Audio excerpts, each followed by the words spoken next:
Oh, so apparently our network can handle 60 FPS streams. Well, I'm gonna continue with this.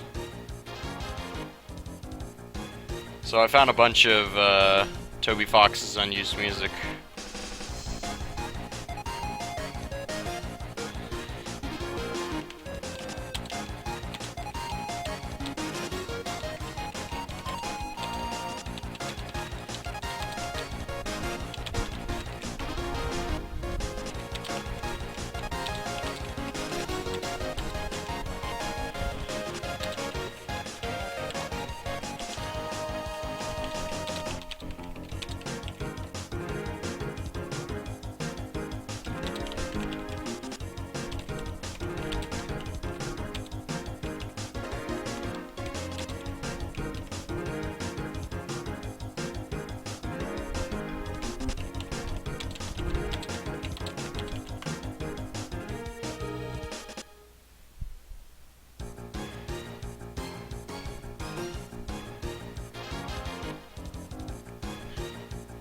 Alright, so we got 60 FPS going here, which is good. So I found a bunch of Toby Fox's unused music from his website. And well, I'll let you be the judge of this.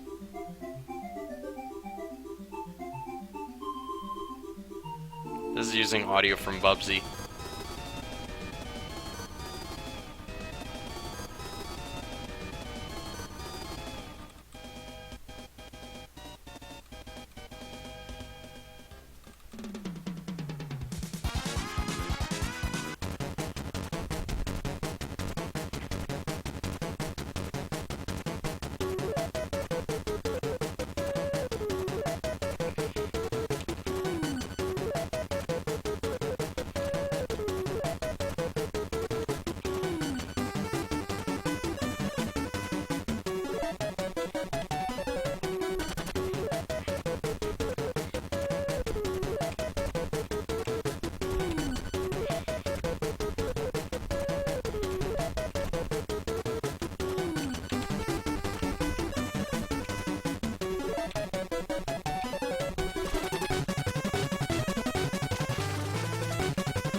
This is the story of my life. Viewers, me, and literally nobody else. I'm boring. That's how it is.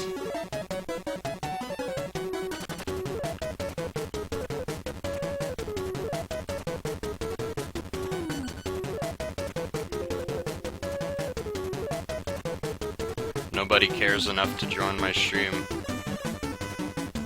Of course, nobody's hearing this. I'm talking to myself, and I agree with myself that I'm very boring and nobody cares enough to stop by. I am not worth their time. But it's okay, because I have myself. Me, myself, and I. They're the three people that care about me.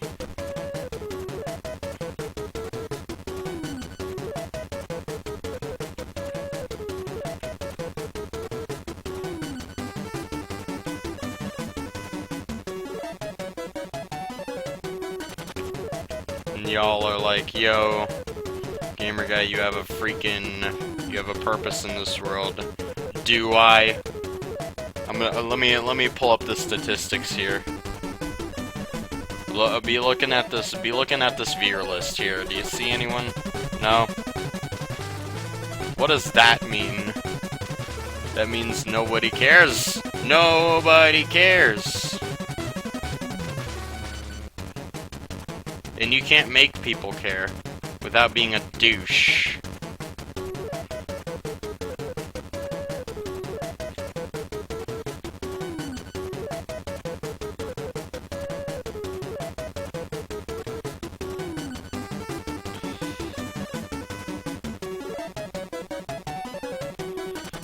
Their time is wasted on me.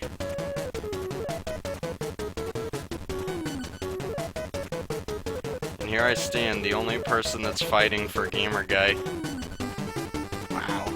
You must really not have anything better to do with your life, Gamer Guy.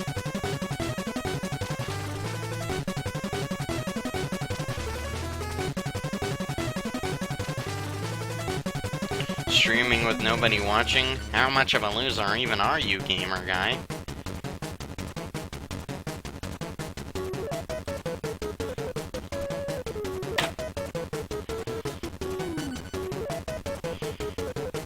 And y'all are gonna come to me like, oh yeah, Gamer Guy, you're super talented, people care about you. And to that I'm going to be like, do they? Do they? Do they? Do they?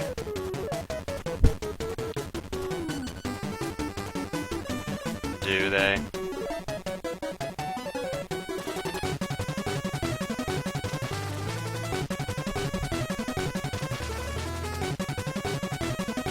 Do they?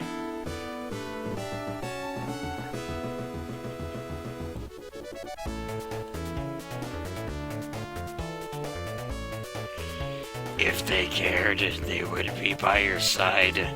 They would help you. They would defend you when you're being picked on. Do you see them doing that? That would make for a great thing for Frank Fricks to say, because what will make Frank Fricks so freaking what makes Frank so freaking unique is that he has like a freaking slew of insults to throw at the player. Most of these get to a really personal, insulting, dark, depressing level that'll make you want to freaking mash him in the face. And then the other side he says, you know what, maybe he's right.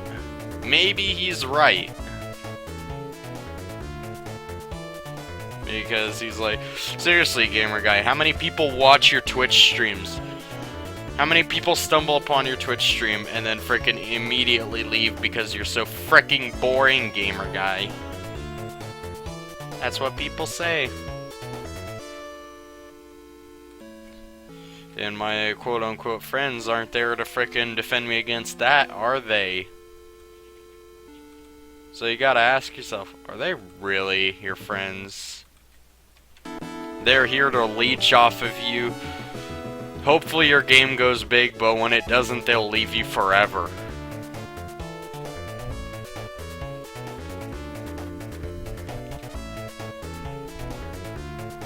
They grab onto my leg, hoping that I'll blast off into freaking million subscriber land, but when I don't, they just freaking let go and leave the room.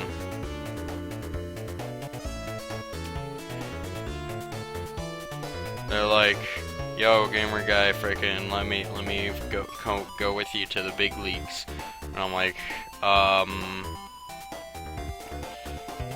you do realize I'm not going anywhere, right? Oh. Never mind. I'm gonna be with this guy. This guy's actually worth something. This guy over here. What was his name? Frickin' King Nappy. Yeah, this guy's worth something. I think I'll hitch a ride on him. To the big leagues, the million subscriber land. And let little Gamer Guy have nothing and stay with nothing. Hey, Mr. Death and Destruction, can I ask you a question? I'm not anything. Why you frickin' with someone with nothing? I ain't even from around here. I'm just passing through. You come crashing through. I'm only asking you. And they're like, truth is, I'm bored. Frickin', I got 200 million subscribers, and I don't have anything better to do than frickin' post videos for these guys. Because they frickin' want it. They want it. And that's all they get. All they do is just frickin' receive and receive, and they never actually give back, even though some fans actually do. You're probably like, Gamer Guy, just shut up already. No one cares about what you have to say. Obviously, these million subscriber guys are doing something right. They're leeching off their fans. That's perfectly okay if you have that many subscribers. But for you to talk smack about them doing that is just wrong, even though it's frickin', even though they're the ones taking advantage of their fans.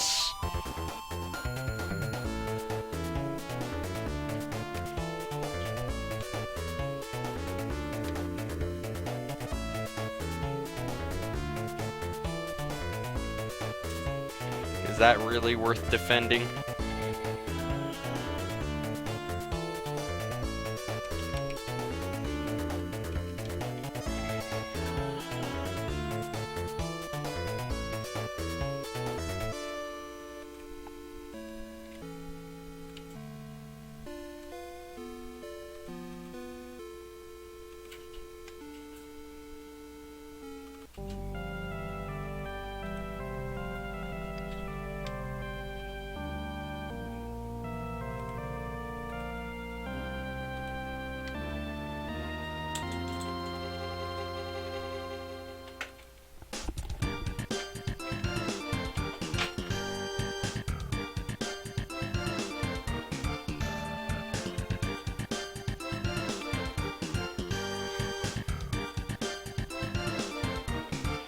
These guys take advantage of their fans. And once you get 2 million subscribers, you can just stop interacting with your fans at all. Maybe go to a convention where people will be lined up to get your freaking autograph. That's the celebrity life. If a fan asks you a question, don't respond to them. They're only going to weigh you down. You have reached the absolute by 1 million subscribers. You can stop frickin' caring about them. Your fans are nothing. They're worthless. They're numbers on a chart. They're only going to... all they will ever do is hoist you more to the top. All you have to do is just keep delivering to them what they want. And you don't even have to do that. They'll frickin' leech off of you no matter what. That's YouTube subscribers.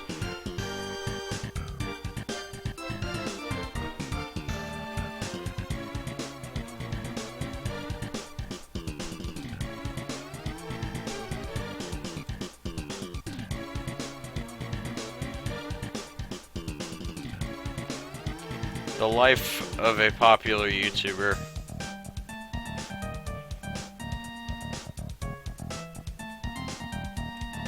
It's disgusting. It's corrupted. It's almost like giving someone with a little power a lot of power, and them frickin' going power crazy over it. Them frickin' taking advantage of it, taking advantage of their fans. Their fans are nothing but numbers on a chart. That's all they will ever be.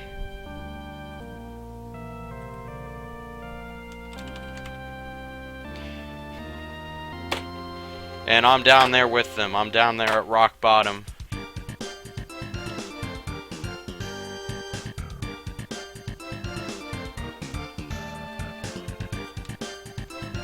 You're probably like, well, if you're at rock bottom, you can only go up, right? Yeah, no. Going up on YouTube and Twitch is probably the hardest thing. Okay, unless you play what literally everyone else plays, like a freaking, like one of them. I like to imagine them as like a field of robots walking the same pattern in the same style, the same way, the same fashion, in the same time. It's boring. It's monotonous. Everyone's played this game before. How about try something that's like something new, something innovative, something fresh, instead of playing Call of Duty, Battlefield, you know, things that everyone's familiar with. and you're gonna come crying to me like, oh, freaking gamer guys talking crap about YouTube subscribers. They're freaking, they're like the best people ever because they play games for us, and well, that's it actually. Exactly. That's all they do. They play games, take advantage of their fans, use them for money, discard them like freaking pieces of trash. You gotta realize, by watching these popular YouTubers' channels, you're agreeing that they're allowed to take you, throw you in the trash, and completely forget about you. The only time you'll ever get to see this guy is at a freaking conventions. PAX East, you'll get to see this guy for a couple seconds. You'll sign his name on the autograph, and bang, there you go.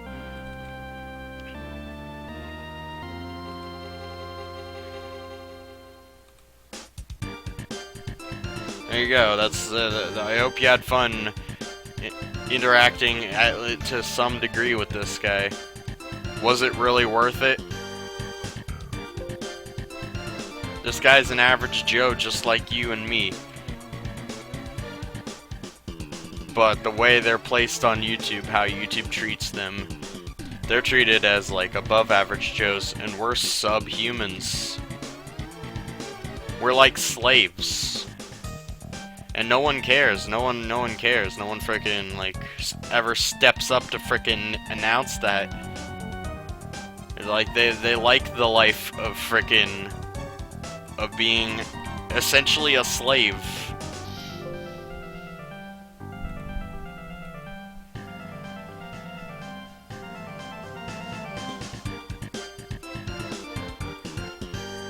You're probably like, oh, we aren't slaves because frickin', like, we don't have to watch their videos. So I'm like, well, then don't.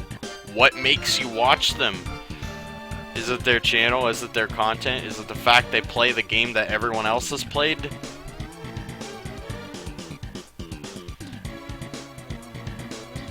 I'm like super curious about what the reasoning behind that could be.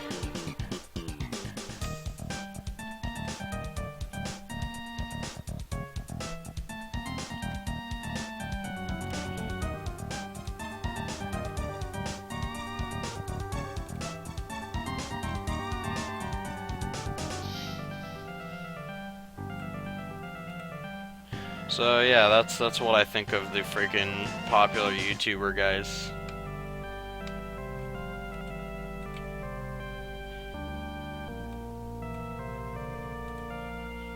Just ask yourself, is it really worth it to watch these guys hoist them to the top while you get nothing?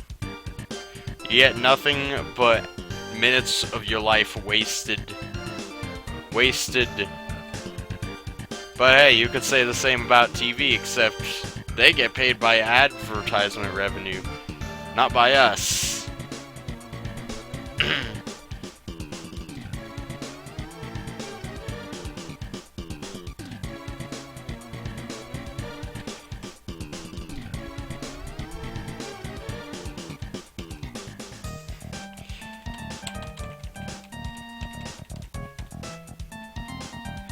I don't know who you are, but greeting me with "What's up" usually means a good thing.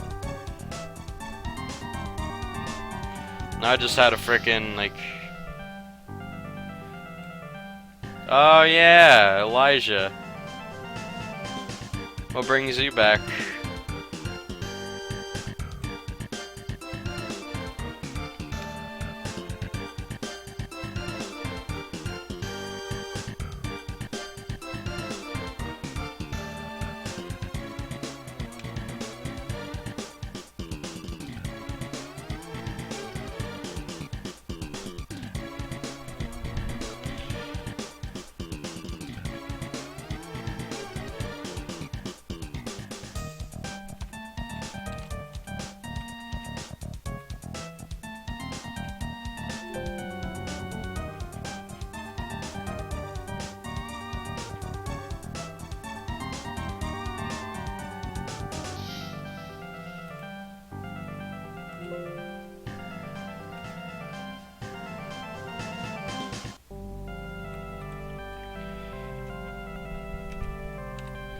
Yeah, I just went on a freaking like 15-minute rant about freaking popular YouTubers and how the fans, the people that hoist them up, essentially, unless you meet them at PAX, we are pieces of garbage. They use us, they see us, we're numbers on their charts, they throw us away, disregard us, leave us with nothing at rock bottom.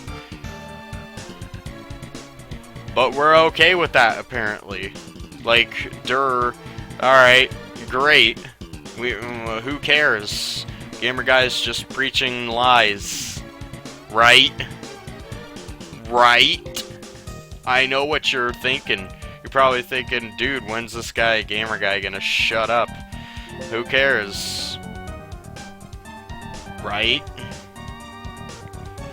Like, no one's listening anyway, so frickin' this Gamer Guy doesn't know what he's talking about. Blah, blah, blah.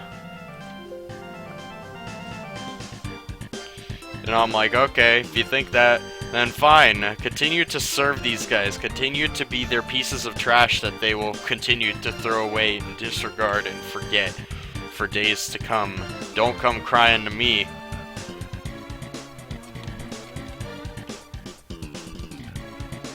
And that's all I gotta say.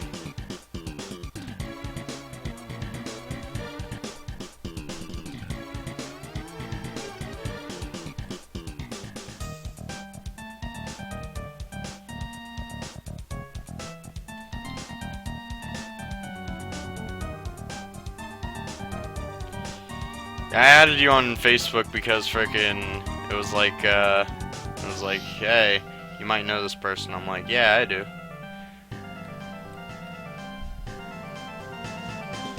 You don't ever use Skype anymore. I notice every frickin' person that puts me in their status usually never comes back to Skype.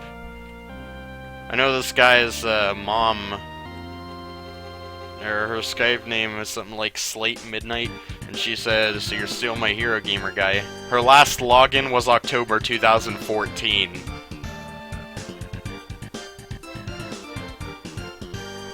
Elijah, same freaking difference. He says Gamer Guy is bros for life. Last login frickin' sometime early 2015. Usually people that genuinely care about me disappear from the face of the planet. Or at least from Skype.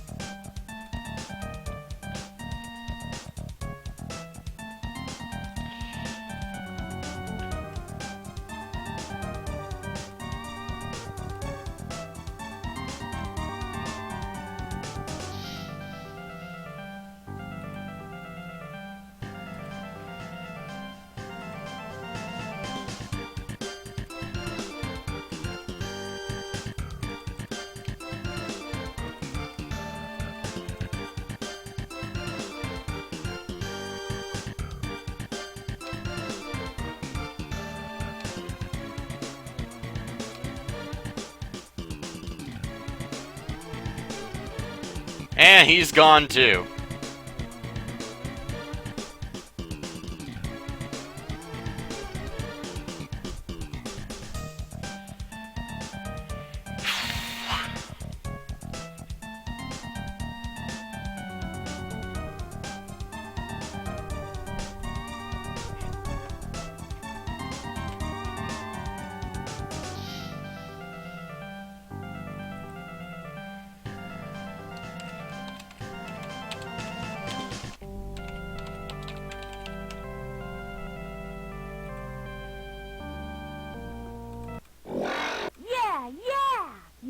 Is mine. I don't know what some of these audio files are, dude.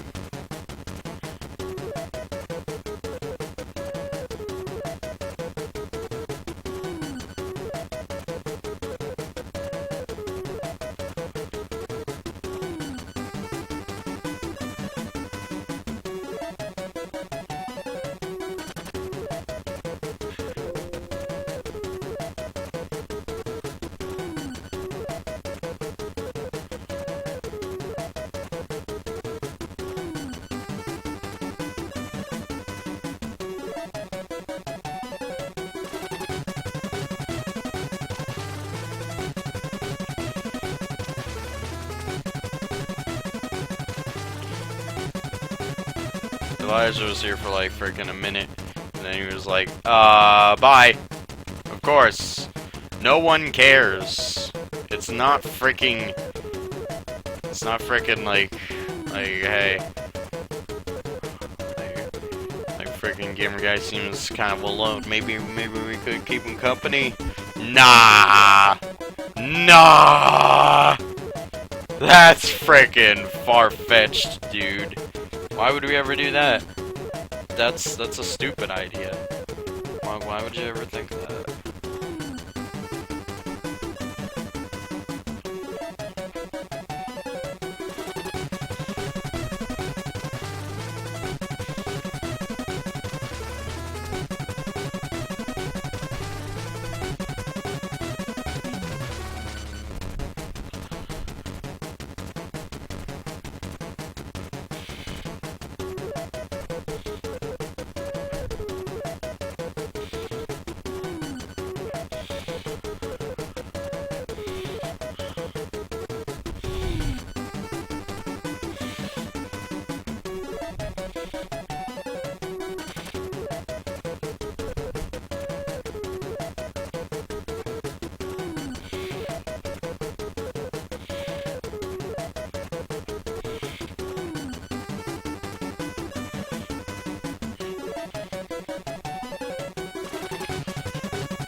There's another song in here. Hey, hold on to your seats. We're just warming up now. Hey.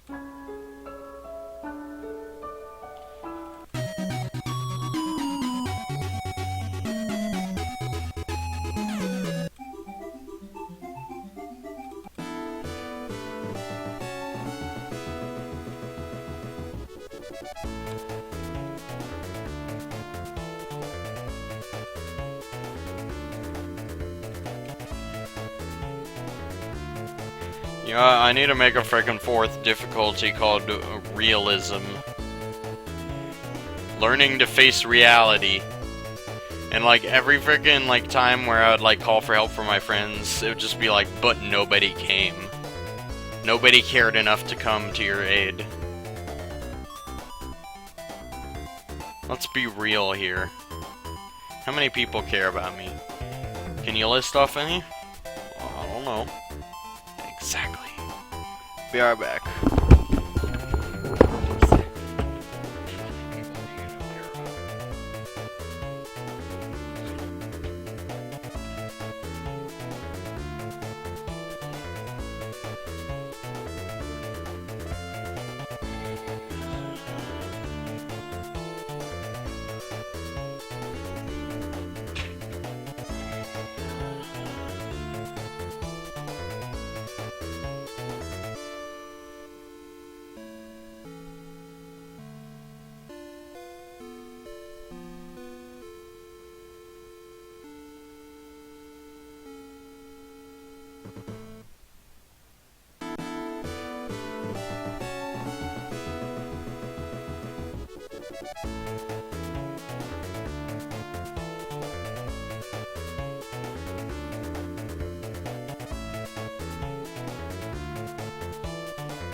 Nobody came. But what kind of surprise is that?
Hey guys, I'm the Tula.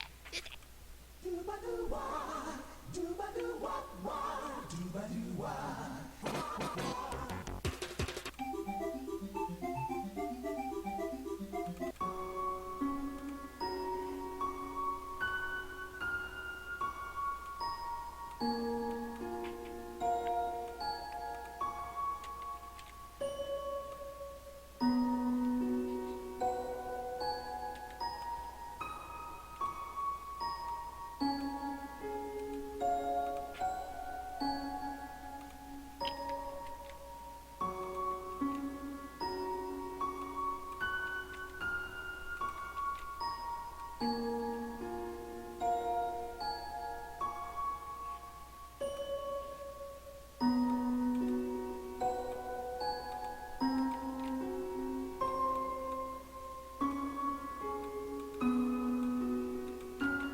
Why did I make this design philosophy?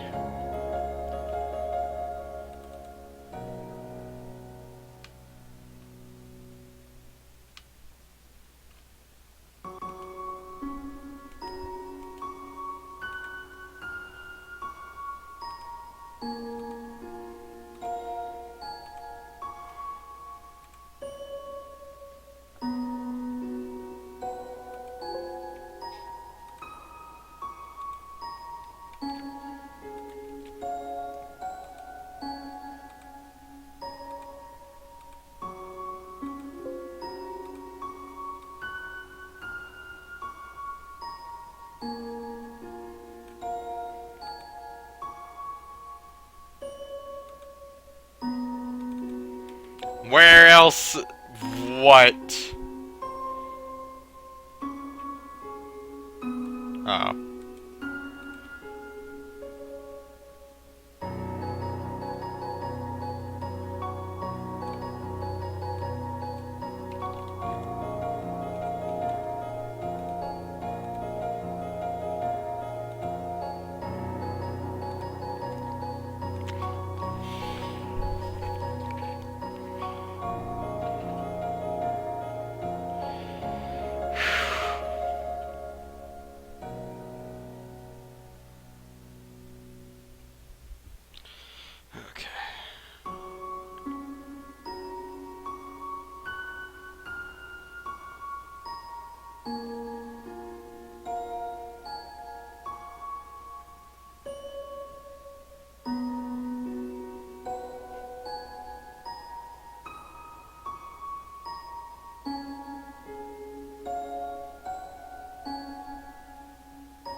God, this music does not play through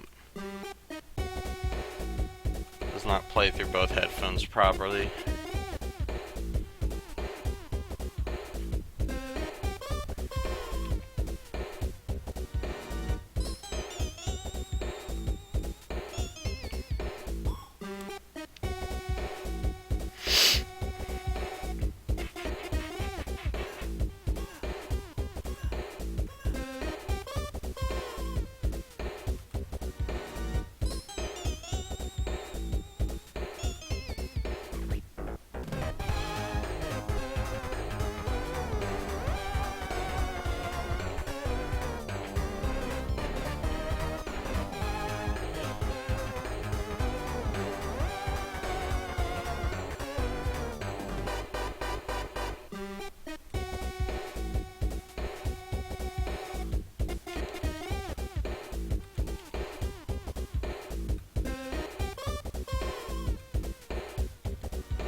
I know what you're thinking, gamer guy. This is freaking Sans the Shit poster.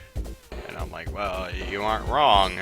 But this was originally featured on Toby Fox's site, made before Undertale.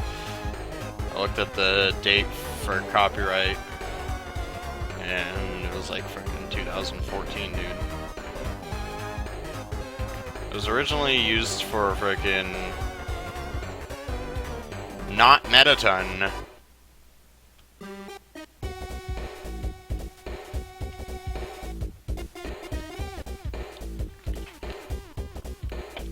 But for a game that friggin'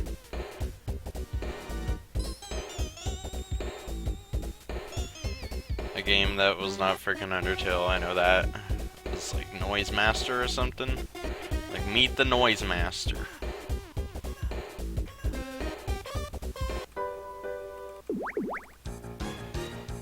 This was also made before Undertale.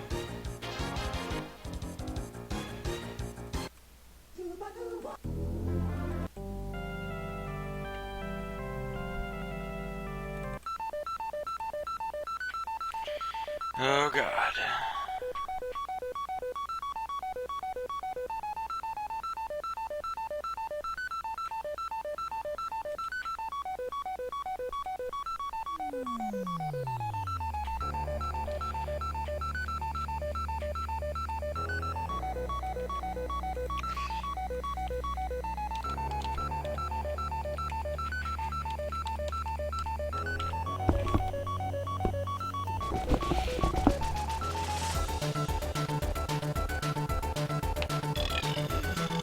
Excuse me, holy crap.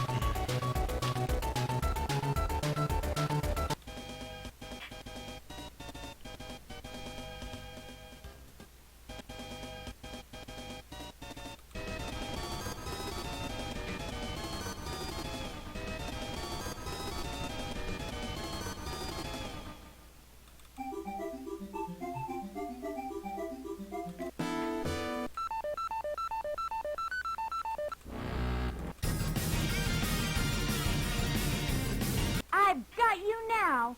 You big heart, baby. Hey, hold on to your...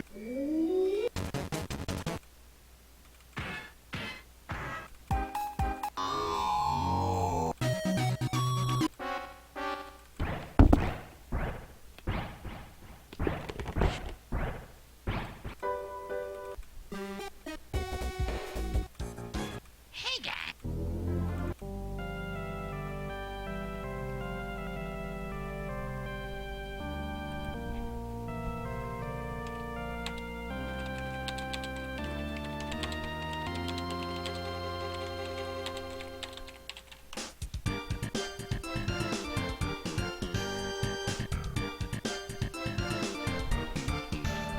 It turns out there's actually a guy here. Wow. Alright.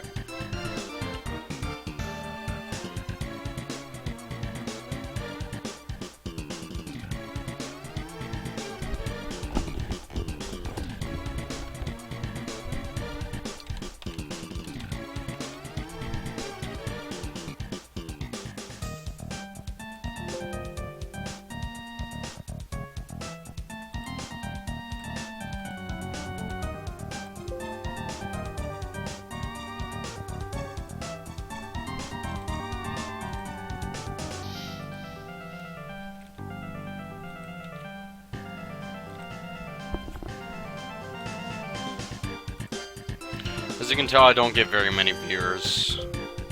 Because apparently frickin' game making is not very popular.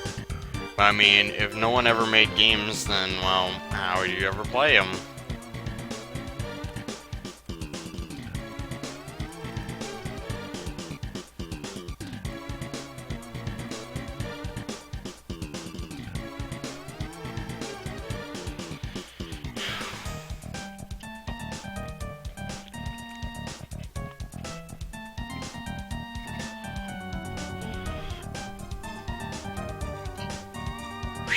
Excuse me. I don't know what this song is, but kind of sounds cool.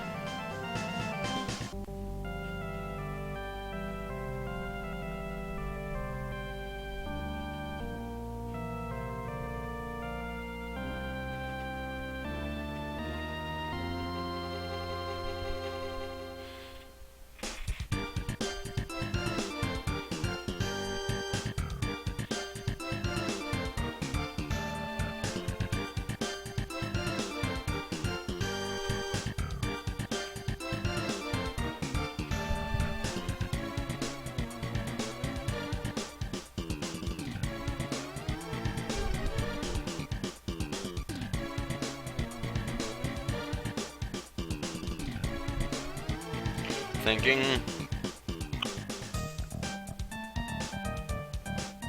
I love how smooth this stream is. From a stream for 43 minutes and no one has came. That's okay though, 'cause I know no one cares.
That's where I'll be coming out of. So I'll be putting a wire down through that one down there. I got a fish tank.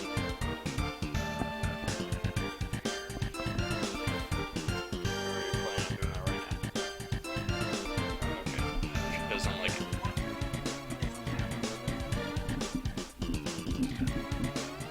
what?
I don't know why that freaking like they just took like the first few notes of Bubsy's title screen and just like da da da da da da da da da da da da da da da da da da. Hey, hold on to your seat.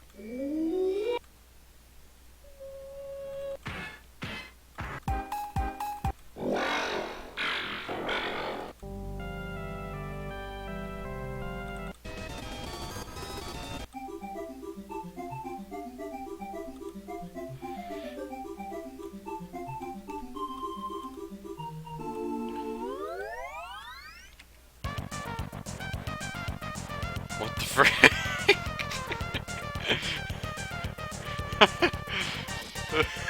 These notes are so off, dude.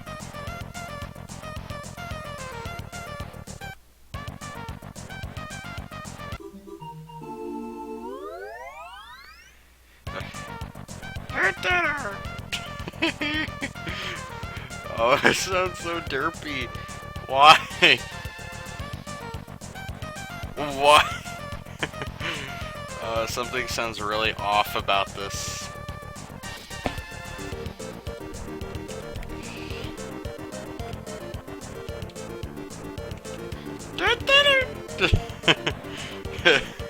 I don't know why that's so freaking. Oh, I'm laughing like a freaking idiot.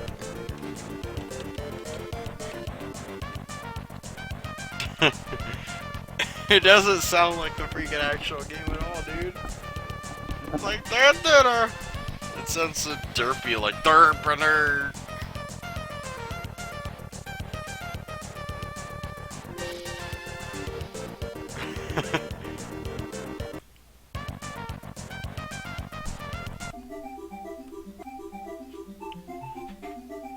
You'd expect it to be like that, but it's like dun dun instead of like dun dun dun dun.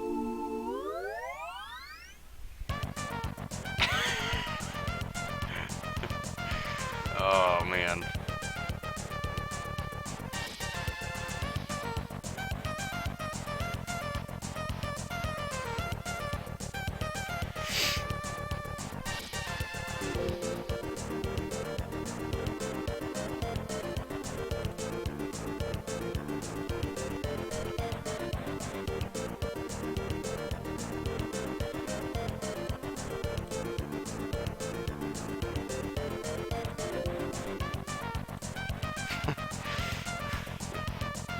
You'd expect it to go like da da da da da da da da, but it's like dun dun dun dun dun dun dun dun dun dun dun dun dun dun. Oh, it's so weird, dude.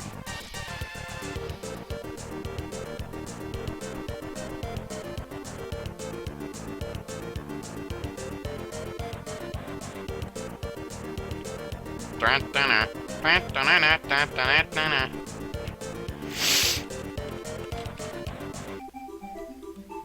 Yeah, this is what you would expect.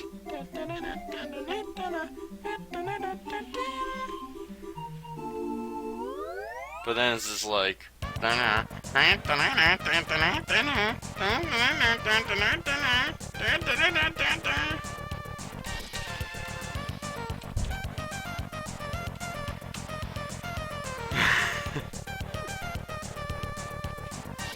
Sounds so jaloopy.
before we go.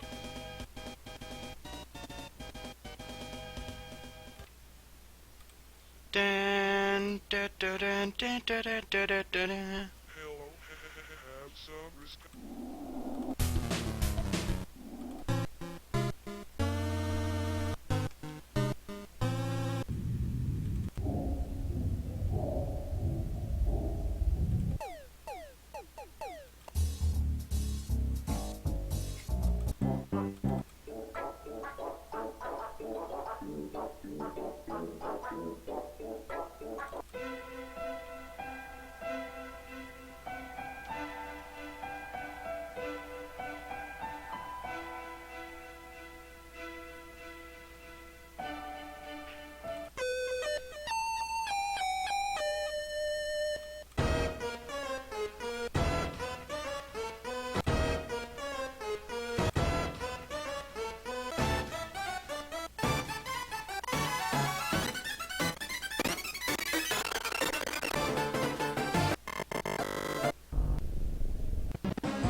Damn, guy hosted the stream, but nobody came.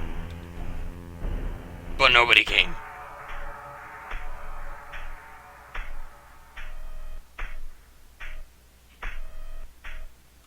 But nobody came. But nobody came.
But nobody came.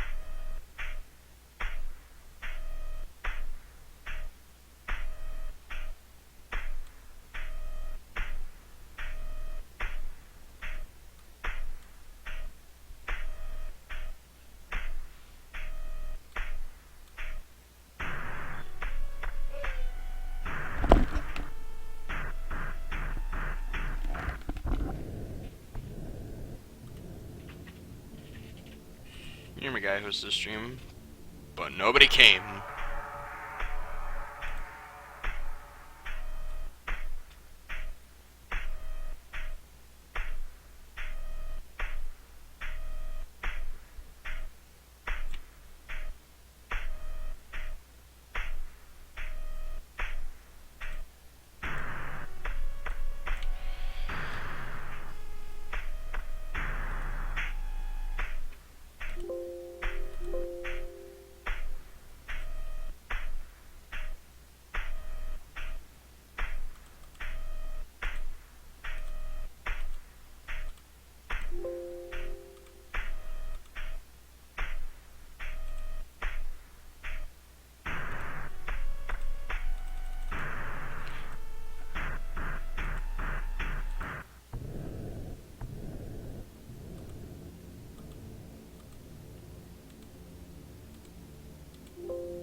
What is this?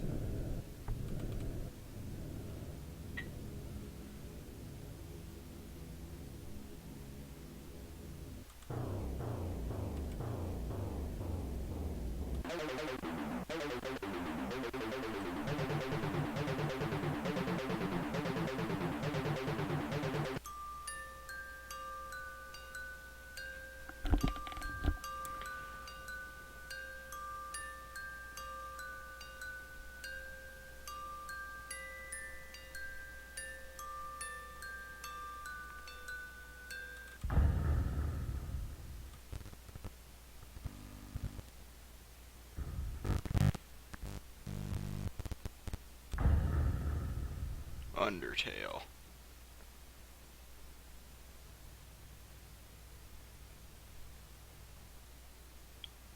The end.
Whoops.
Undertale.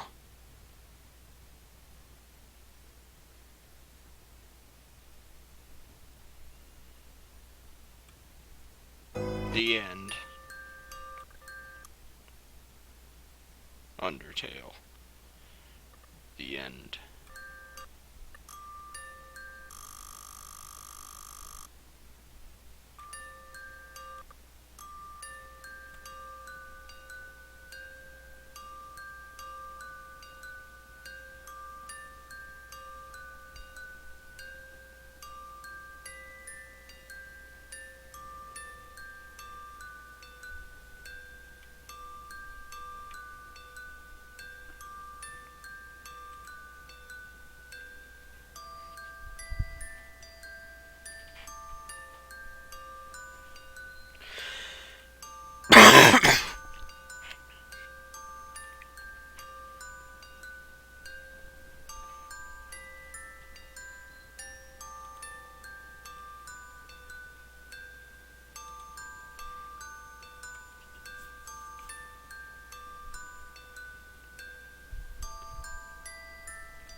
How am I gonna set this up?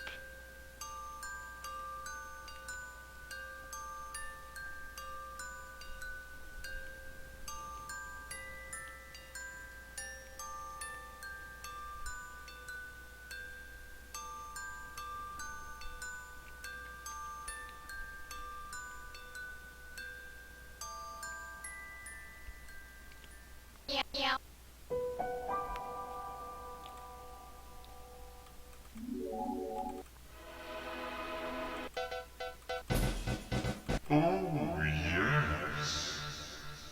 Metaton.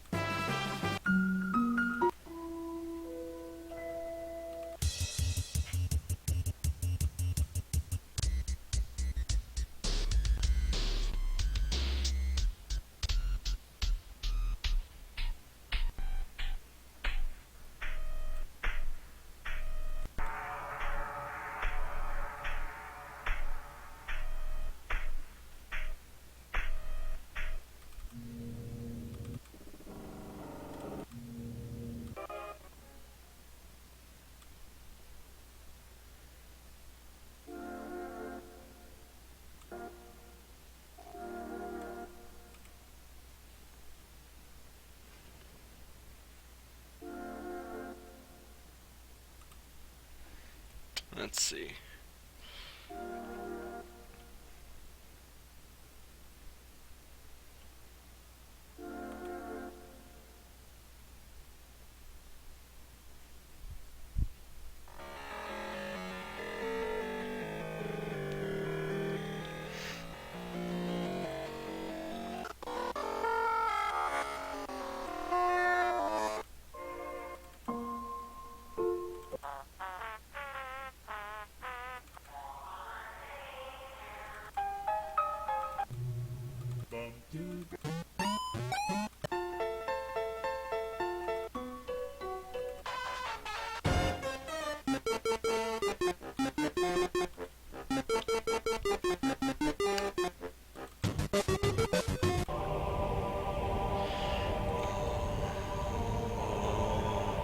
Okay, I think I got it. I think I got it. Give me a second.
How am I gonna do this?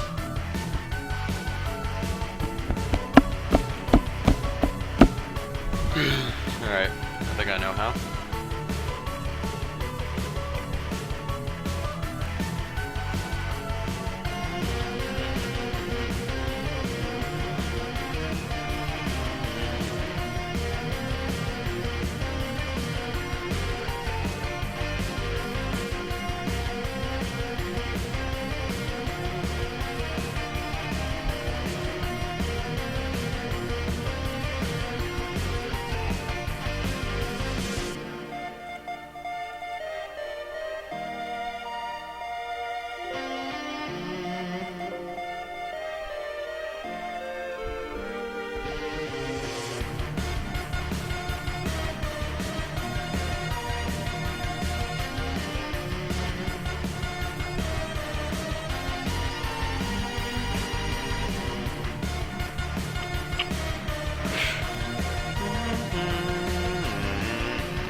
is it again? We don't need that.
There it is, here it is, here it is. Found it.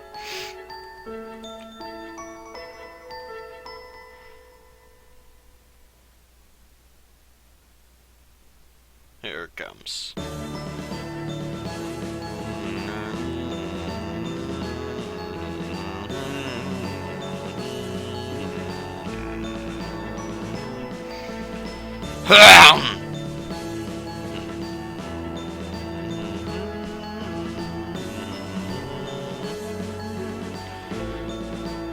Never mind. That's not frickin'. That's not frickin' what I was looking for.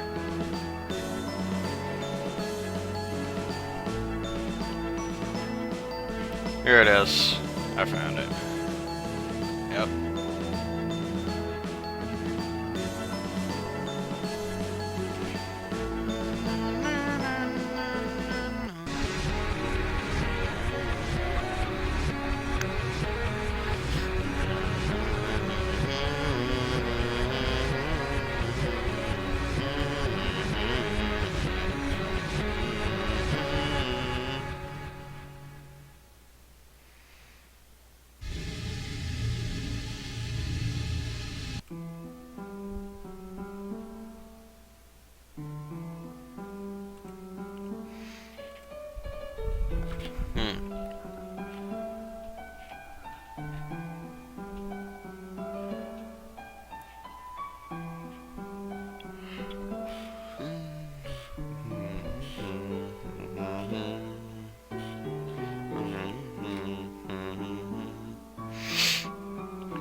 Oh.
Alright. We're back.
Nah, I'm gonna leave that blank.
What does that spell?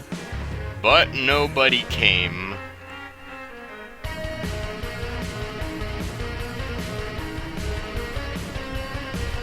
But why am I surprised?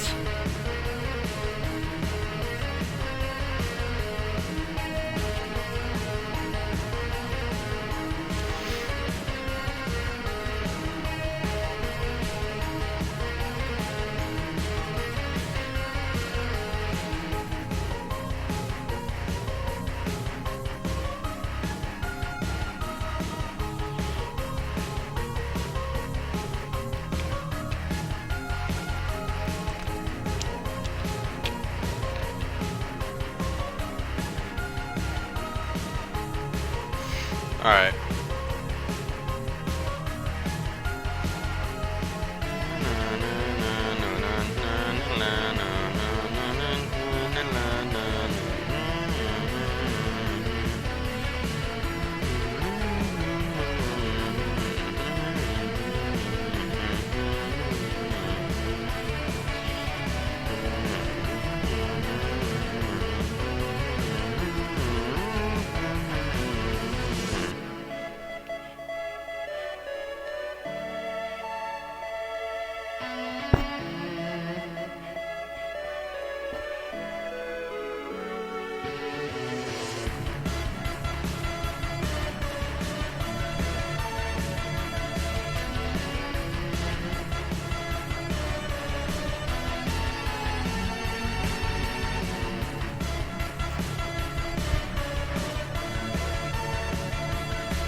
Trying to think here. Dude, my brain's freaking like not working today.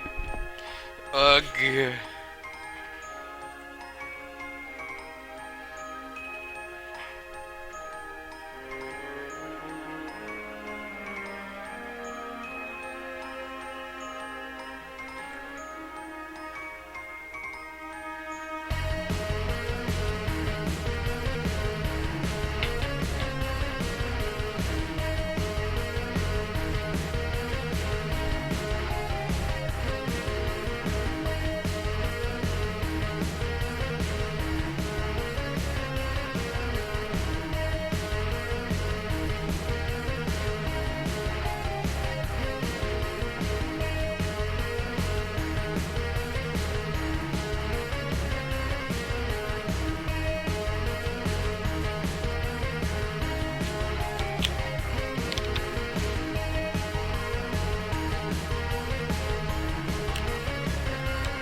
What I'm thinking about right now is like freaking. What if the player brings up other freaking dialogues? What if the player brings up other dialogue boxes while this one?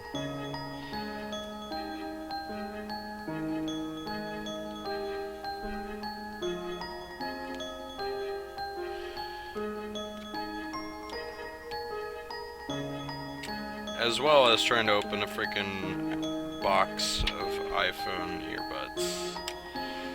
Which is not very easy, because like this box is like freaking packaged in a weird way.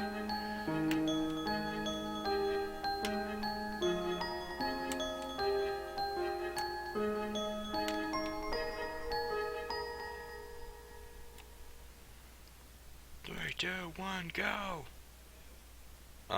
There it is.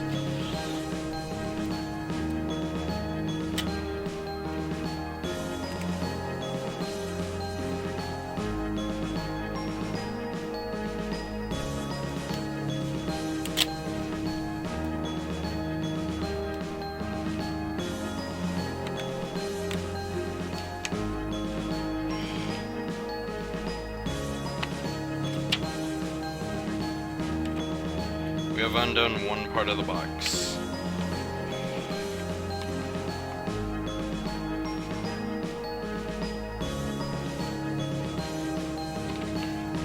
Wow, this is fancy packaging.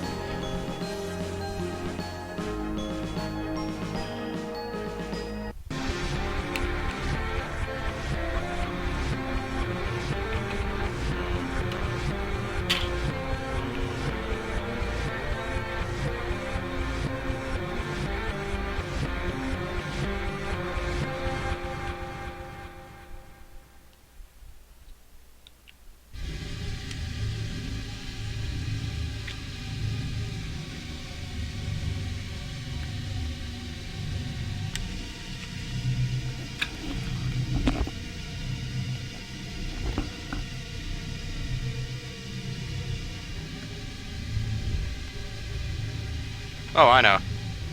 Oh. Okay.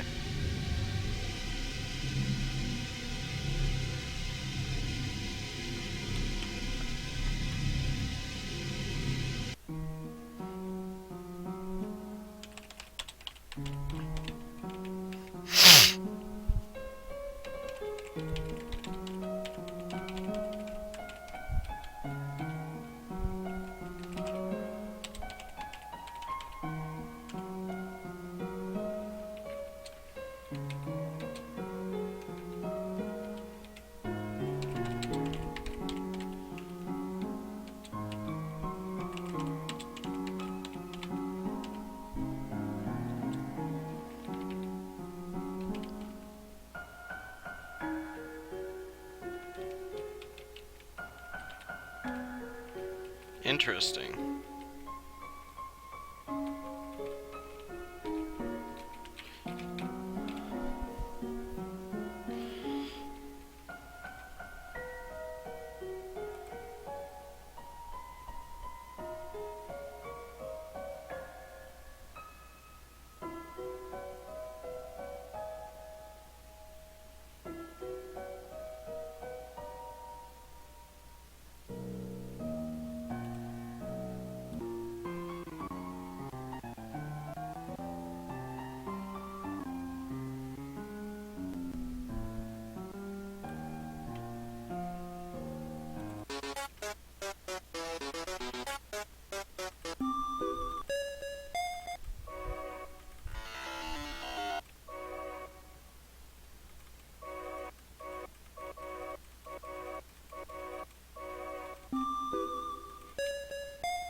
Alright, that's enough trying to frickin' pose along to the freaking Mettaton music.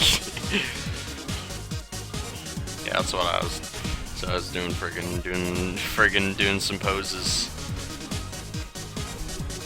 Seeing if that could be replicated in the real life.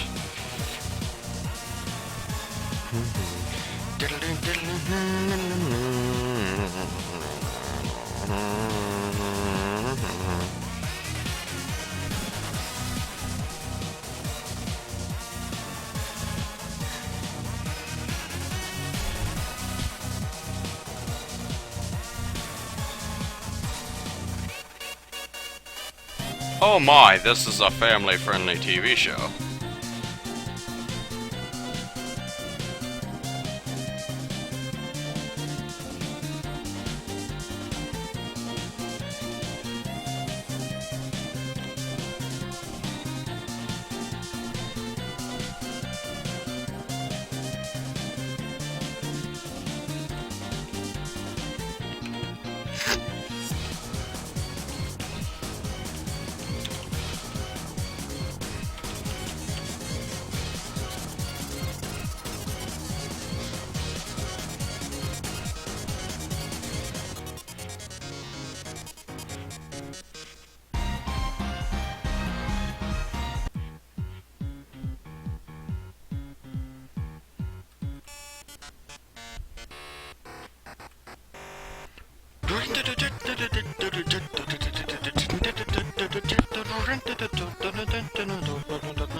I wonder.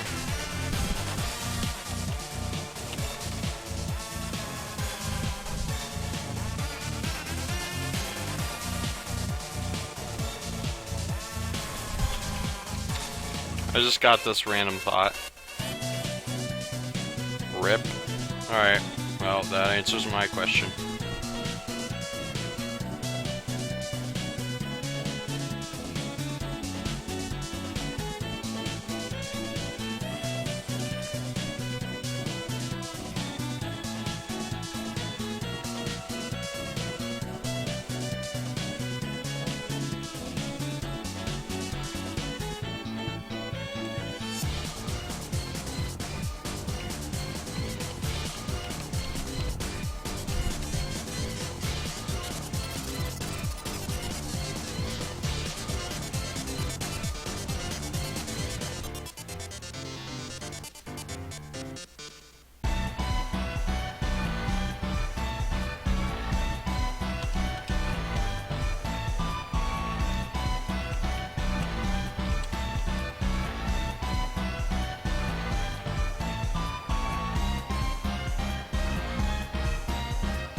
Hey, Moosaurus.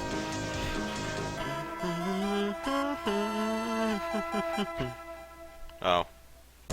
There it is.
Oh, hold on. Whoops. I'm forgetting the most frickin' important part of this.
Alright, I think we're ready.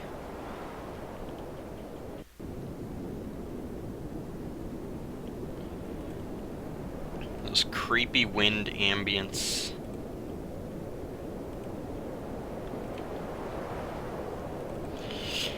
Now I just gotta figure out where the frick to put this.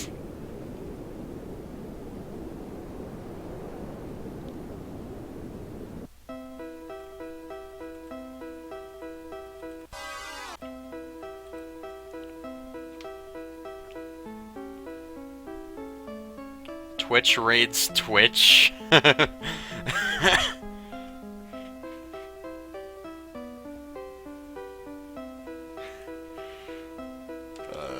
Thanks.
Well, I think it's a good analogy.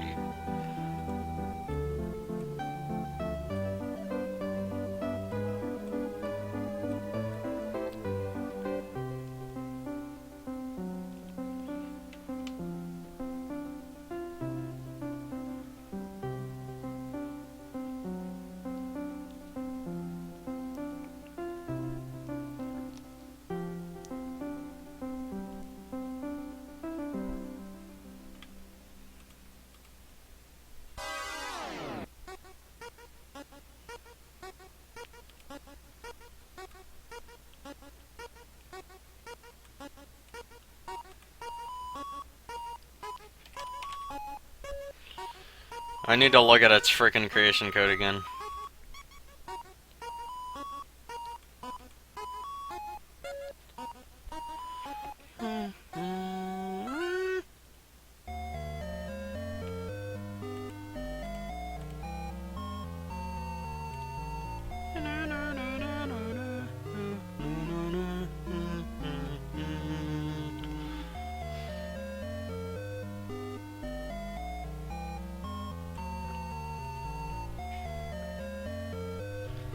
You just made your sprites? That's cool. I've actually just done the same. I would say I'm probably also a noob at frickin' sprite creation, but I sure do know how to make crap work. Hey, let's see. Oh, oops, I forgot.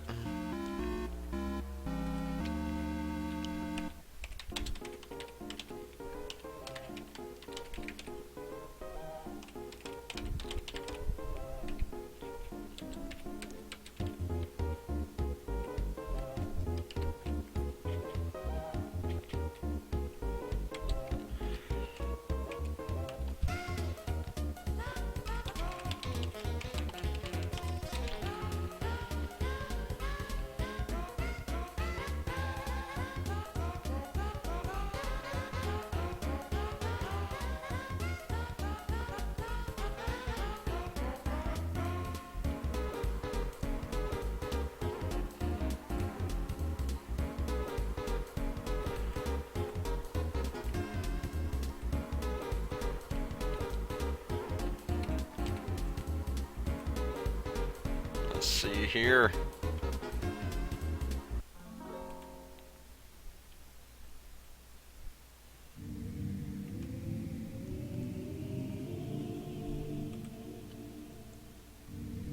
There we go.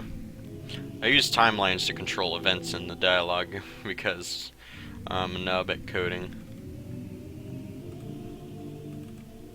Well, if this chest is going to get rid of itself, might as well do it in style. It will explode.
Yeah. So, question. What's your question?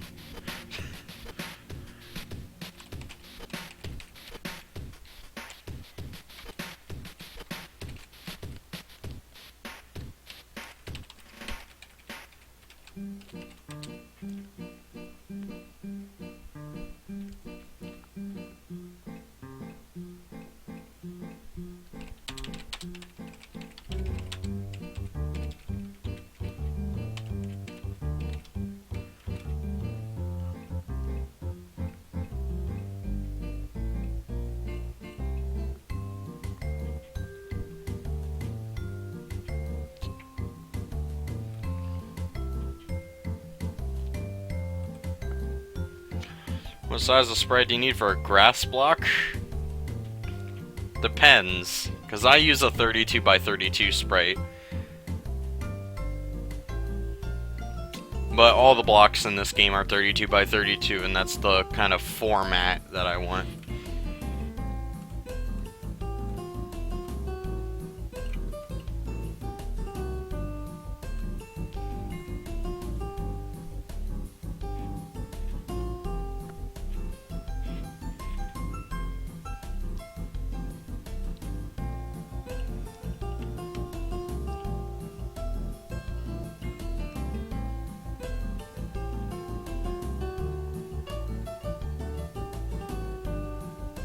Oh!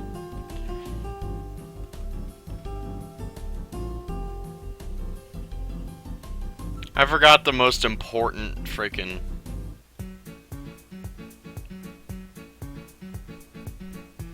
I forgot the most important part of this.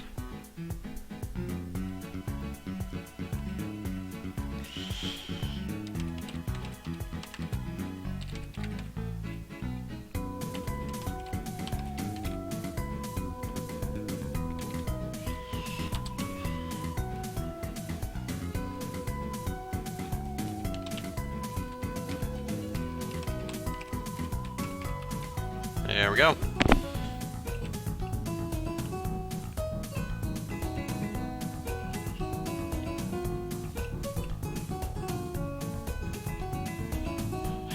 That was the most important part, frickin'.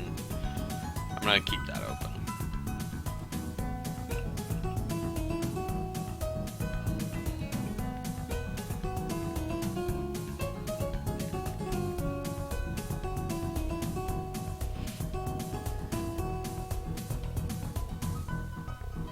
Oh yeah, sure. It's part of a tile set. I got it from Everybody Edits. They don't care if we use it. Here's our grass. There's pretty much just grass covering dirt, but that's I made some more realistic dirt right here. They're pixely, but pixels are pretty much the scope of this game.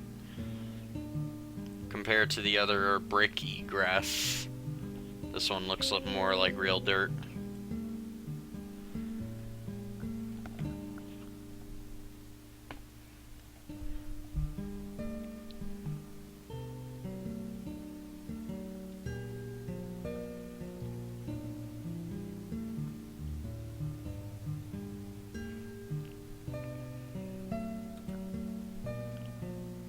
Yep.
Photorealistic dirt. I know, right?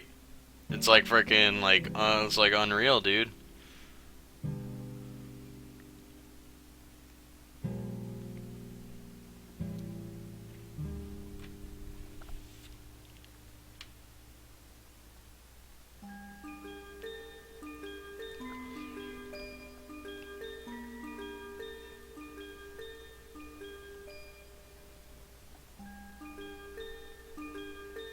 I'm trying to think here.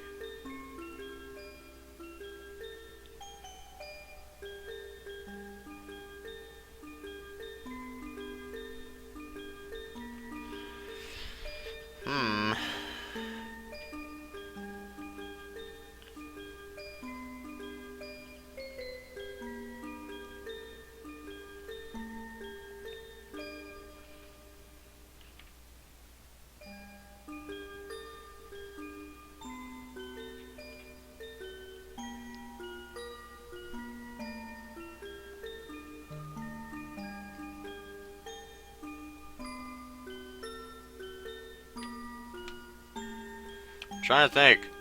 Where can I hide this without fricking making the room resolution bigger?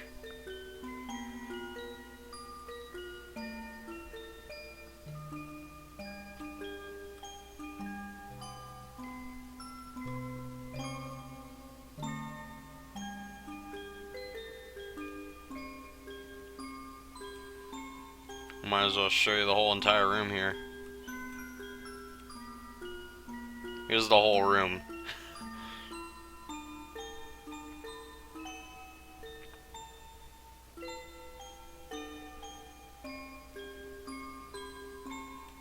How about we frickin'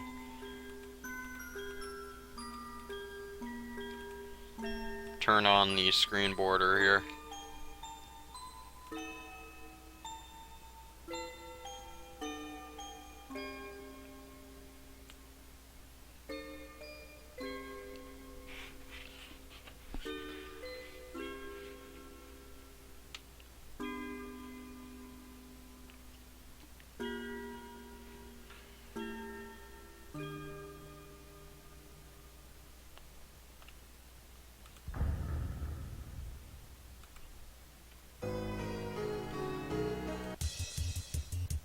Alright, enough of that. Let's go back to listening to frickin' Toby Fox's stuff. Let's see. Oh, yes. Toby Fox has a bunch of random MP3 files on this site. I downloaded all of them. Some of these are really stupid. Some of these are really stupid, like this one. This one he just freaking took like the first half second of Bubsy 2's freaking soundtrack and then just like remixed it into this.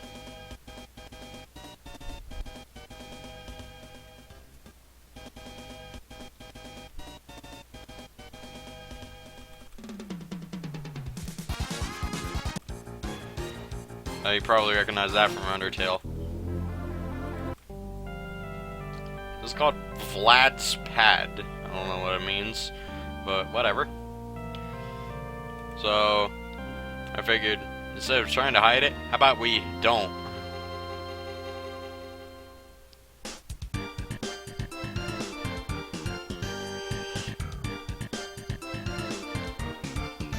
But instead, make it like kind of hard to get to.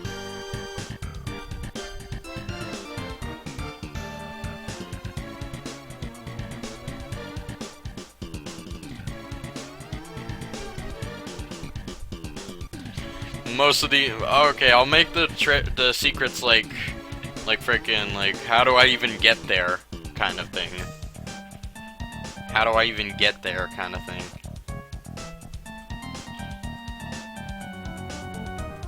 Of course, the player will experiment.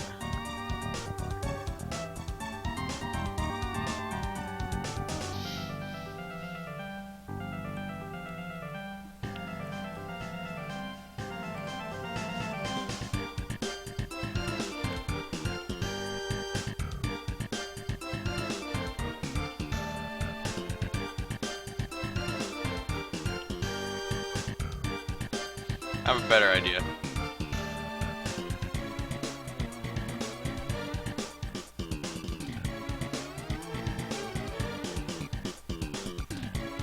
You have to do some tricky business with the friggin' screen transition.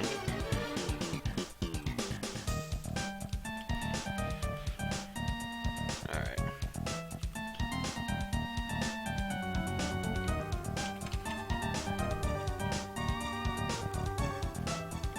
Where are we gonna go? Friggin' move.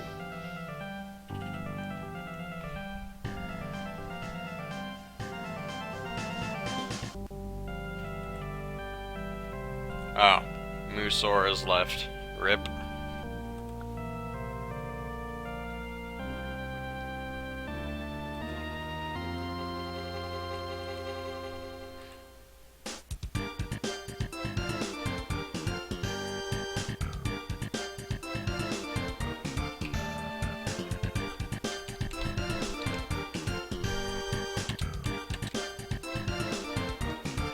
Hardcore lurking. Lurking intensifies.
What am I doing? What am I doing?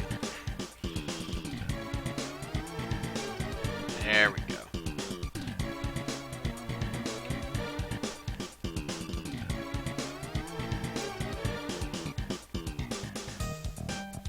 Did I do that in frickin'... Did I do... Oh, no, I didn't. Okay.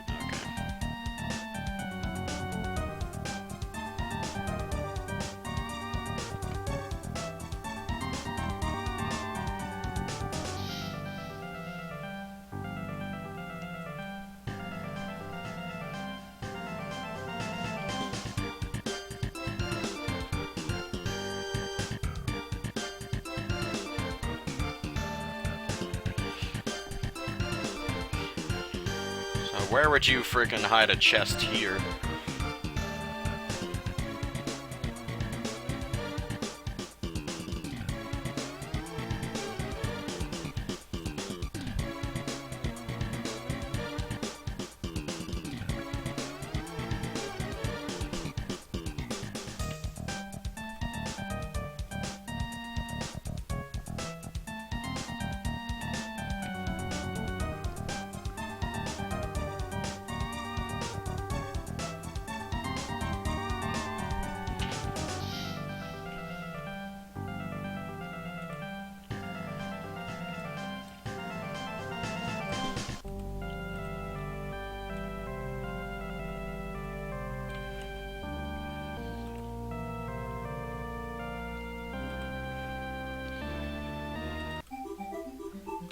This song gets really weird really quick. You will tell when it gets weird.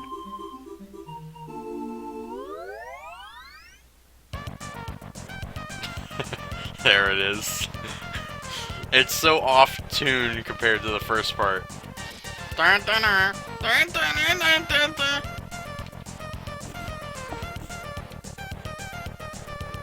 Never mind, disregard that. I want to keep that there because it's friggin'. What the frick? Okay.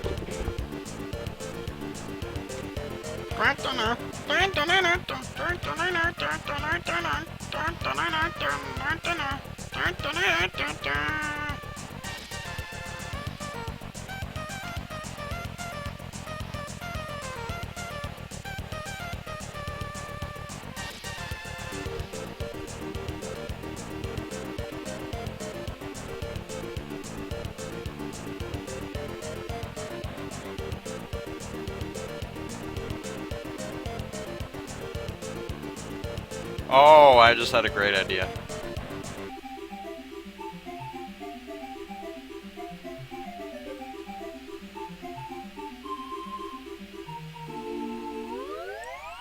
Off tune, begin.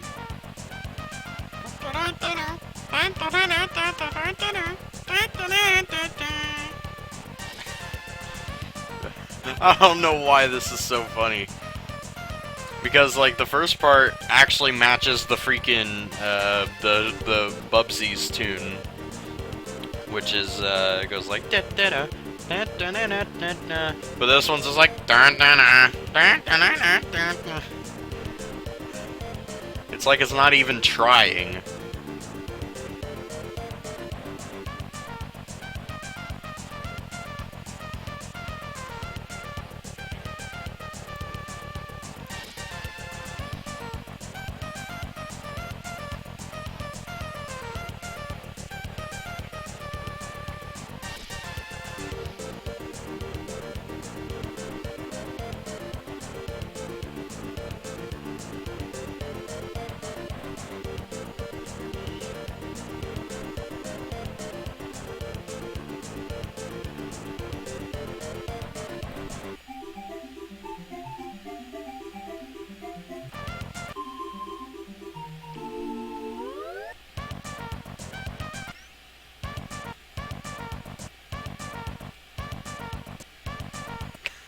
That part is when I first listened to that, I was like, what is this?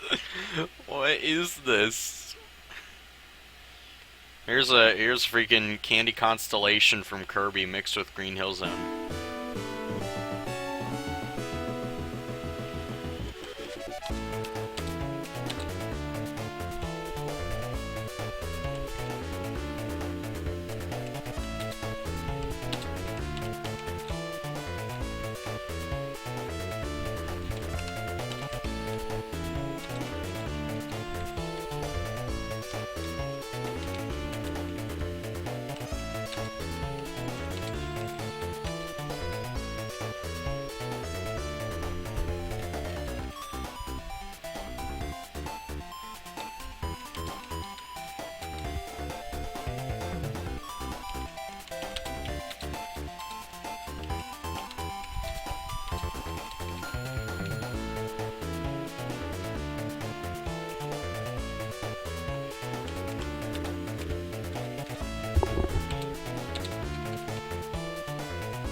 song is so frickin' fast-paced.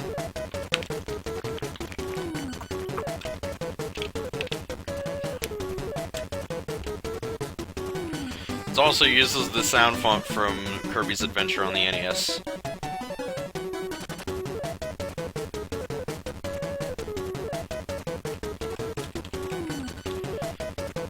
In case you're wondering what I'm doing, I'm making secrets in the game. I just programmed a chest item and I'm placing them in kind of secret places. Oh god, I forgot to turn off the screen borders, I think. Whatever.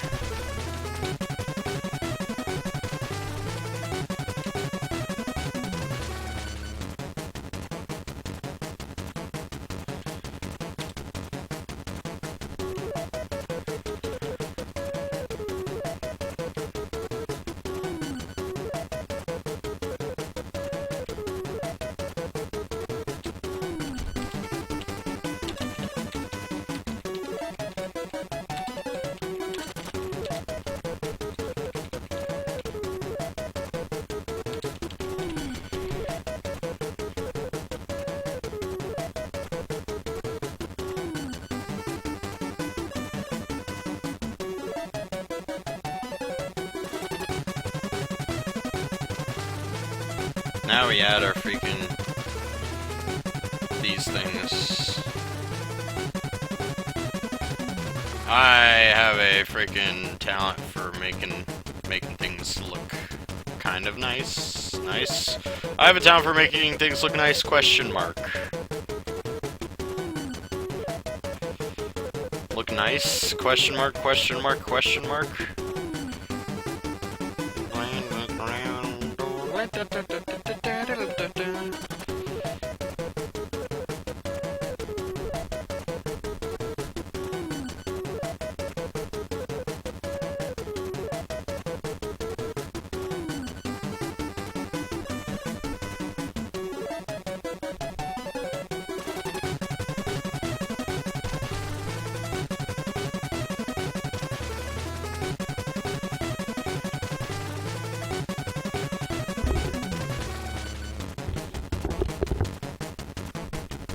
There we go. Decoration.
Kind of hidden away a little bit.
Alright.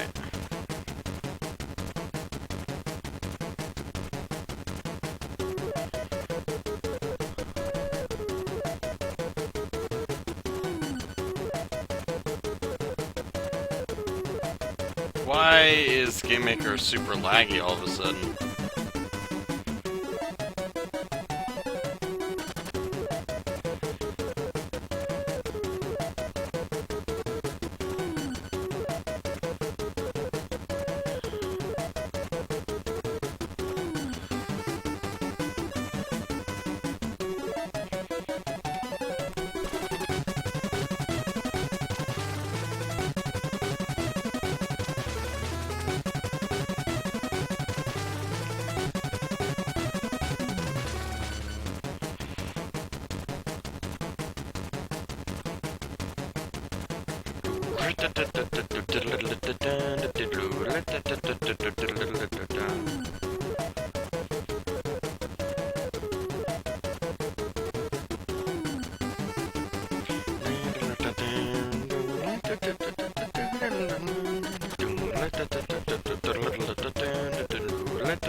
Alright, change the song.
See. There we are.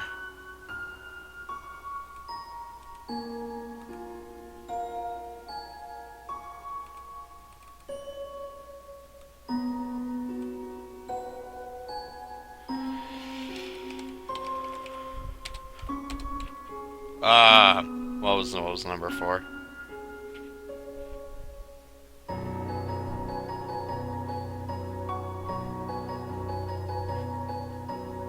Ah, frick! I don't remember what number 4 was.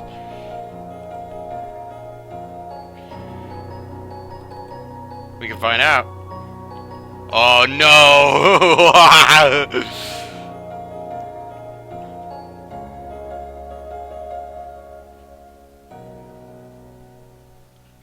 Oh no. It's the Cyanic Potion.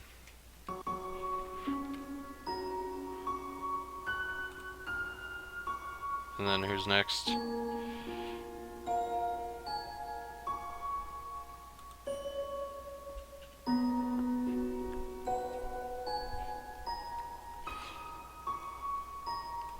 I'll keep that down there. There we are.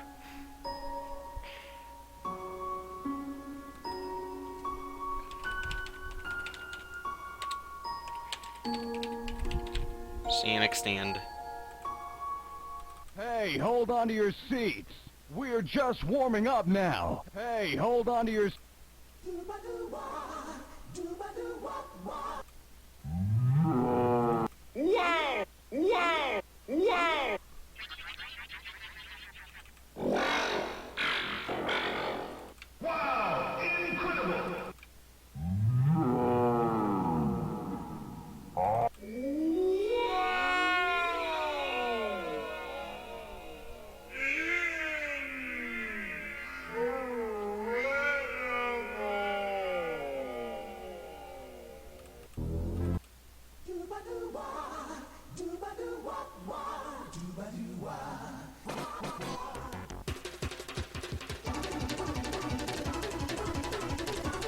What the frick is this? I don't.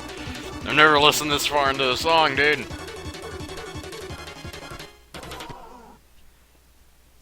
Is that it? Wow.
I have functionality. I already have the functionality programmed in here.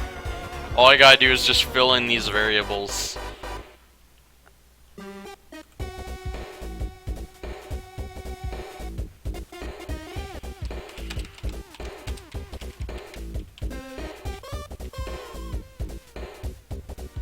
So, like, all I gotta do is just fill in these little variables here. And bada bing, bada boom, you got it. Great. Thanks. Done. Bye.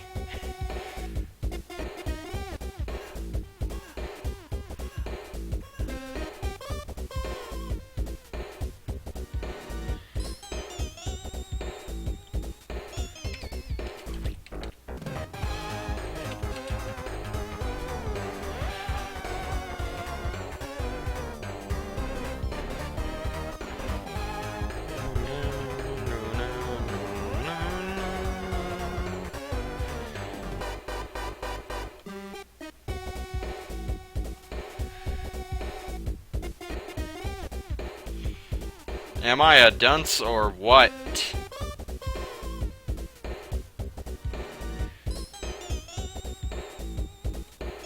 There we go. This background right here that I'm about to toggle on for this area, it shows me like, because in this game you go from screen to screen. Once you reach the edge of here, this screen will pop up and you'll like see that there's like something in your way and you'll like stop and fall. The rooms are not this small, by the way.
Oh, this is freaking Meta Knight's taunt. Freaking slowed down because why does he freaking say that? Why does he freaking say that?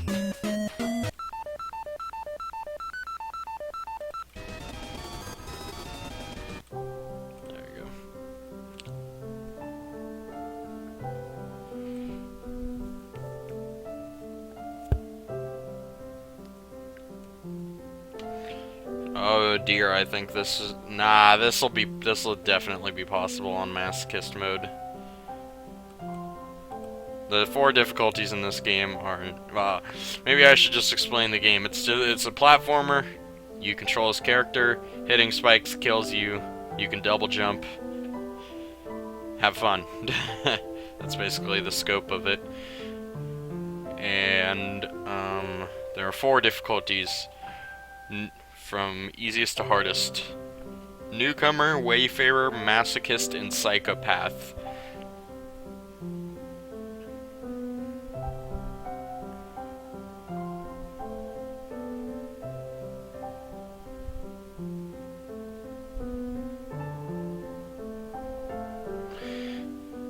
So, there you go.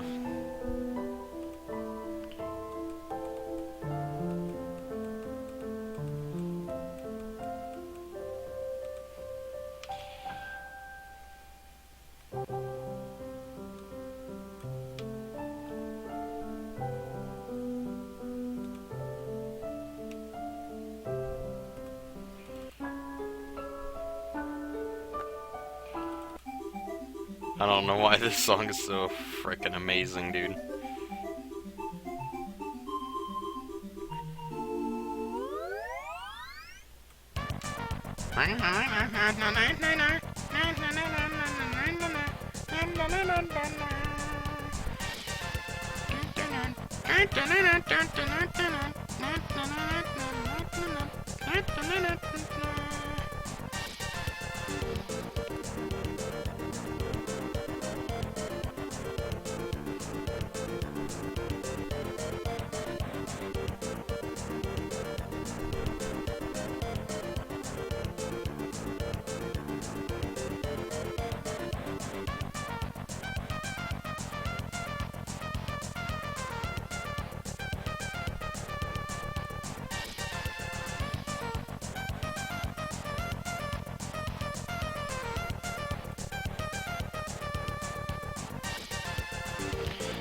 Oh dear. That doesn't look good.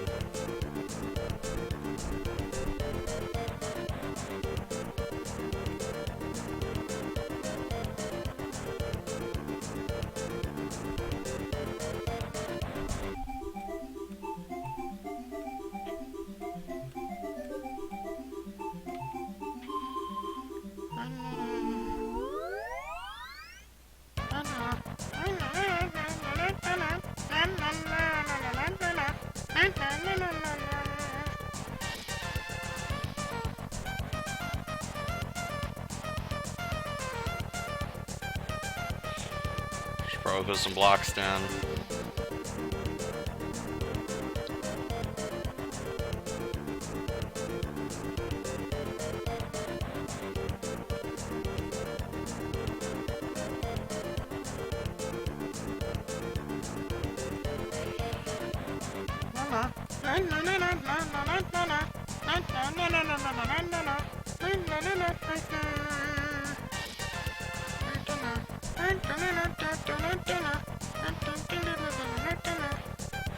So I forgot to frickin' fix this. This frickin' one newcomer block doesn't allow you to walk off. If you walk off, you'd run into that spike and die. Of course, the newcomer blocks are supposed to make everything easier, you know?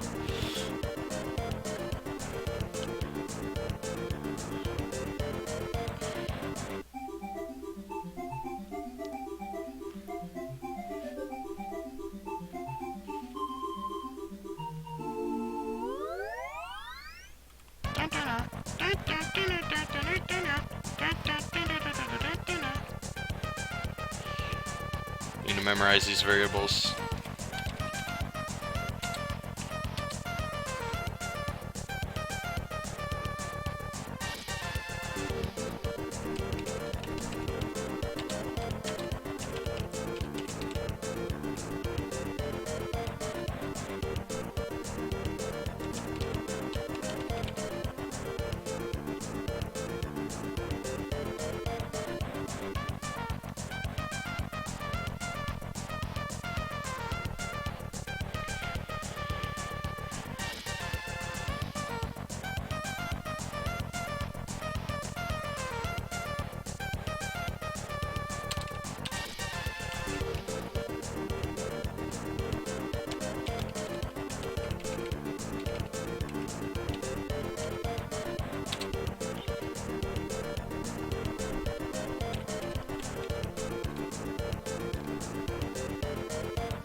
Yeah.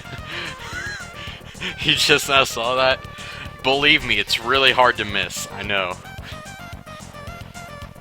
Like, actually.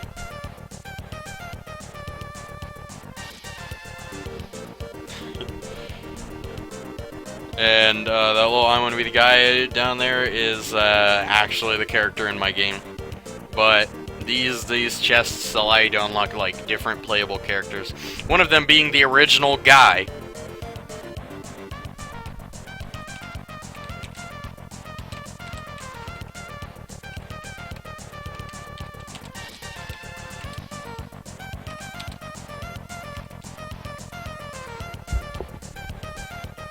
What? Hold on.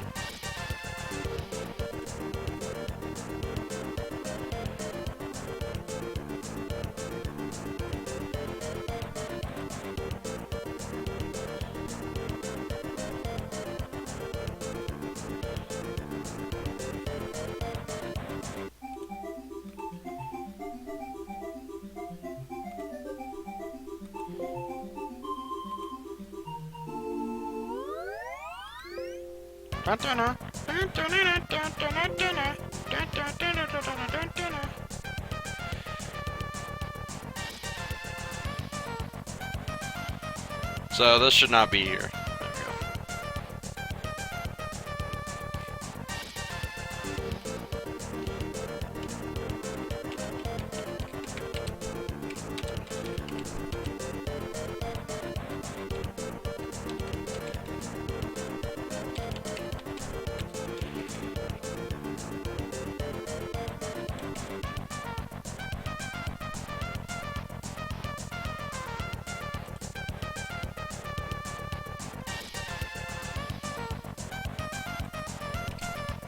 This frickin' song is so derpy and weird, dude.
Who's next?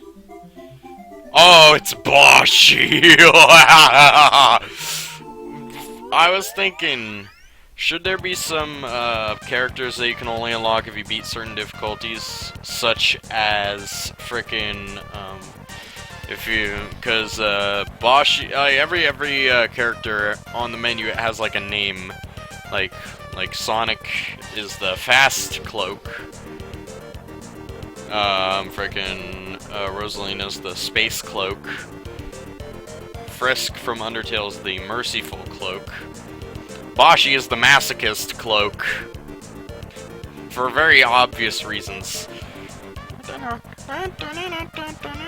Nah, I'm gonna leave Boshi in as a regular character. He does have a special soundbite that plays when frickin' you restart as Boshi.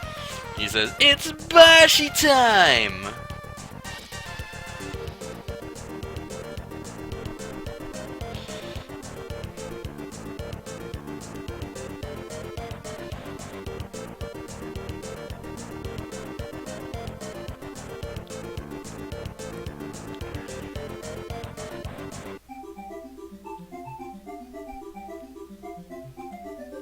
Turn this music off, please. I've got you now. You big hot baby. I've Okay. There's another one like that. It's like, yeah. Your ass is mine. yes, you just freaking heard that.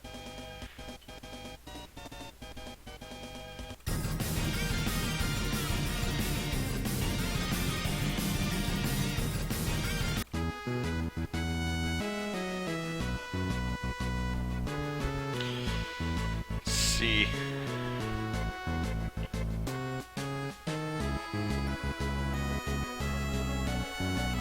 I have an idea.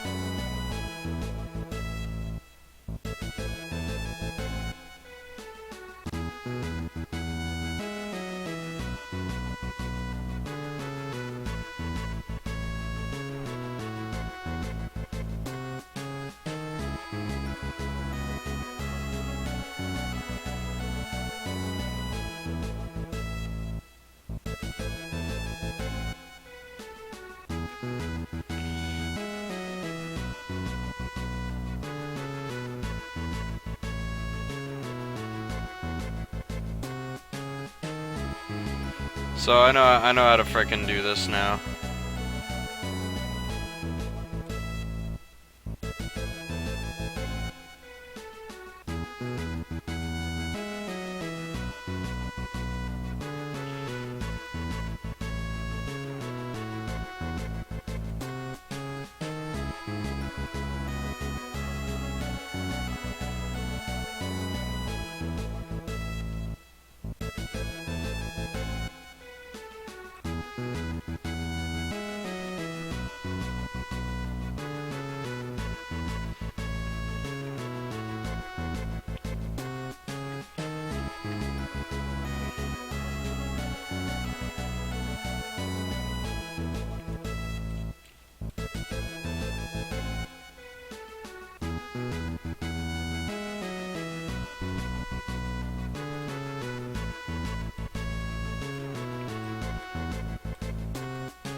I've got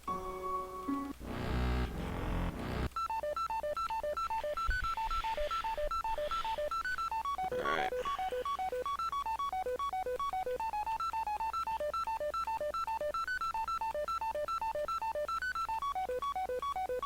Where?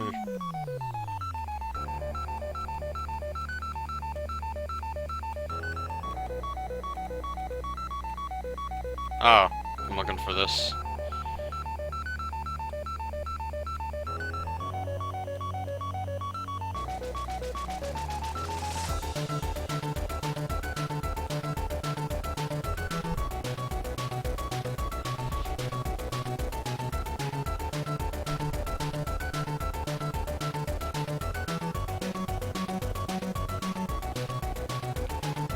This internet cord's so reliable, we can frickin' stream in 60 FPS and not have to worry about frickin' frames dropping, yo.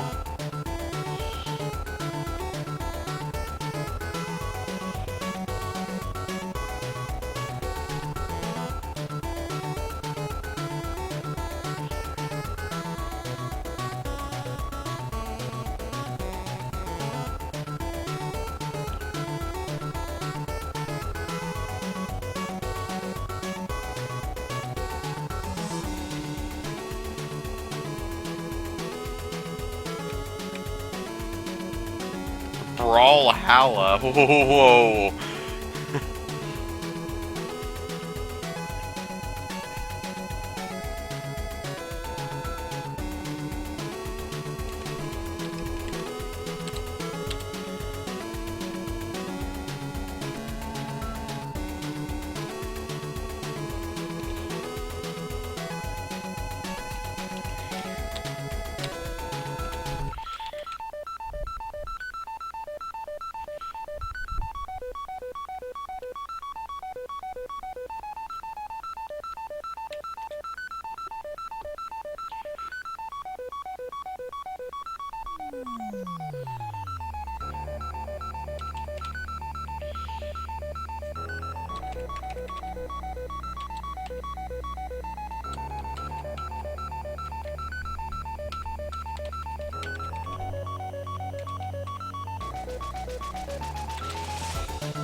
This dialogue too. Oh. I'm gonna be like, oh no. It's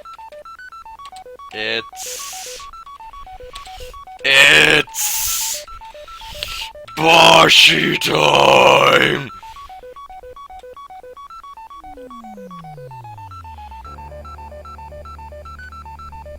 Boshi time!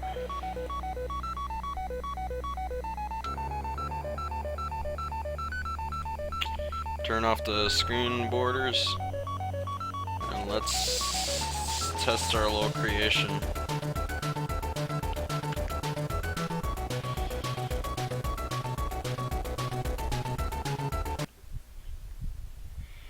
Alright, we are now testing the creation. Let's see if my crap works.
Here's the game.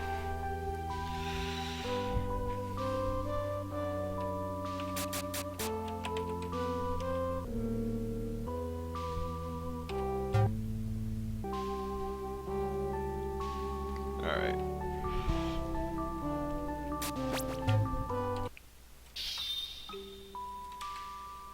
Alright, so here's the game.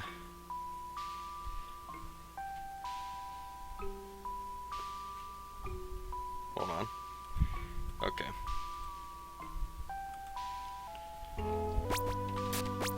So there's newcomer, wayfarer, masochist, and psychopath. Difficulties. We're going to choose newcomer. So this basically explains to you the story of Gamer Guy. Oh. Hold on. There we go. Alright. So you're this little dude.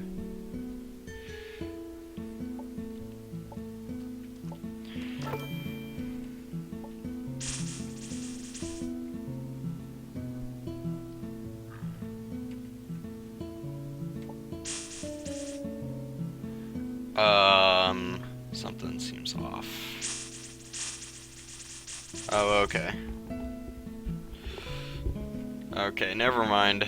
I must have forgotten something.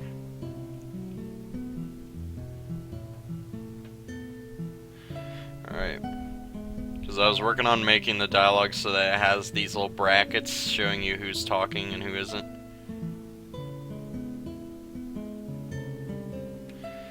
So, this is my brother, Rogue Shadow. He is not in his room, so we go downstairs. And we go into the living room scene. And Mother explains to us that Rogue Shadow's gonna go get some groceries, and she wants me to go with him. But we're not going to do that because I need to test some more dialogue.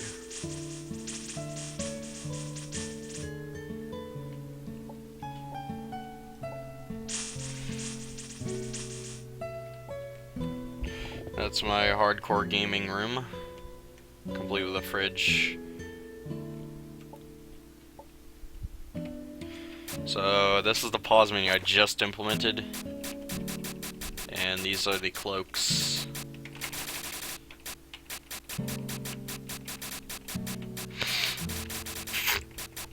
There's 25 in total. I don't have any of them right now, but in debug mode you can you can give yourself all of them.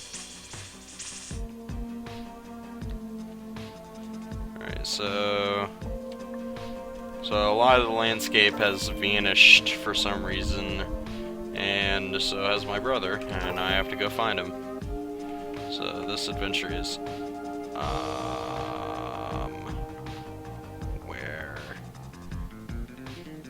where's the chest?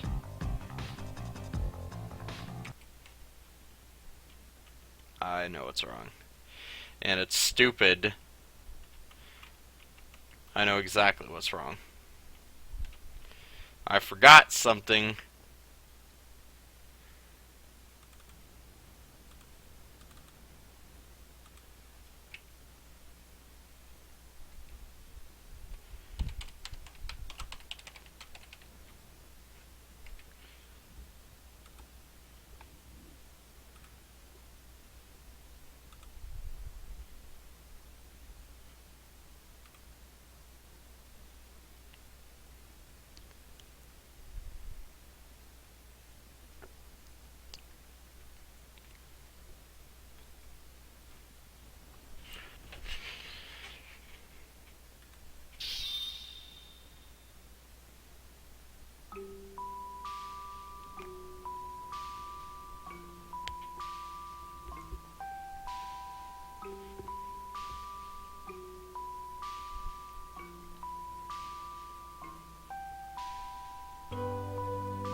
Beta Build 4 sounds so frickin' professional, doesn't it?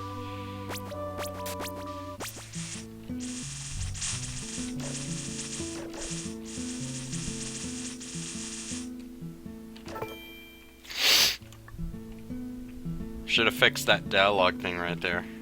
Whoops.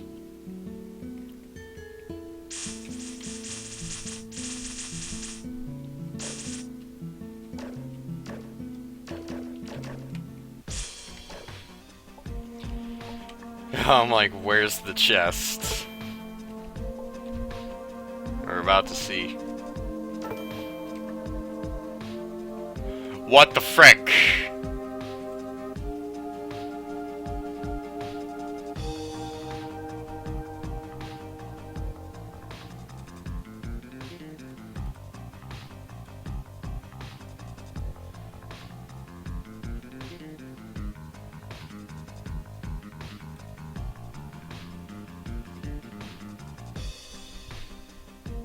Where's the chest?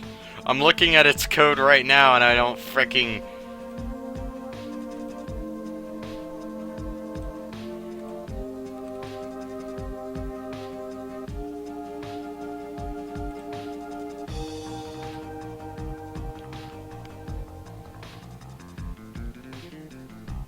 It's visible with a depth of -3. It should fricking appear.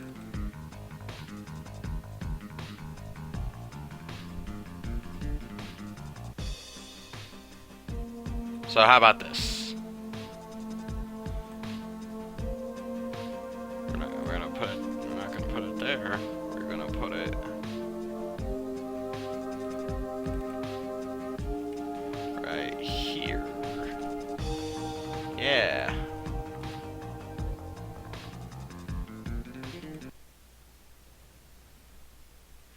While we're here, I'm gonna fix the dialogue.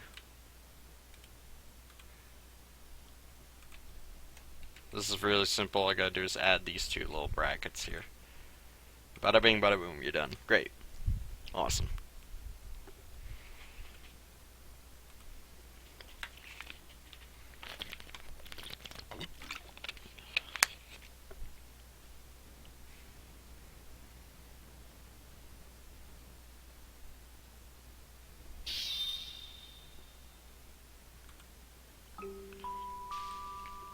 We've seen this. You can't skip this dialogue, but you can skip this. See, there you go. That's my TV to play video games on. Well, gotta go. If you get that reference, you're a truly old school gamer. Use the shoot button to speed up the dialogue. S to skip it completely. But there are certain dialogues that aren't skippable. Alright. There should be no fricking problems now. Yeah, there it is! Alright, good.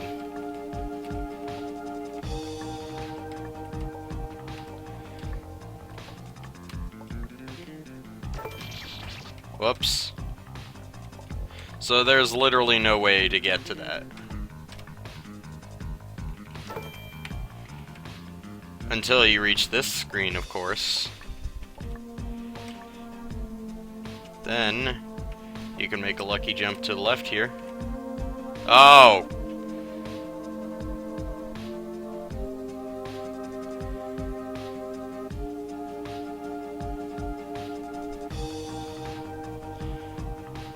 What do you mean, this dialogue?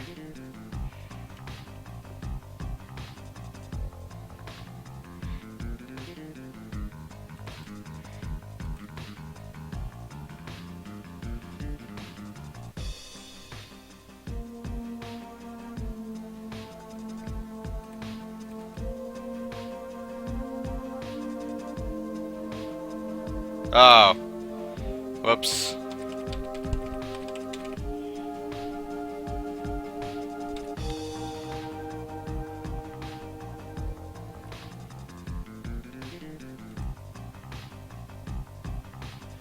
That's a problem with the collision with the player event.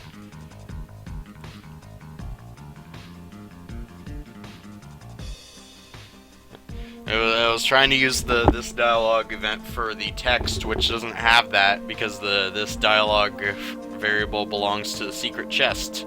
It's using a with statement for that.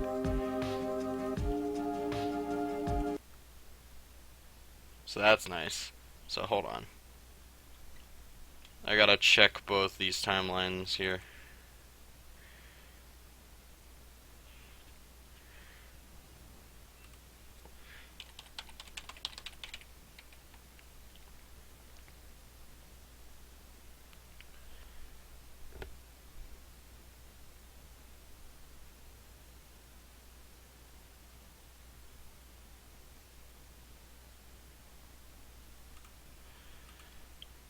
Okay, that should be good. Should be fully functional now. And if not, I'm going to eat my pants.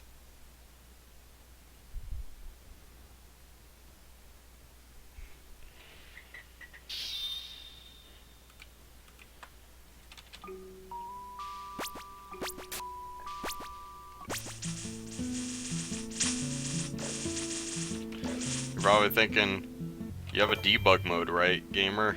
Why don't you just use that? Because I want to be freaking legit about this. I want to see if it works outside of a debug game.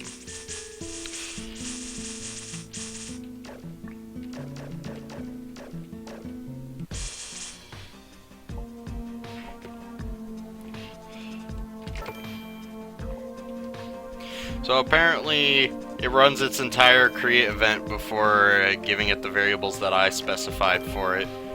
So add the variable of 0 for what cloak it gives you, and it checks if you have the cloak that's the same as what you set its cloak to, then it will destroy itself. So it had cloak 0 assigned to it, like, because you have to like have a placeholder value there until you assign value to it and stuff. So it read from that and destroyed itself because you always have the 0 cloak. So let's see if it works. Ooh, a secret. I wonder what's inside. Oh my god!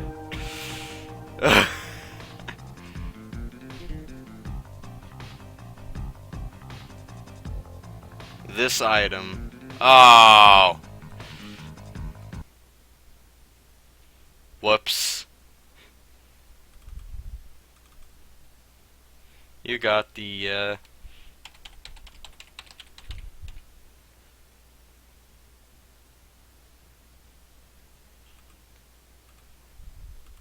well, at least it worked up to that, so my pants will remain uneaten. My pants will remain uneaten. Uneaten, Jesus. Uneaten. Okay. Blah. Ah!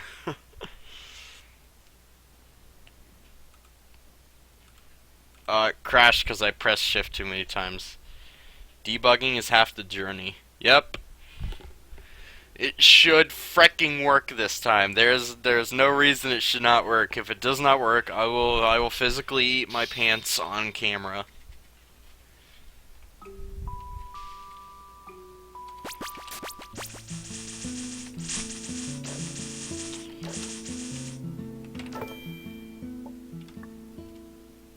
Jumping over the dialogue trigger for the freaking TV, because we don't need that.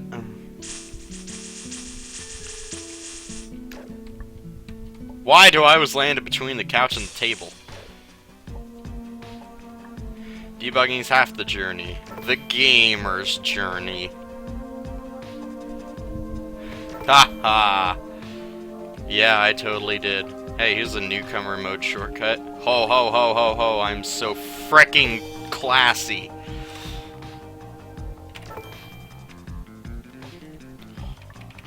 God dang it. That was my fault.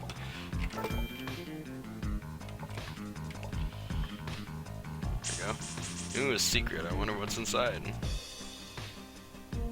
What the frick?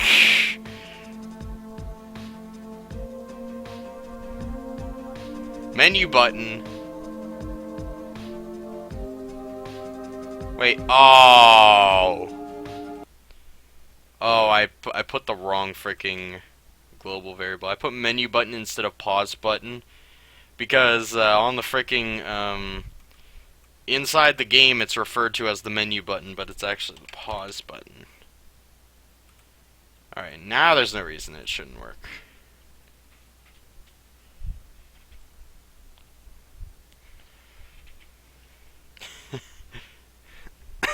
I put 2 wrong variables in there. Can you believe that? Alright, starting up. Press it exactly 3 times there. Alright.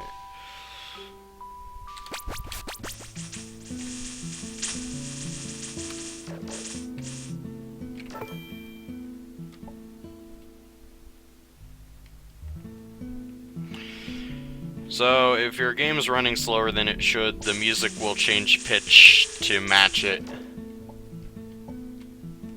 So when you hear the music getting off key, that's probably what you're hearing, is when the FPS like kind of stutters and the game music slows down a little bit.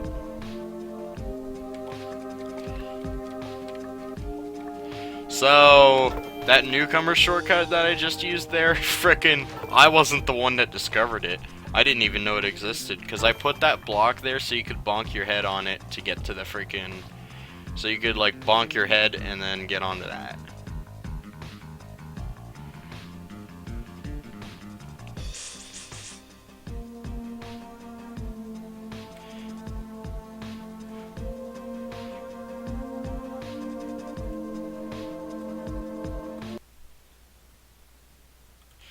Alright, I'm gonna like triple check this.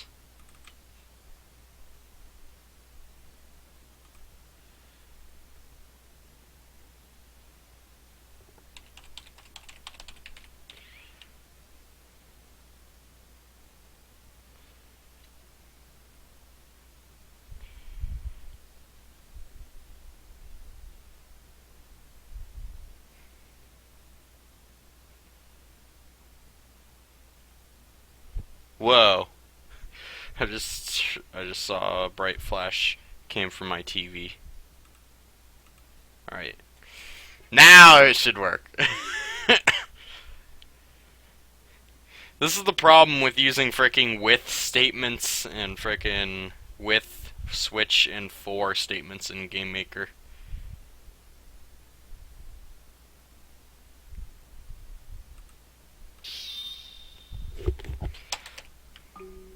I'm activating the debug mode. Put in the Konami code at the title screen, and you'll get the debug mode. What the frick? Wind chill advisory. Oh no. So you probably see this debug info in the top left, covering the beta build tag. So here's the big difference between normal mode and debug game. Watch closely. It's a level select reminiscent of Sonic the Hedgehog 2. The prototype of Sonic 2. With the level select music from Sonic 1 Megamix. So there's a lot of debug features here. Like, well, I'm not gonna show off that one, but yeah, there's this debug platform here. And hold on, I want to see what happens with this. Oh, okay, that's easier. Ignore aspect ratio.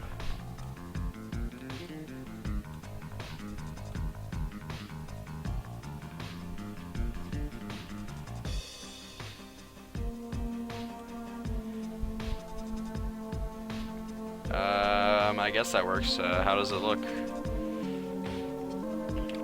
Also, you can make yourself run super fast. Like, really fast. And jump super high. Or, if you want to, you can make yourself move backwards. With a negative maximum speed value.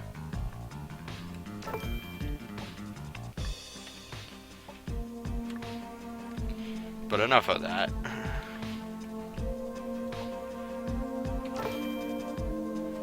Nah, I think this looks a bit too.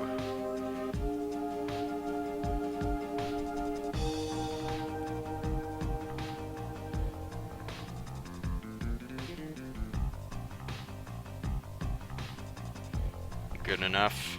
Okay, I'm gonna keep it like that. Oh, you can click things for info on them if you couldn't tell. You can click this. It says you can respawn there. If you click yourself, it says that's me. If you click spikes, it says that thing looks dangerous. Click the newcomer blocks. That's a special block for newcomer mode that makes tough platforming sections easier.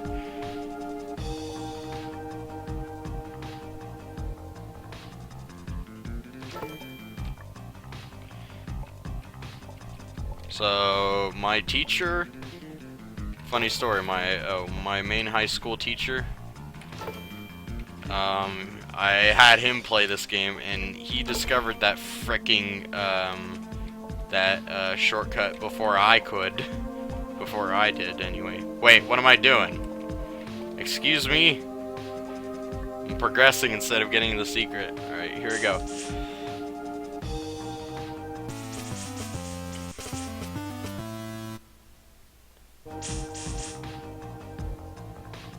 Oh, you didn't see the frickin'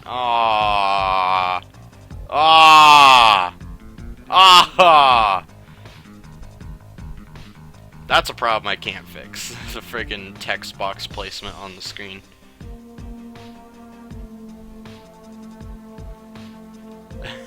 Well, it worked, I think. Yeah. Now she's here.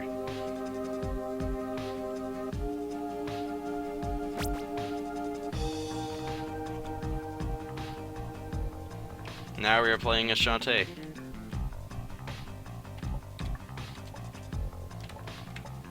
It worked, but you couldn't see the effect. You see?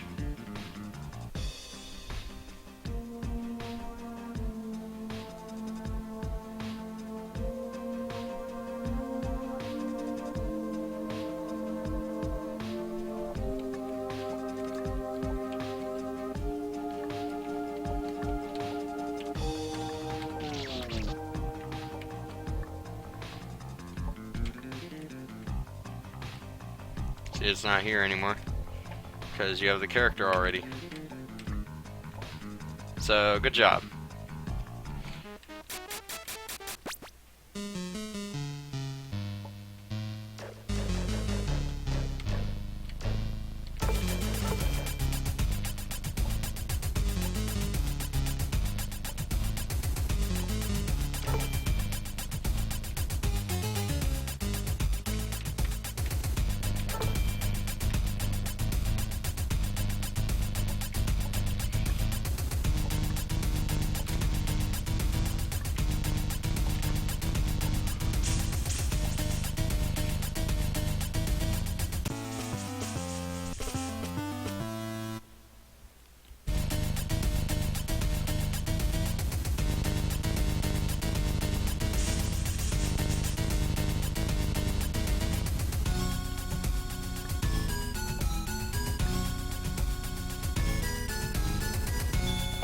It just kind of disappears.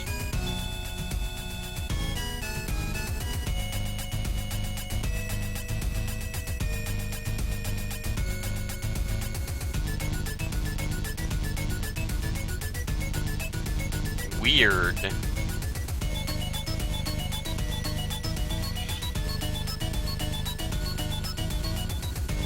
Oh, it's because the frickin' oh.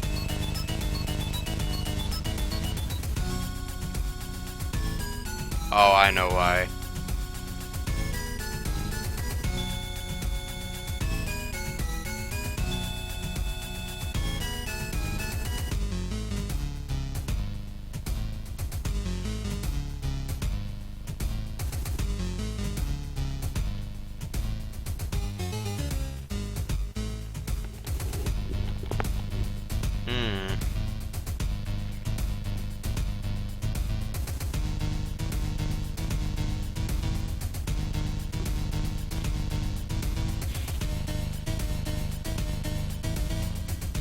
Do you think we could put it in the room start?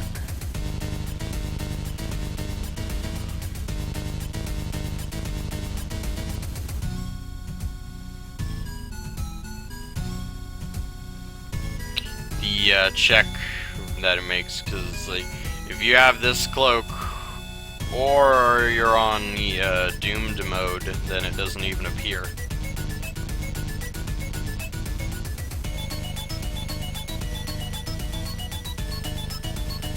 Because I just need for it to check once.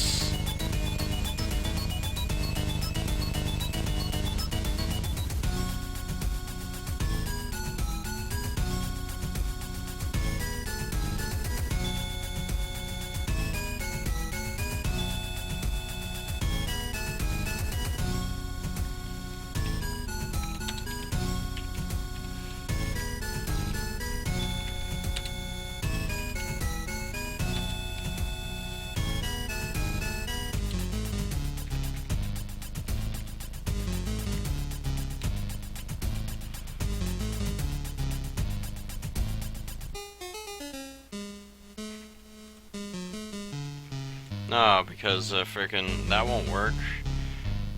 That check will not work.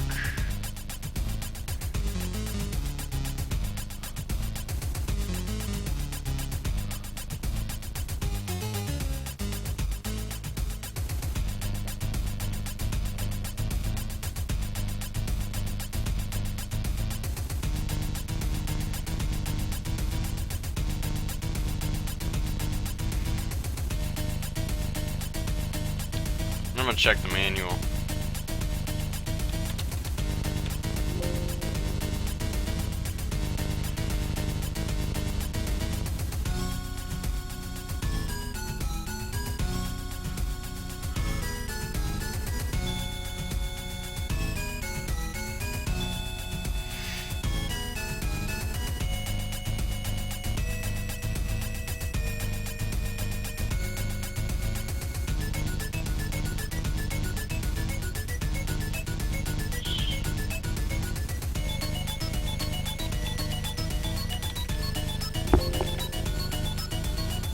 Let's see.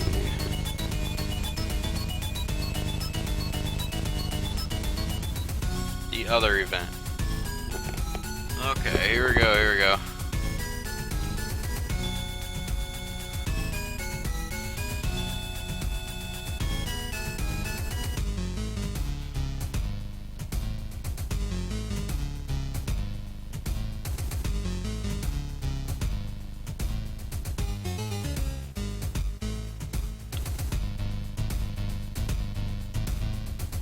Oh, yes, okay.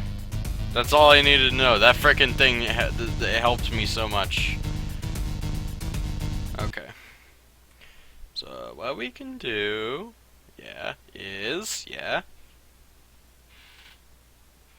what we can do, what the frick? Someone with the same area code than I have frickin' just texted me. Alright.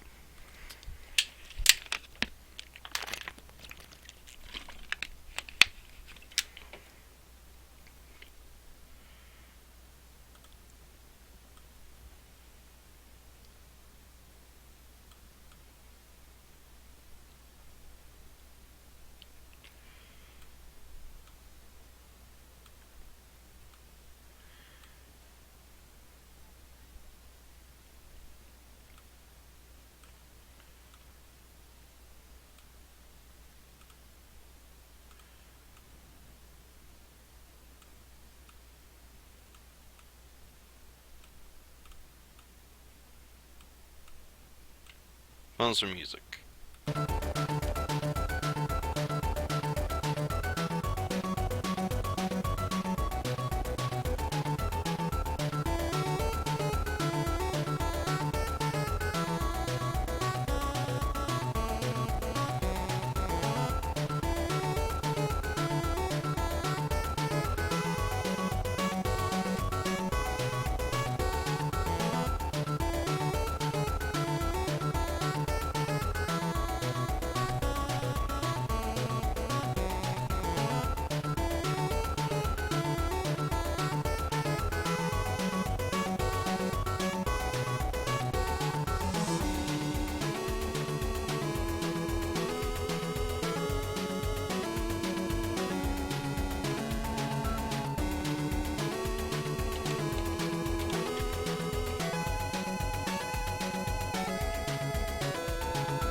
Yeah, that quack you just heard is friggin' my phone ringing for a text.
Oh, okay.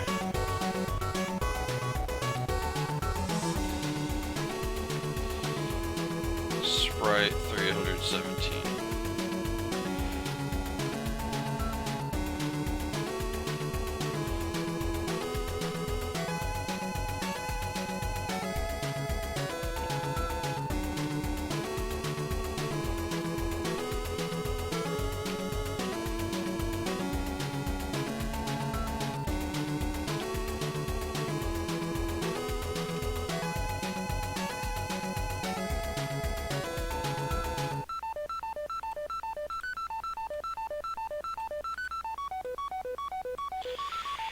Here we are.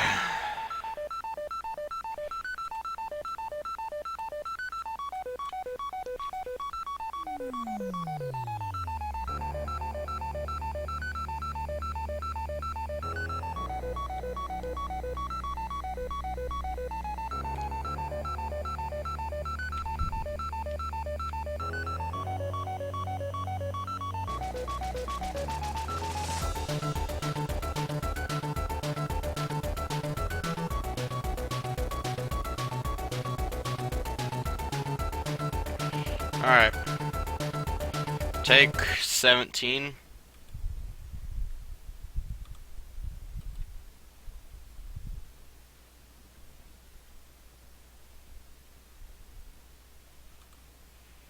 Take 18.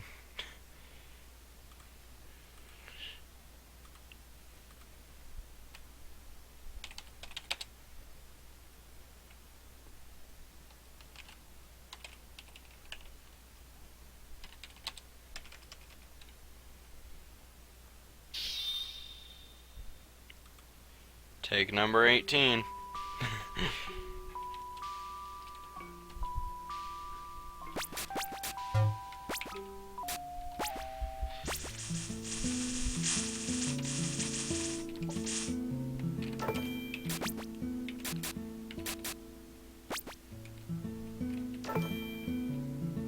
Whoops.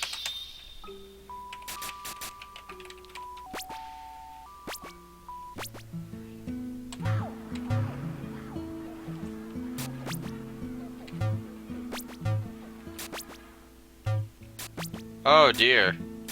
It frickin' inverts them.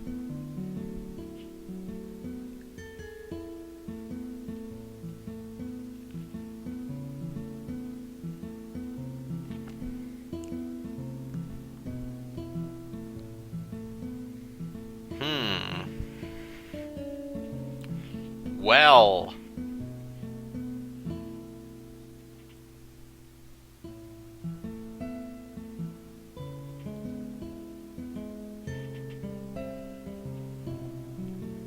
It inverts them.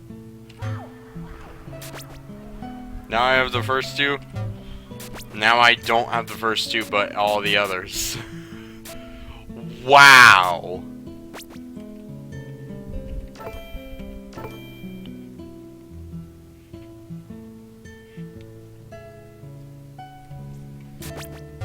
Okay.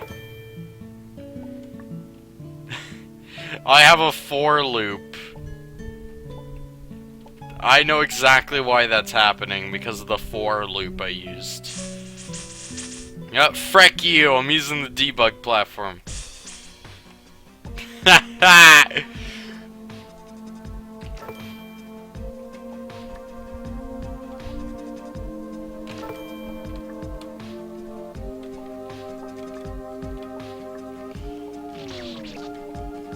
Ah, frick. Frick! Ah, I just ran straight into it. There we go.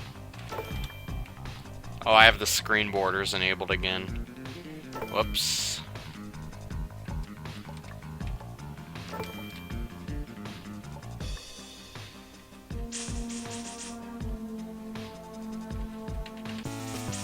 What the frick?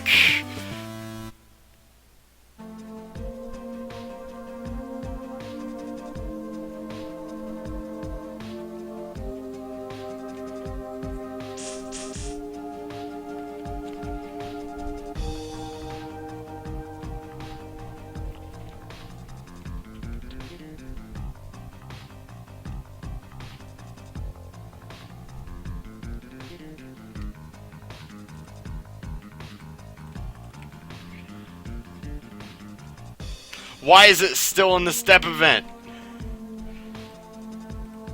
Why? That's so stupid. Oh, that's so stupid. I thought I took it out of there. Whatever.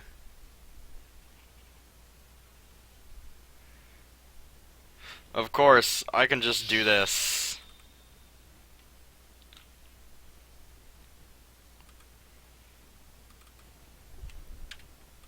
There we go.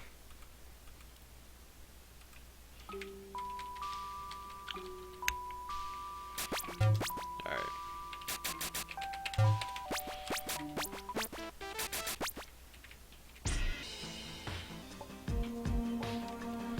So notice I have all the cloaks.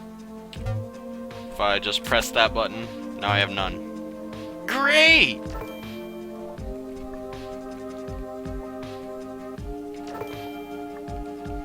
Apparently your globals.ini.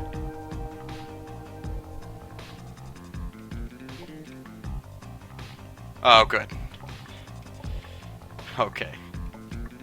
Apparently your globals.ini frickin' persists even if you frickin' like use a new temporary directory. For instance, the ones that GameMaker like puts in for you.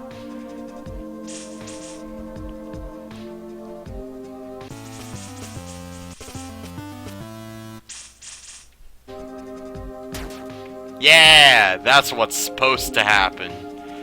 That is what was supposed to happen. I'm glad it does now. I'm gonna switch to it. There's Ira. She's a fallen angel that gets swiped away by a bad, nasty guy. And you have to save her. You just meet her. She agrees to come with you and so you can figure out what the frick's going on here. And then you frickin' then this guy frickin' flies like right in there, takes her away. This voice guy knows exactly what's going on. He says, "Welcome, new traveler, to the Eternal Garden." I'm like, "How's it going?" He says that he can feel that I have good intentions. I'm like, "Okay, don't feel me in any other way, please." "Silence! You are in search of a lost angel named Ira. She was stolen away by an anonymous mask wearer. You'll need more than my help to stop them." Well, how do I do that? You'll need the assistance of some allies. The four elemental gems. He gives us a portal, and we're off to the area where the super fast guy was going. And this area just so happens to be not raining.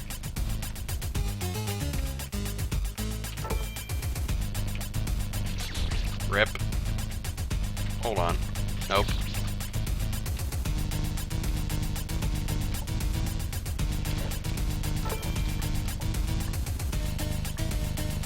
So you gotta do some kind of stupid jump to get to that. There we go. Nice work, detective. Let's see into his chest.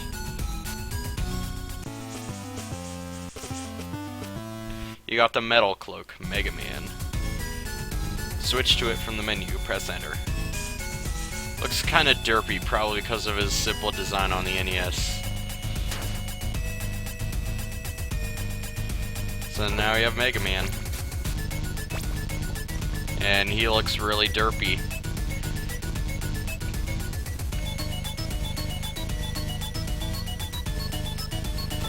So there's 25 characters in total. Well, 26 if you include the normal characters. So the voice guy just told us there's a girl waiting for us in the next room, and we should unite with her and save the world. So we do that. Now she follows us. So there's 26 characters. If you count the default one, that would make for 13 dudes and 13 girls. There's another NPC cabin. There was one that I purposefully avoided in the first area. If you download the game, you can go see it.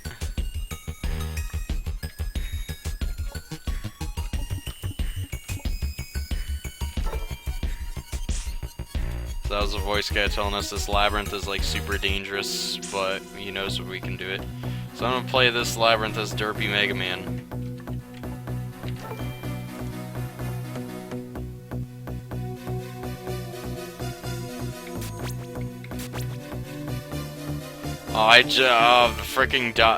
Having the pause menu up.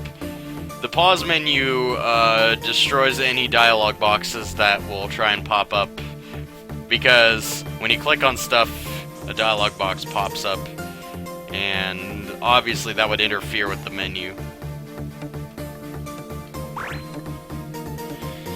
So this labyrinth is essentially Shantae written all over it, which is why I'm using Shantae instead of Megaman. This labyrinth, the whole concept of this labyrinth, as well as some of the execution, is from Shantae, such as keys and doors, and snaking your way up from the bottom, and these stupid rooms.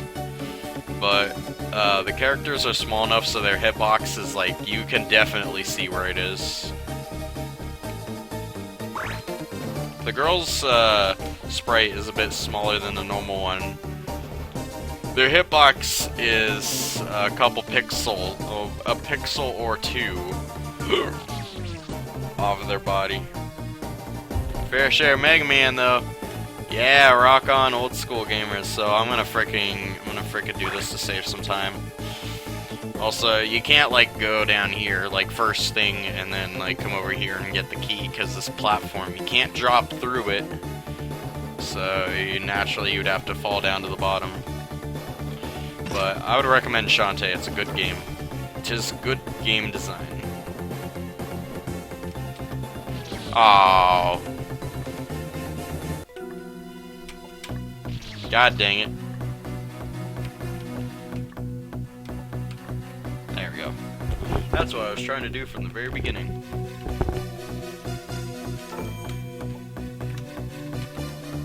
Still haven't dropped frames, nice. Been streaming 60 FPS for 4 hours. So these pink blocks only appear on the freaking newcomer mode. So if you were playing on higher difficulties, these blocks would not appear, because they're designed to make everything easy, you know?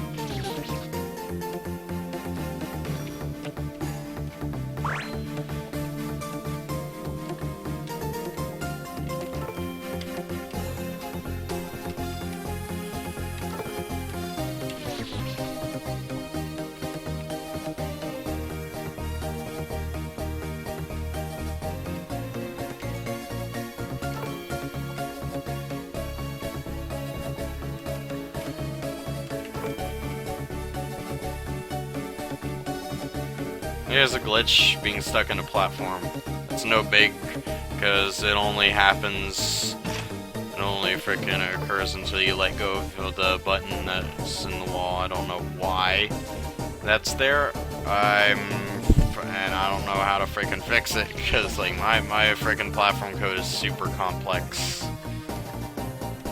We actually had someone write the code, some of the physics code for this for us, and it's pretty seamless now, but there are some bugs like that platform glitch.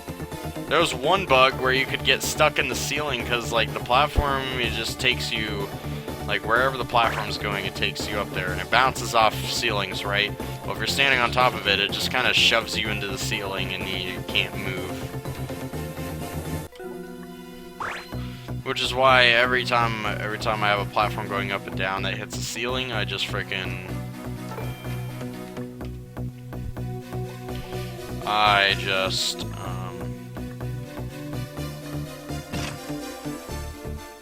put some spikes.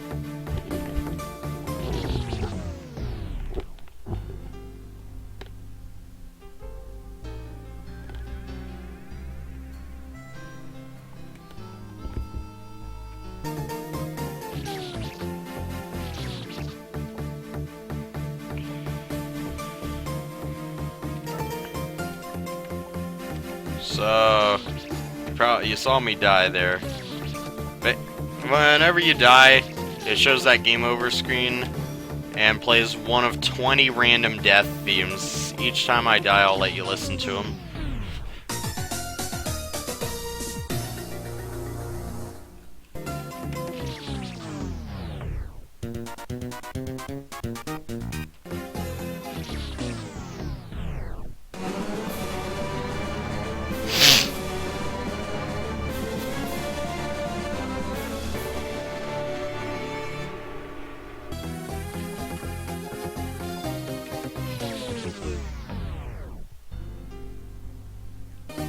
Unless you've already heard them like that one.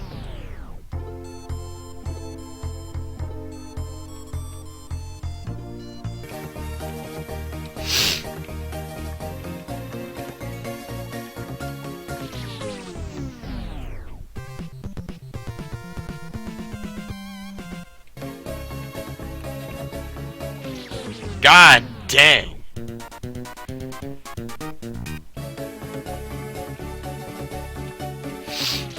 God, why can't I frickin'...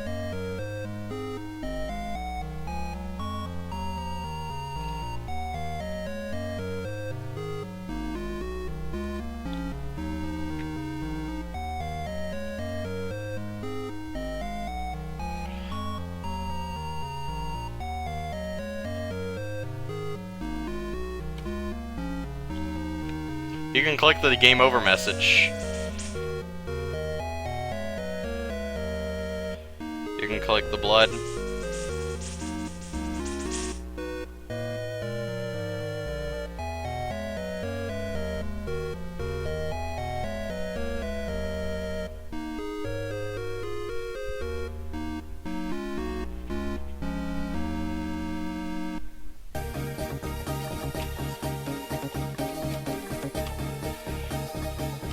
Ah, I friggin' didn't think I'd make that.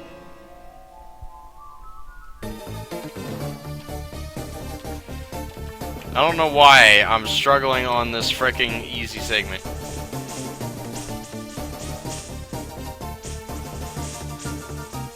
Too spooky. Alright, let's change to Megaman Spam Bullets. Because we've got a boss fight coming up.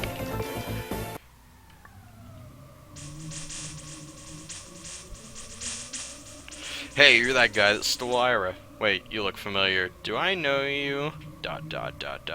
Ah, frick it. You're right. I think you're out to kill us anyway.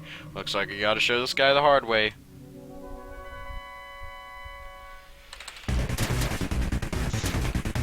So it's your standard boss. Shoot him to deplete his health. But after so many shots, something special happens. Something that everyone will never forget. This! At 35% health, he starts frickin' doing these uber attacks. So you can use this lightning as well as these little crescent slash thingies in certain fashions.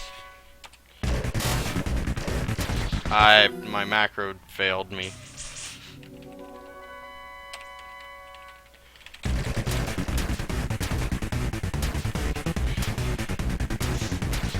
God dang it.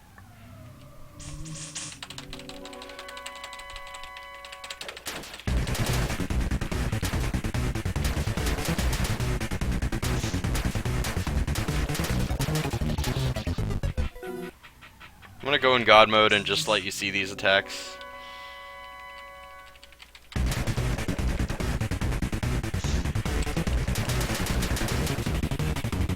So he uses uber attacks. Also, when he goes into rage mode, he spawns a whole bunch of randomly bouncing freaking spiked balls that instantly kill you.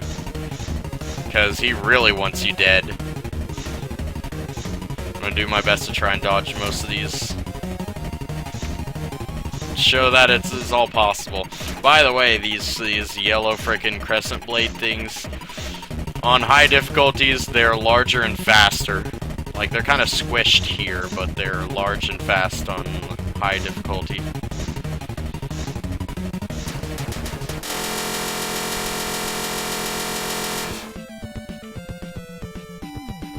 Oh, just to clarify, there's a progress menu. It shows you what partners you have, what partner abilities you have, your current area, deaths, time. Basically, it's an info screen. So let's get the freaking thing. You got the steel gem. Thanks, whoever said that. Now let's book out of here. Also, Haley learned the shuriken throw. Cool, but we really need to be going. She throws a shuriken in the direction she faces when you press the Z. Sweet, but seriously, we gotta go. Fine, I'm just trying to give you some information. Jeez. Wow, now I feel bad. So now Haley can shoot the shuriken. Go down here. You see a steel gem here. Haley's shuriken.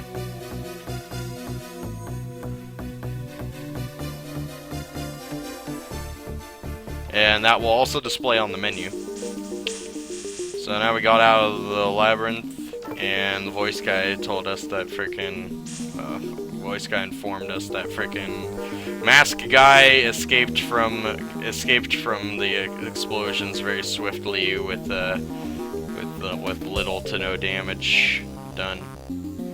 Then I'm just like, well, frick. He's like, you gotta continue chasing him.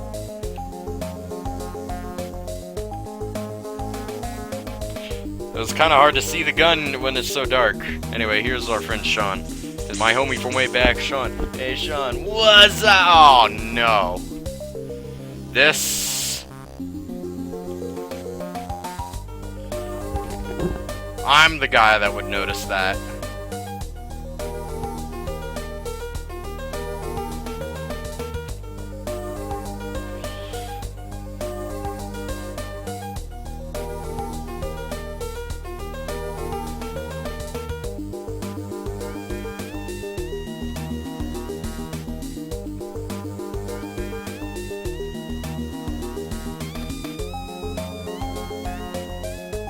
There you go. Disregard that.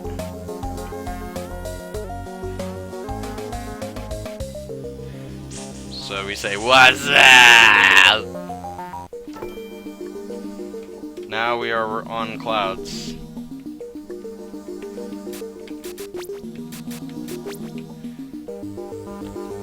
So there's a cloak coming up here. Man, I never thought I'd be literally walking on clouds. Sean says,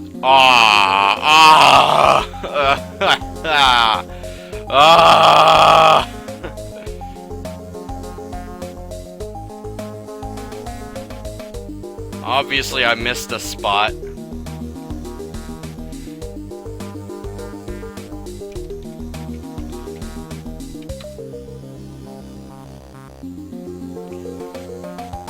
See, the dialogue used to be like this line of text right here. Whenever a new person talks, they have this little arrow. I changed it to this, like, double brackets to show who's talking, since that's more streamlined. But I forgot that line of text. See? So, Sean made a freaking getting high joke, and I'm just like, what do you mean? He's like, never mind. He's like, we're higher than this guy, and I'm just like, what do you mean? And he's like, never mind. If you get that reference, you truly browse the internet. So here's some major spoilers.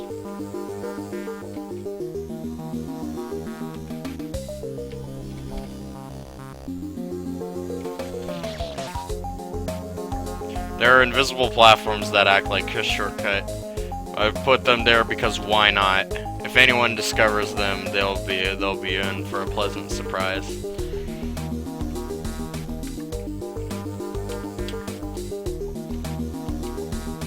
But you're probably thinking, gamer guy, shouldn't you go back and get that frickin'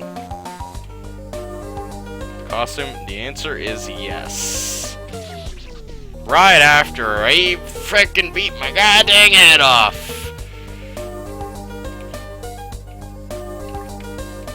Oh, you can go that way. Oh. I should do something right quick here.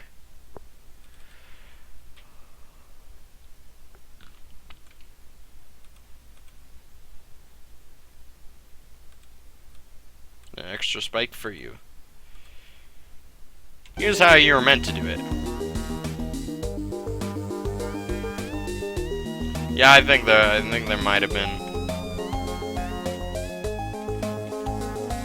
So here's how you're supposed to do it. You can right-click to teleport your character. It also works when you respawn. So here's how you're supposed to do it. Here's how you're supposed to do it. God! Frick my anus. Don't actually do that.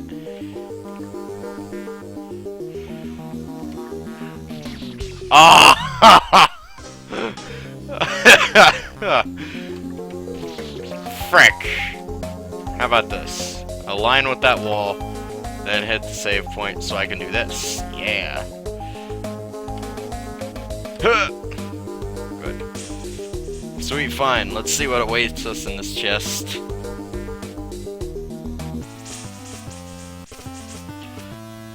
You got the psychokinetic cloak. PK Thunder. Nope. Does not actually shoot PK Thunders, maybe. Now we can play as Kumatora from Mother 3. And you can Death Warp. You can Death Warp these things because they save in a global variable. They save in a global variable that is not tailored to your save file. Frick, okay.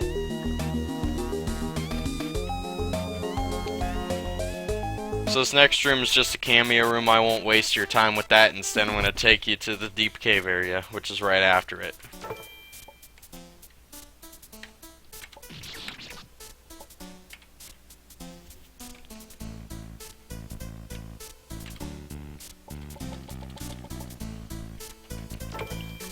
If you fail that puzzle, yeah, you get some helpful tips. Alright, so every time I die, if you haven't heard the death theme, then I'll let it play. Frack me. Ah, whoops. I accidentally restarted. Reflex, man. God dang it.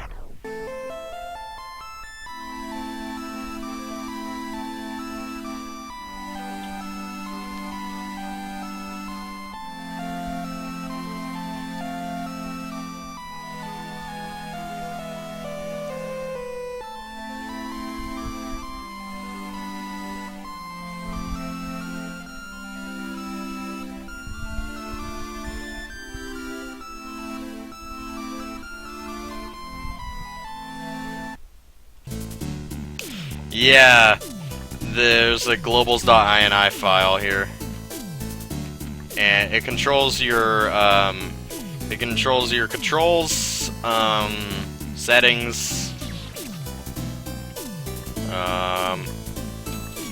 and your collectibles too. Frack me!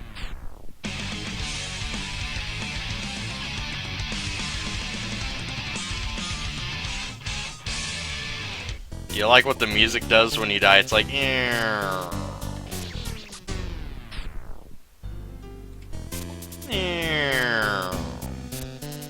Infinity Plasma. Hey, we're just about to frickin' see your cameo. Right after I frickin' do that. Also, I'm playing as Kumatora. Your favorite freaking character.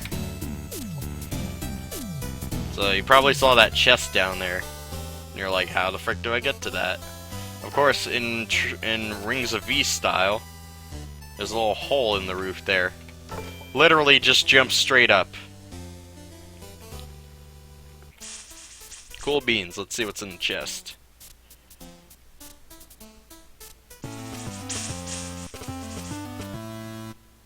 You got the fast potion. I don't know about the delay. I'm streaming in 60 FPS. That might be why there's a big delay here.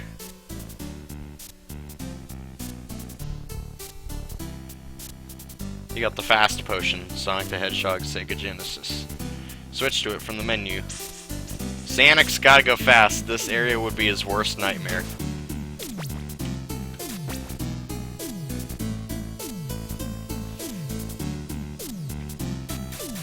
So here's Sonic, even has a special jumping sprite.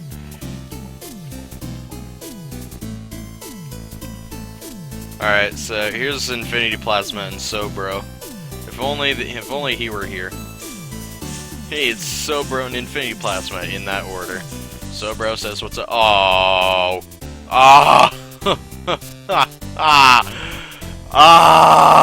Frick. Oh, that's bad. That's bad. That's really bad.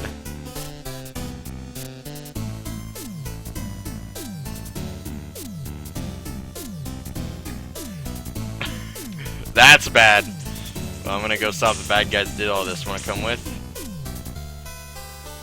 Okay, here's what I can do. Here is what I can do.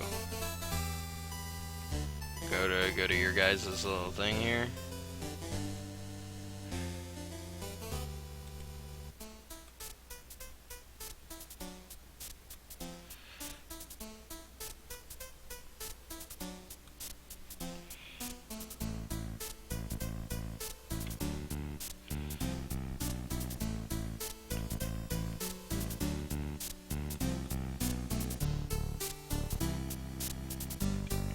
There we go.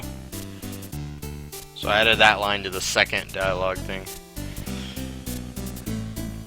Infinity Plasma says he'd rather be playing his GBA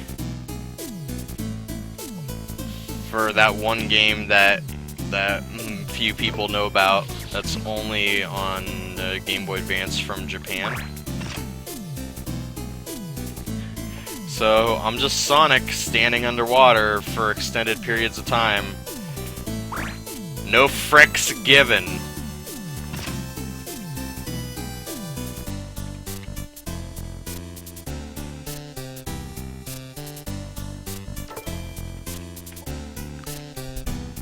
So here's the recommended retail price of doing this puzzle. Nice. Okay. Remember the mash shift trick here. Whoops. No, come back! Whatever.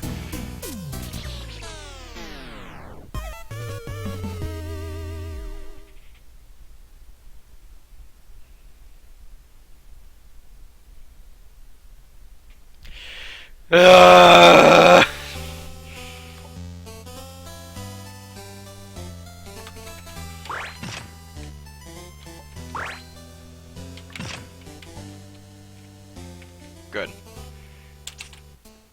Alright, I did that on the first fricking frame.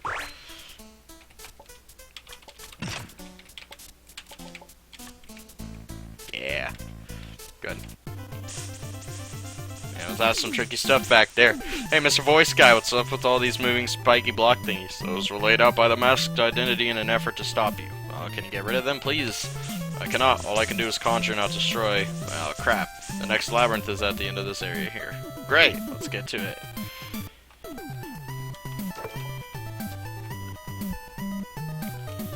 Oh, my favorite cloak is in this area.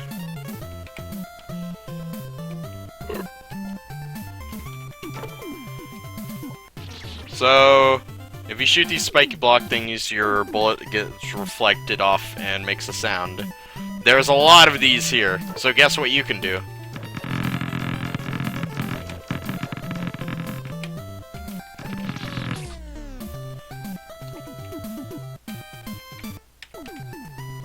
The music here, yeah, it's pretty cool. I like it.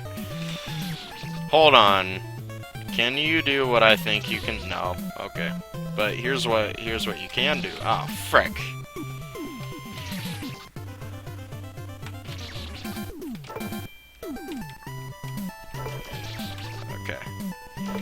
you can wrong save. Of course, you can just do this, but if you do it the normal way, you'd have to do a little double jump here, then go back for the freaking blur blur blur blur, something about the chest. You got the space cloak, and you can't fricking see it.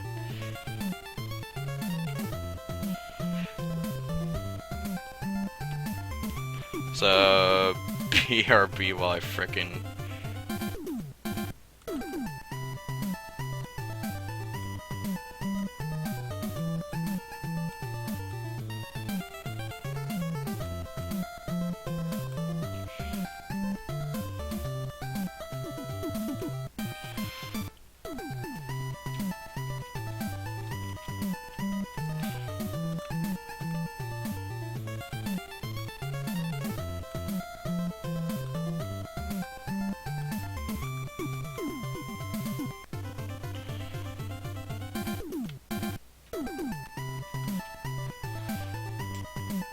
So I'm repositioning the object in the original room here.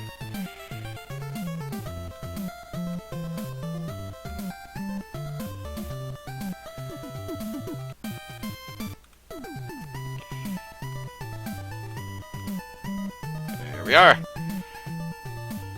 Let's use the dummy text box here.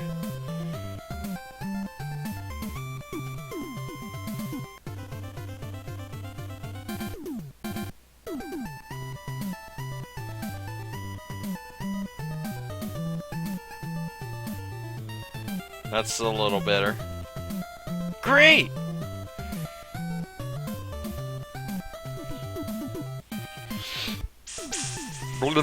She's my space wife. Just kidding. So, you can't see the chest. Bummer. Bummer drummer.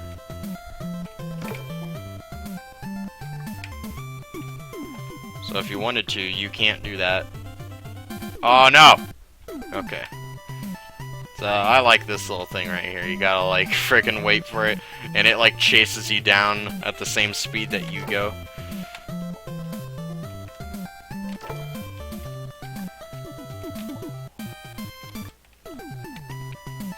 Oh, if you haven't noticed, the fricking sky is gradually turning to sunset.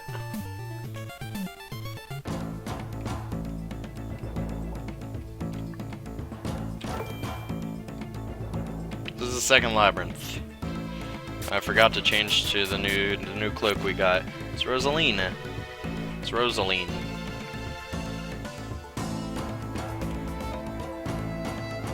Rosalina with a gun.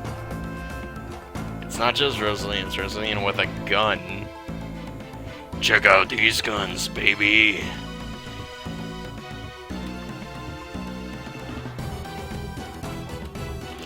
So there's a very specific setup you can do to get past here.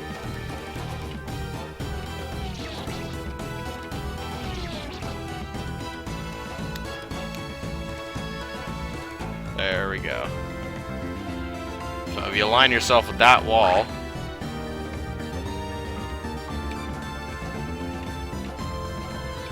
then you have the align to get through all of these.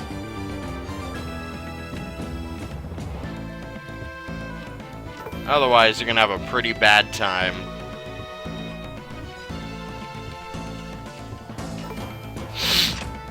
So this labyrinth's all about water physics, and this is probably when you're getting pretty tired of them, so I made this the last area in the game besides the little final super challenge that will actually freaking use the,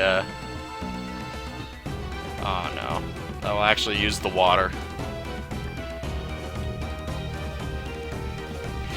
That may look super easy to do, it's not.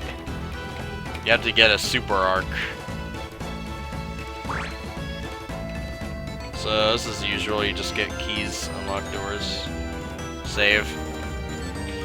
Save, there's a lot of that.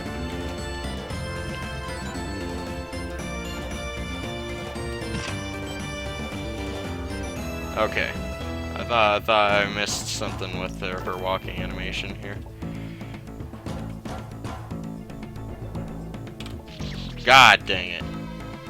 I feel like this easy mode block doesn't exactly make things very easy.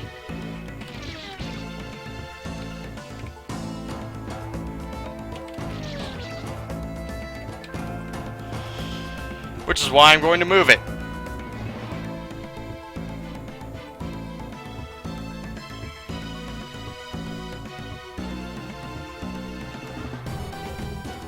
There we go.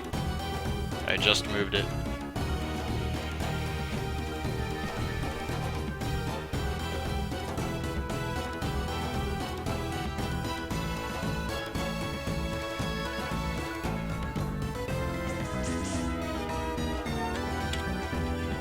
I got it. Okay. If you went down there, you'd have to go through like a frickin' whole bunch of crap that just seems unnecessary. Alright.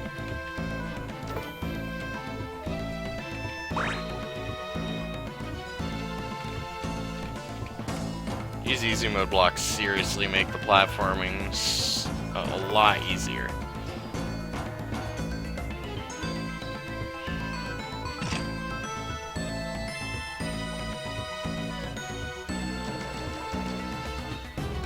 Yo!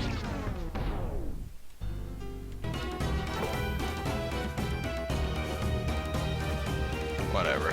I'm not re-unlocking that door.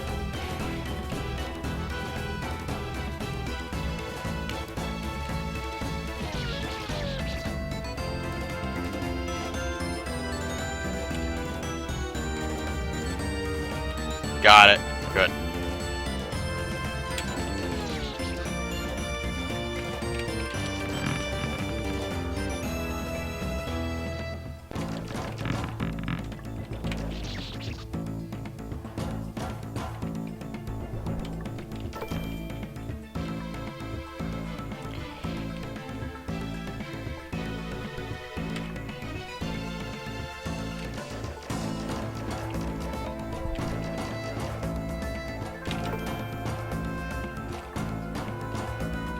Whoops.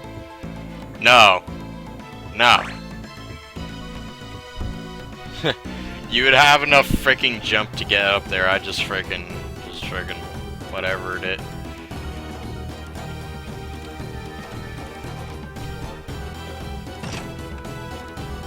So this is the last room in the labyrinth.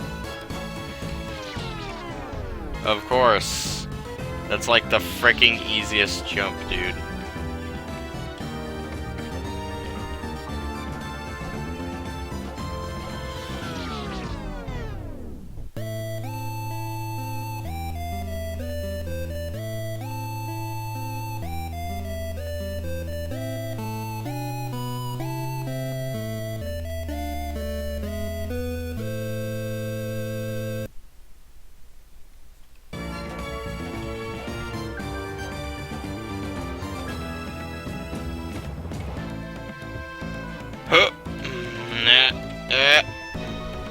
This does not take you down any faster than frickin' just regular falling.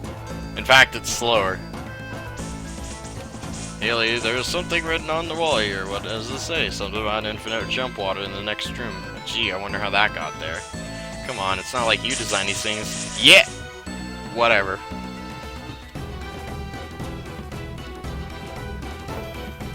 So here's the second boss. He's made by a guy named Who Is This Git? He wanted me to feature his evil stickman Lub Lub in the game. Who are you? Name's Lub Lub. I kill things. Guy in the mask told me to execute someone in the green shirt and orange cape with 2 partners. That looks like it's you, so prepare to die, fool. You what? So he has a whole bunch of supernatural-ish attacks. So you're probably thinking, why does he use the lightning? The lightning has a special property here. If it strikes the water while you're inside it, you're dead. Just like real life.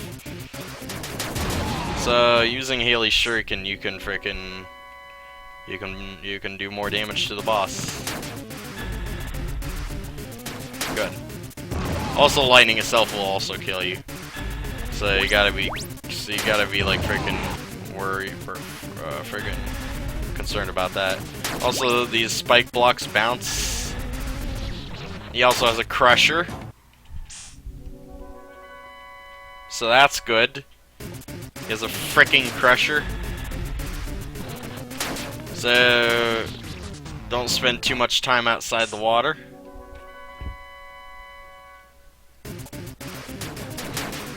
This is a boss where you have to be paying attention. Unlike the other boss where you could just kind of like slack off a little bit.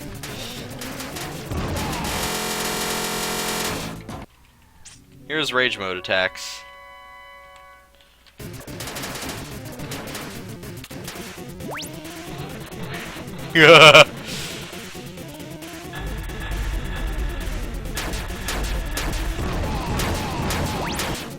Lub ain't frickin' around anymore.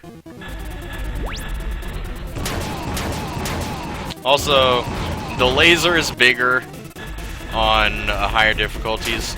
These spike blocks, these spike vice grip things are faster on higher difficulties.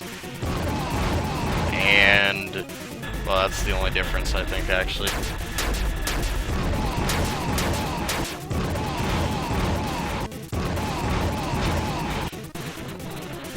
Also, the screen is shaking, the music's super fast, and it makes you frickin' lose your crap.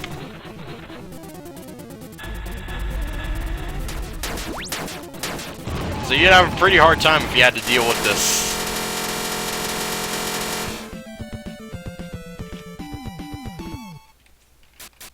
This is boss room 2. I forgot to show you the name of the other room. You got the water gem. Great, now let's book out of here. Sean learned the rocket spike shot. Not this crap again. He shoots the flaming spike in the direction he faces when you press Z. Alright, cool, but we gotta go. Fine, just trying to give you some info. Gosh. Now I feel bad again.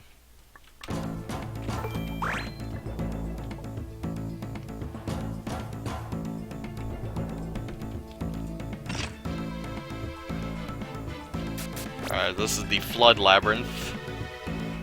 And I should correct that freaking mistake on the menu to say Flood Gem instead of Water Gem.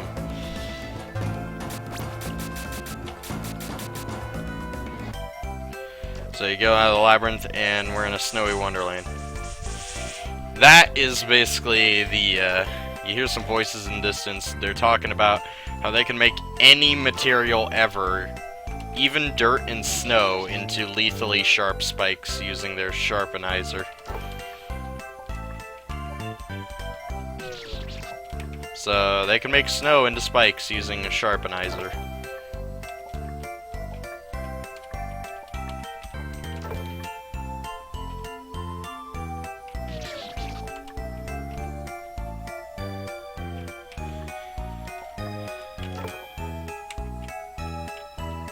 So down there is the frickin' one that I want the most.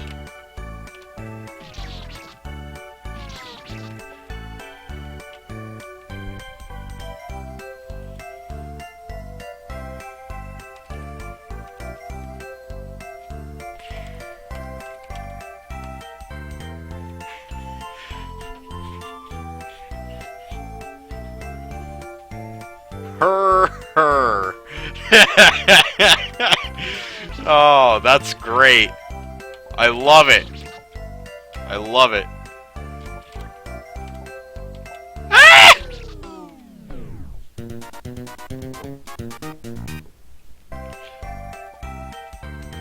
The sharpenizer is the cutting edge of technology. Oh, no, you didn't. This jump's kind of stupid. Oh wait, what am I doing? Gee, it sure is freezing out here. Insert some witty joke about opening chests.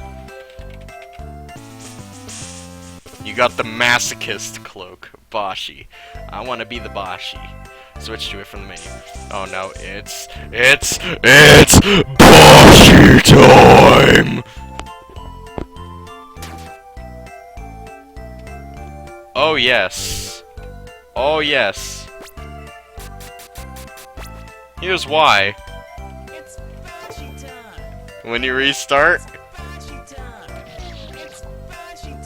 you can already hear it.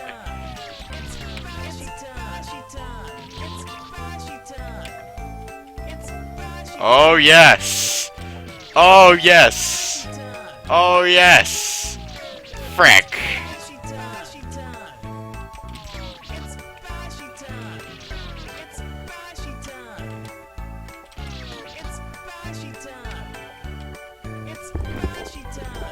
It's Bashy time!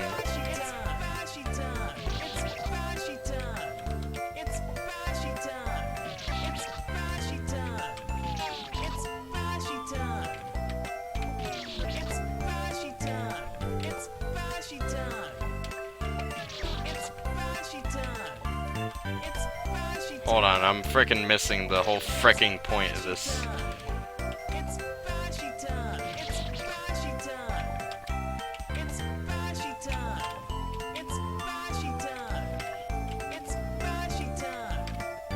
There we go. Are you kidding me? I swear this is... I almost did it. Oh yes.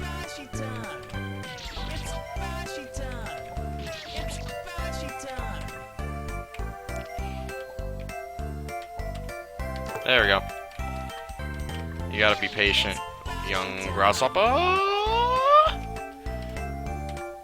So here's where we get our third partner, Anna, from Mother. Oh, I forgot to show off that frickin' amazing line of dialogue she has. So there's some more NPC huts, but we're not worried about them right now.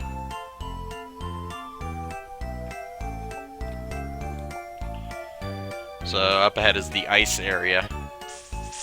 Message from the real gamer guy. Nice work, but nothing's here yet.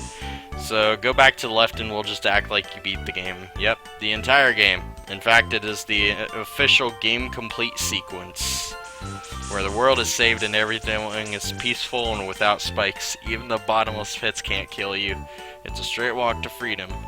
Head left. Alright. So this, now the game will act like we beat the game.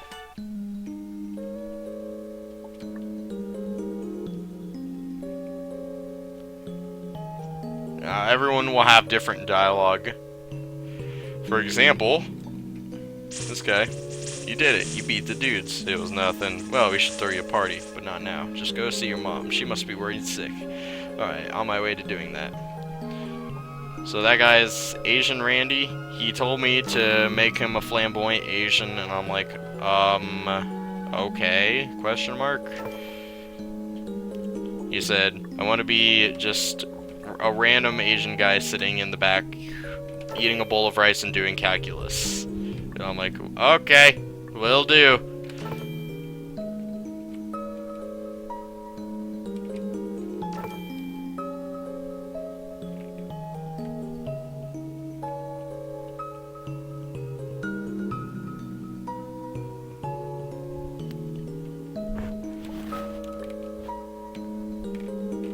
Notice, the entire area is empty.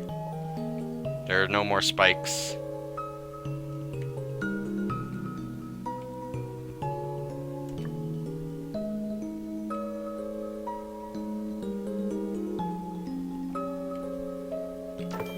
And this frickin' heartwarming music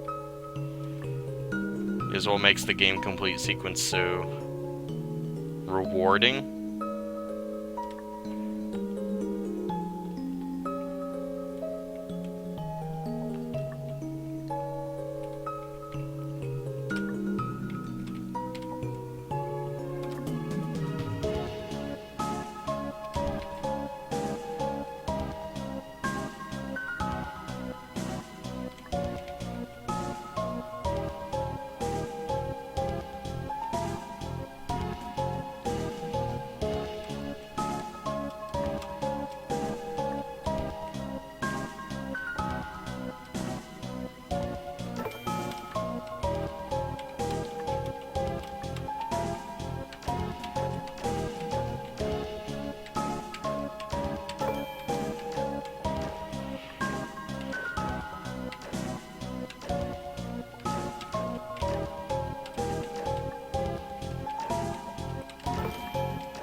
Ever wanted to see this labyrinth without spikes? Here you go. These rooms are totally empty now.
So Mom gives us a hero's welcome back. Aw, frick!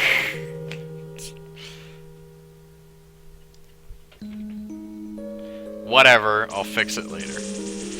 So Mom gives us a hero's welcome back to the house. And I'm like, okay, I'll scoot off to bed. Also, guess what? Since it's the happy ending, Rogue Shadow's back. He says he doesn't remember anything. And I'm like, well, you don't have to, at least for right now.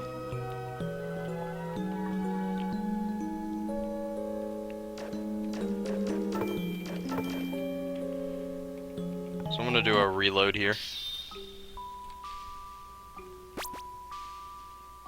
There's what the save file looks like. 3 partners, 2 weapons, the end, newcomer mode. You get in bed here, your adventure will really be over, for right now at least, Beta. Your friends will stay with you to the very end. Continue to the cloud pillow if you're ready.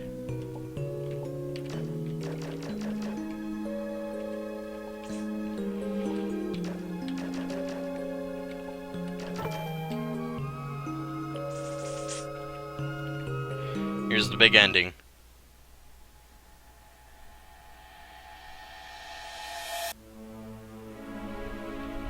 Sit back, relax, and enjoy your ending.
Whoops. I clicked out of the window and back on, and it caused an FPS spike, causing the music to slow down a bit.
presented by the gaming team.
If that ending didn't make you feel absolutely amazing, I don't know what will.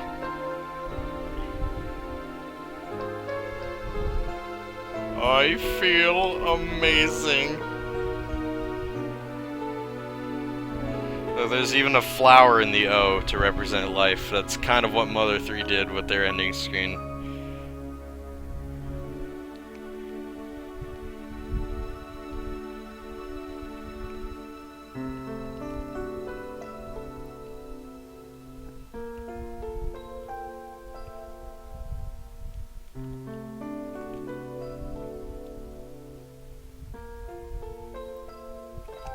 Out of 10 ending.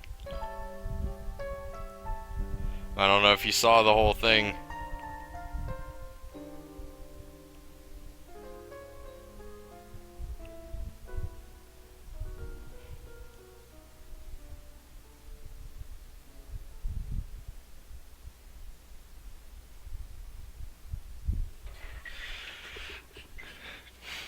The music doesn't loop, but it doesn't kick you off either. It allows you to just kind of sit here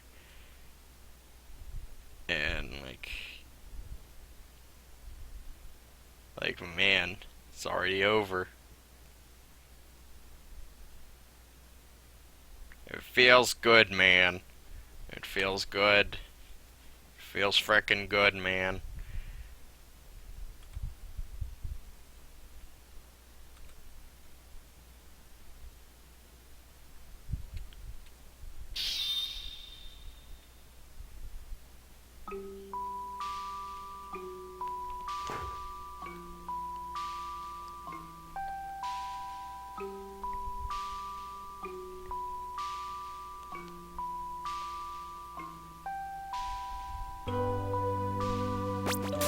And now the save file says the true end.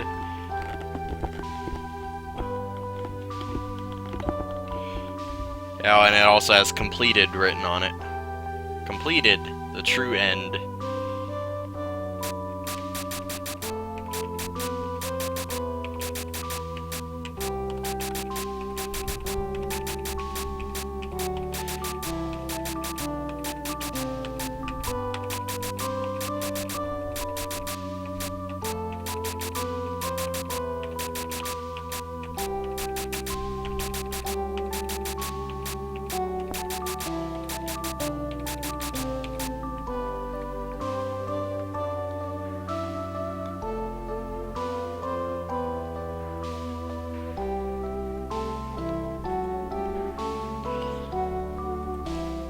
There's actually more to this game. I'll show off the psychopath mode.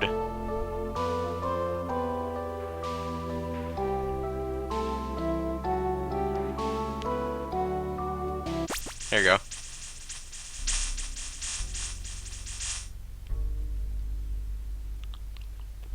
This is a story of a... Wait, this isn't Gamer Guy 500. It looks like Gamer Guy was possessed by a demon. Now he's a crazed psychopath. You, the player, you did this to him, didn't you? You chose psychopath mode. Didn't you realize that the difficulty names affect what gamer guy experiences during the game? Newcomer gives him an easy time, and masochist means that he likes pain. Whatever. If you so choose, continue as a crazed monster if you wish. Press shift to jump out of bed, Z to save at the green circle symbols. But why would you need that when you have a demon controlling and immortalizing you? So, throughout the entire game you have this red glow.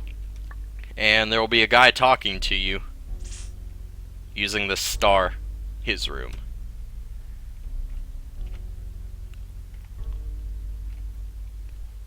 Also, the creepy music. My computer room. My computer. The little tidbit here. The light's off here.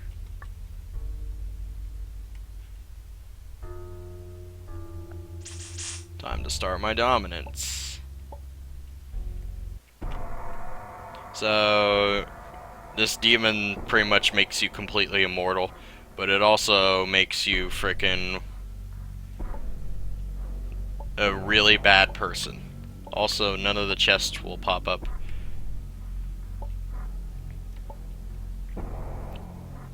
You can't even die by the bottomless pits here.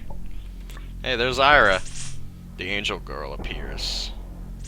Such a shame. The Pokemon Smash guy's cabin. He's gone.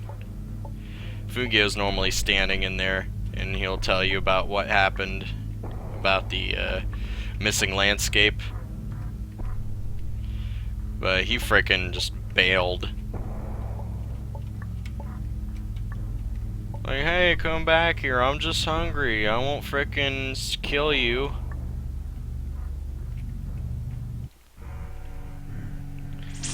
The Overlord's Garden, it's sick. I'll make the portal for you.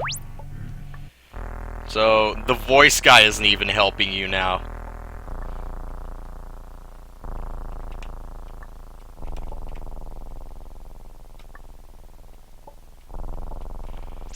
The Deadpool Doctor Who Man Sand Cave, he's gone too.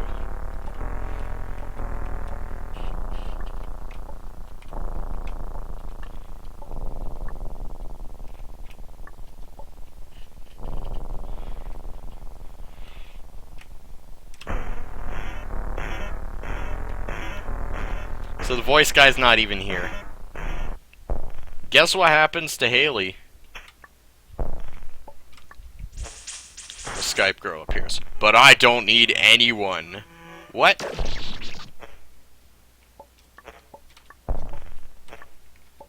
You kill her. The Skitty girl's cabin, she's gone too. So you know all those times you fricking die by the spikes? And your blood goes everywhere. Now you're inflicting that on other people. It feels bad, man.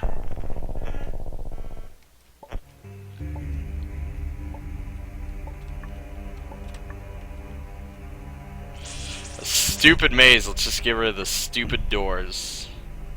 So he creates this platforms here. So you pretty much skip the entire maze. So this difficulty mode is pretty much for anyone who doesn't like the game. There's a hidden piece of dialogue down there. I'll let you guys find it. Well, if you guys decide to download the game.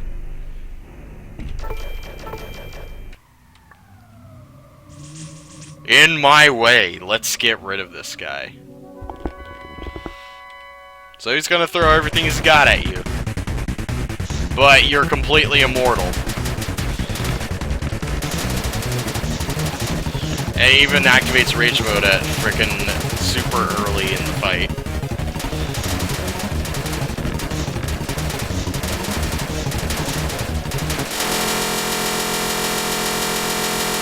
Of course, all you gotta do is just sit there, spam, and he's dead. You're an unstoppable killing machine. Nice. You did a number on that fool. Let's continue the slaughter. Guess what happens to Sean?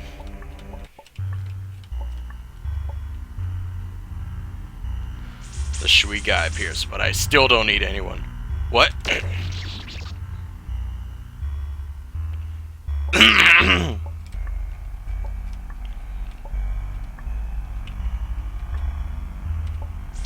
The African American game designer's cabin. He evacuated too.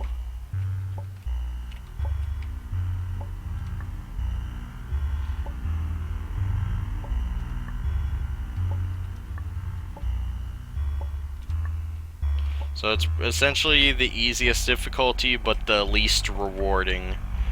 The difficulty makes you feel like a total douchebag. This takes you to your subconscious. But what subconscious? That's mine now. Let's just skip to the next area.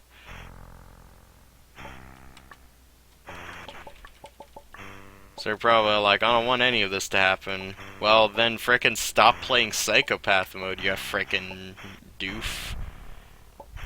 I mean, it's your choice to continue playing. You could start a new save file on newcomer mode. Or whatever suits your fancy.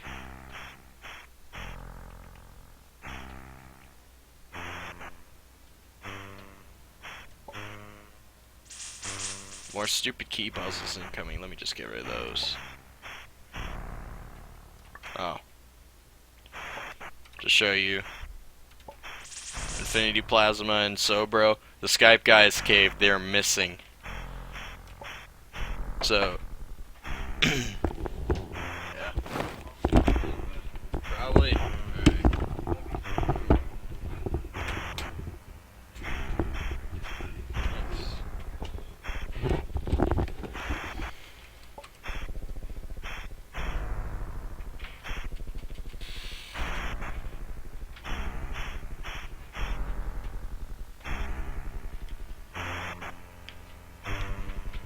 Yeah, that's gonna be an issue.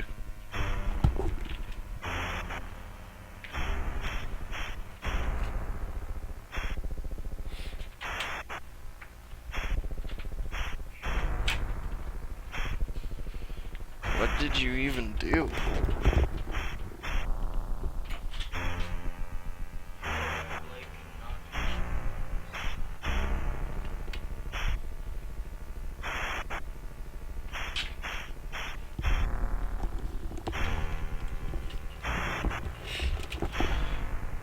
So just don't open my door very much. That solves that.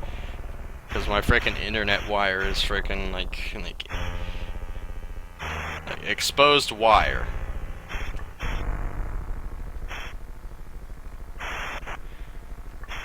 So frickin' everyone's hiding from you.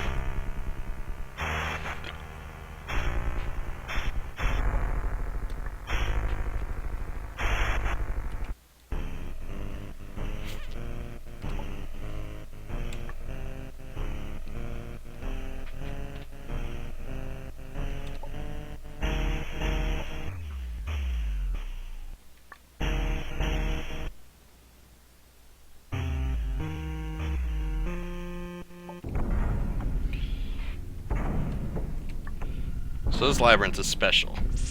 More stupid mazes. Take that platform to skip this crap. There's a platform there just for you. If you try and do the labyrinth, where you going? The skip's that way. There's an invisible wall here.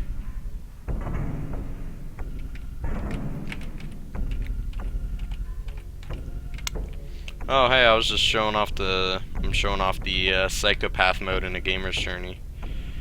It's basically you get immortality, but at the cost of it completely absorbing you and making you an unstoppable killing machine.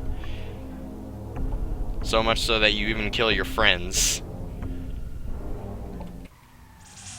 In my way, let's turn this fool into dust and get the prize.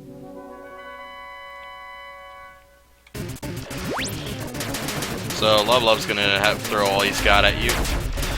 Of course, there's no stopping you. You're gonna kill him, and he's gonna die.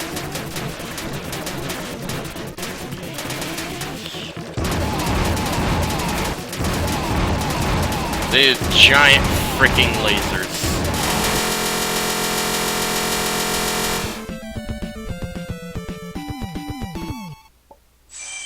Nice, that's enough of him. Let's keep it up. That's enough of that fool.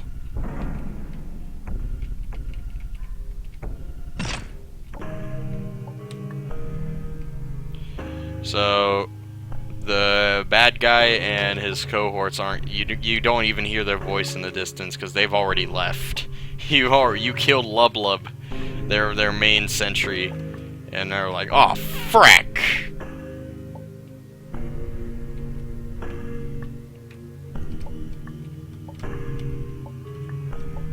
What do you think happens to Anna?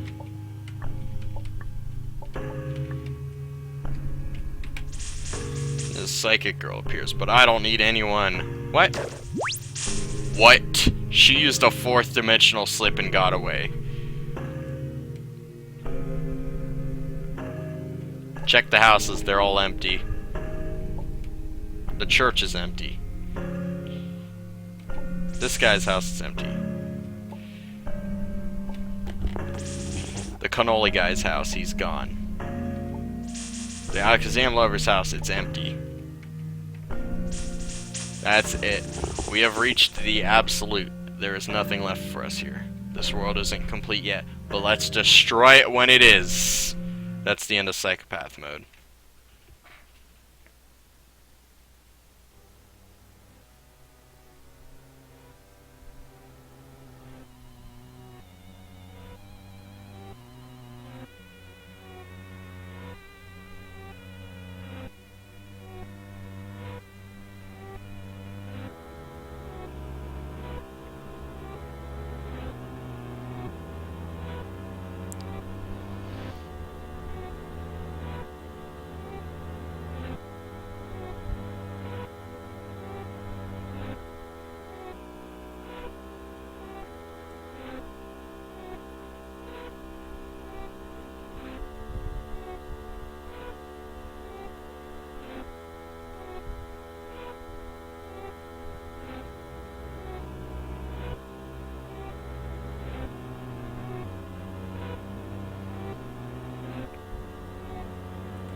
By the way, the skull representing death, when the happy end has a flower to represent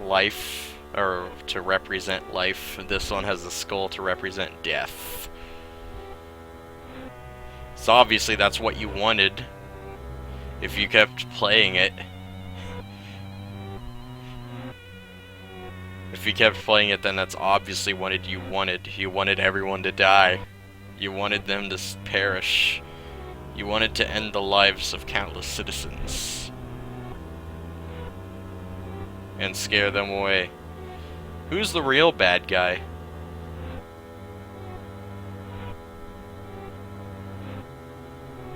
Or is it just a bored player who wants to see what it's all like? Well, I won't stop you.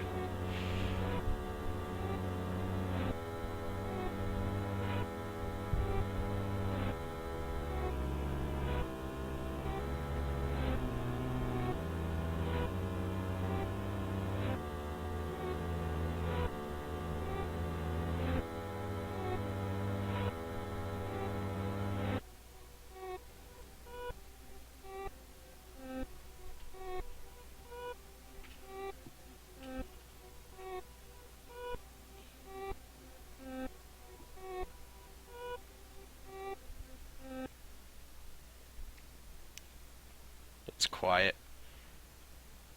You have to think about what you've done.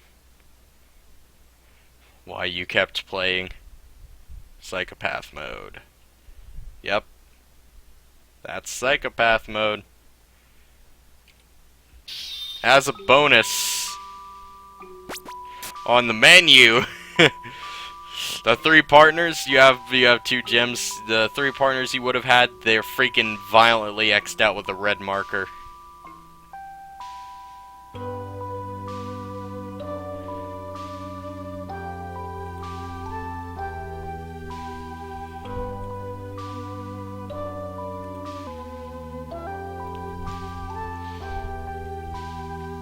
So yeah, that's Gamer's Journey. So far, anyway. That's what I've made. friggin' like since June of last year. This is how far we've come.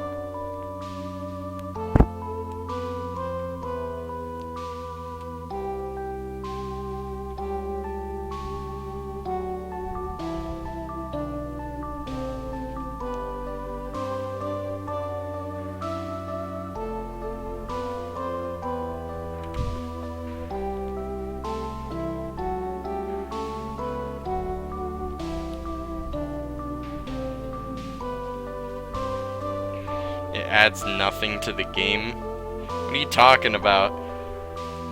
It will actually like reveal more of the lore and storyline of the game. Like, think of it like the freaking Undertale Genocide, which is exactly what it was freaking based on, by the way.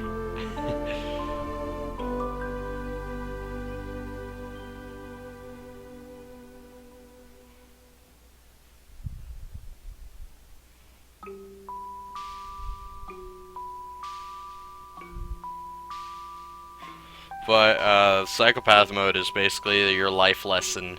Says, well, it basically means like free immortality, but you know, nothing is free. Everything comes at a cost. So you're completely immortal, but it goes to your head and you start freaking killing people without even thinking about it.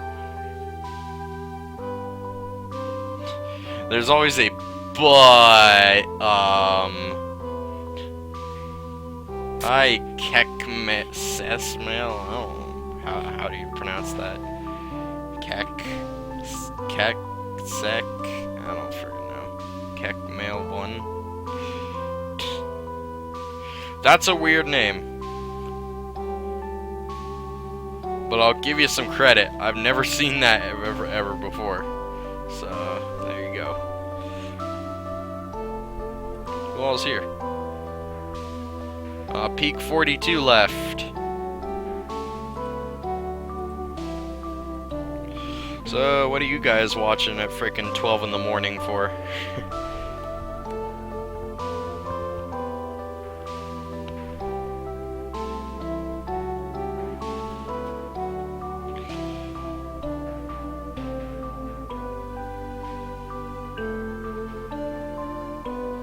I don't know what to do now. I've completed the game on the 2 major storylines. Psychopath mode is like a different, dark, depressing storyline, while the rest are basically you're the hero. You pronounce them anyways? Okay. Sorry about the stream delay, by the way. I've got some reports saying that 60 FPS streams have like frickin' like super god-awful delays.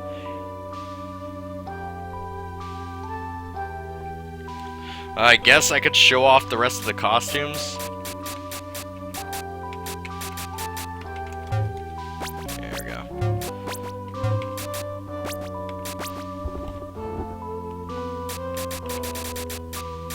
Let's do it on normal difficulty. Here we go. So we have some of the cloaks already. Here's the Shantae cloak. Oh, and it also has a little preview of what the cloak looks like on the left there. I just added that today. So there's Sanic Potion, Rosalina Potion, Boshi Potion. I love the Boshi Potion because guess what? When you load your file... It's Boshi time! Did you hear it?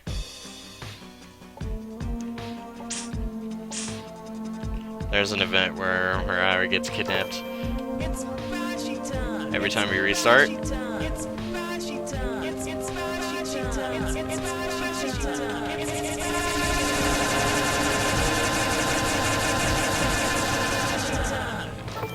That's me spamming the R key. It's Bashi time. It's Bashi time.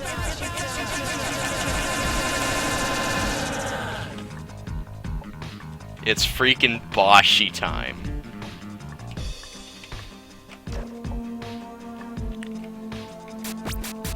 So that's the masochist cloak. Here's the space cloak, it's Rosalina.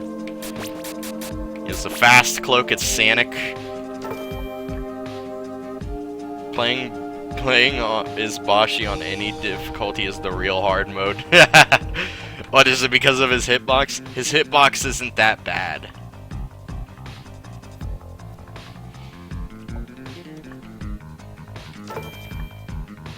There's a special jumping animation where he spins, even though it's only 2 frames when you spam it. Oh, that save's disabled, I forgot. So, me and the gaming team, we came to a freaking... We were deciding custom characters, right? For Anarchistificationator, they were pretty good, except like when you freaking used them, they were when you shot with your gun, like we used the sprites from the original games that these characters came from. So like Mega Man had like his like standing sprite. Kumatora had like no freaking like way of like knowing that she could like shoot anything. Of course, you can imagine how that turned out, because like when you shoot, just basically the bullet just appears, because it's just pretty much just act like your character's like not even changed. So when you shoot, the bullet just kind of materializes from their chest or groin or wherever, depending on how tall the character is, because it appears at the same position on each character, acting like it's the normal character. Get it?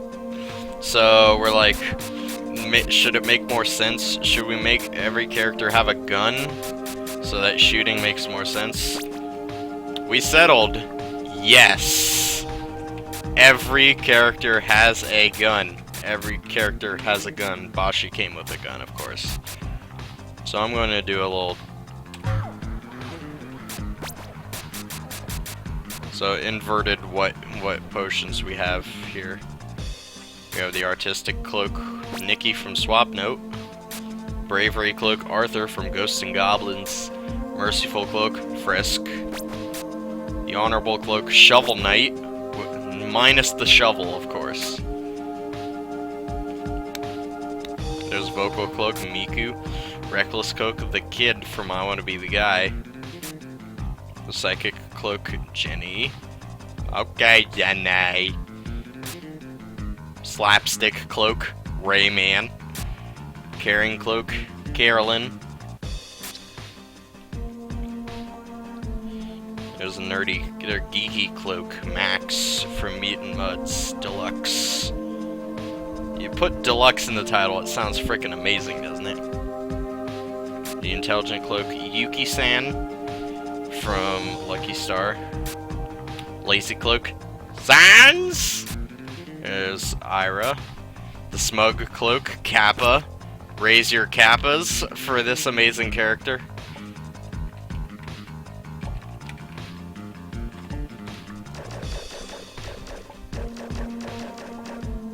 His face is Mini K, by the way.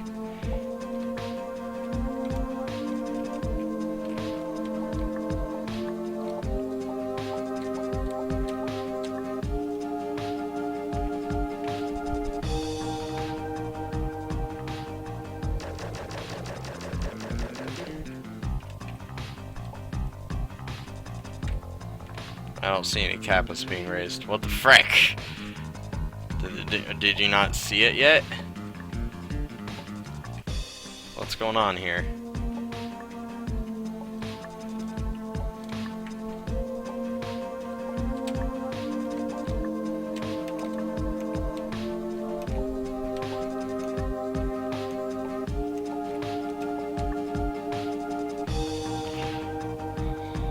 Kappa.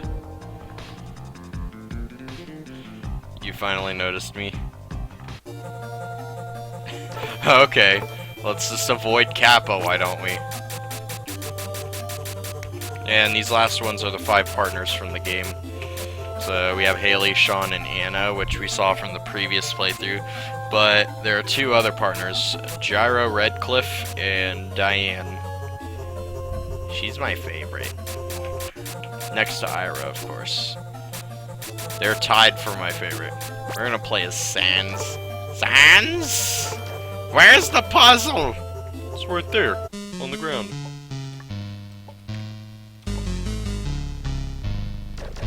Sans? Where's the yellow slippers?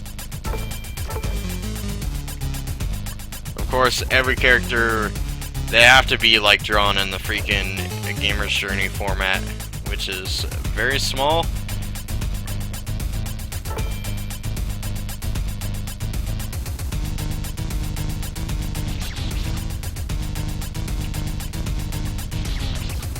Let me show you these jumps on Wayfarer mode.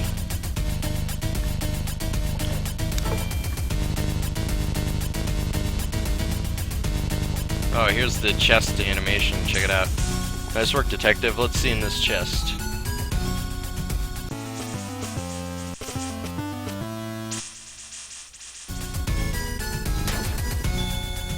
So we just got Mega Man. There he is. It looks kind of derpy. Let's go back.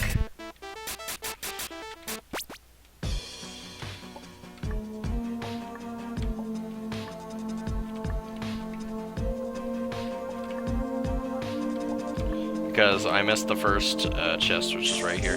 Ooh, a secret. I wonder what's inside.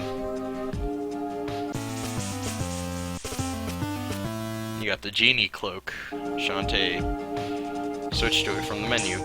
I am officially ready to go. Why'd you do this to Sans? Well, at least he knows about the timelines. Instead of bullets, he could be the Gaster Blaster Master. I know about the Gaster Blaster and the timelines and all that crap.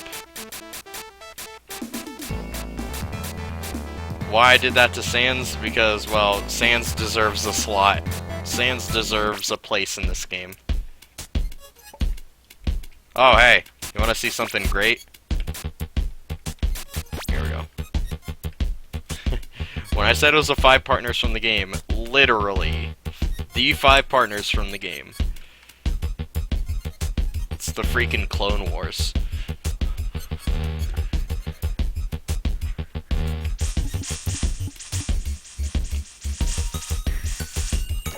So Haley joins us. So I'm Haley. Nice to meet you, Haley. We're Haley. Haley.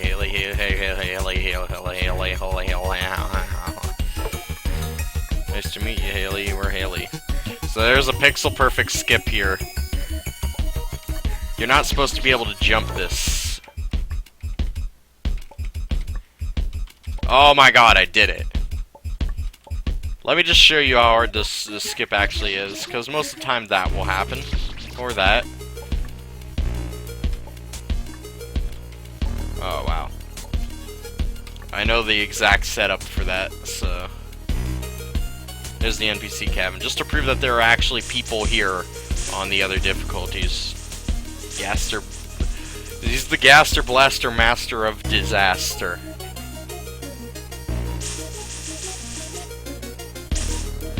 So she tells us a bit of info on the mask guy.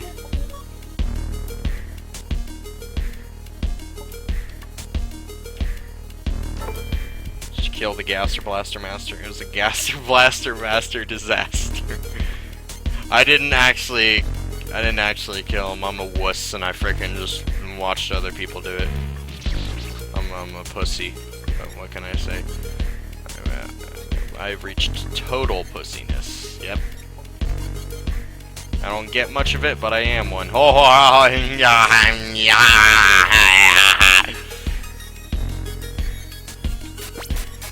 Change cloaks here. My favorite cloak is freaking Rayman. Because I made him look so derpy.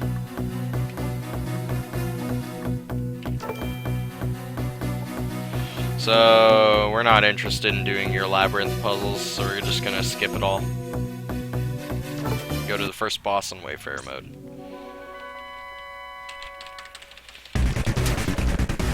Notice, more health. Faster frickin' slash things. God dang it. Oh, guess what happens when you die to him?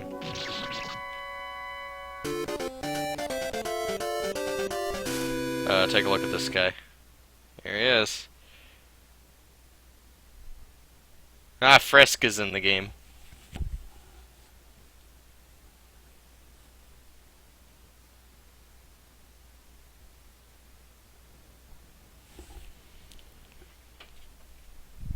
He laughs at you.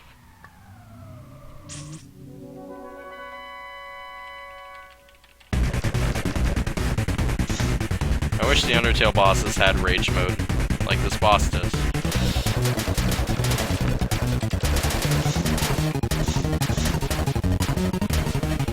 Here's what happens when you anger the mask guy, or get him down to 35% health. He gets frickin' like, his attacks get unfair.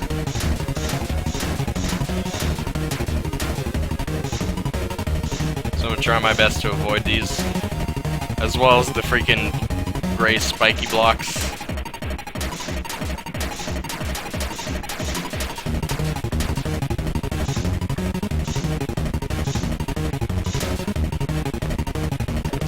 Also, the screen's shaking, the music's freaking hyperventilating. Perfect situation for you to frickin' go full panic mode.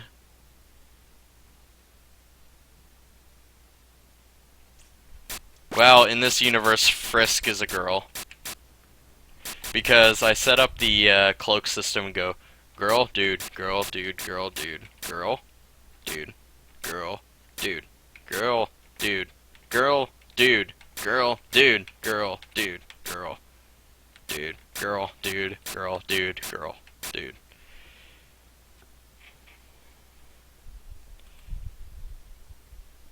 Oh, you can only imagine who that is.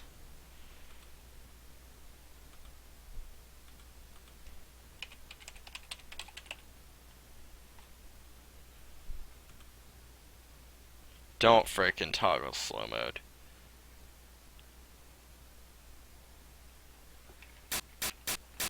Girl, dude, girl, dude, girl, dude, girl, Frisk. Here she is. There they are. Frisk. There they is. Besides, the characters in this game have a specific body style.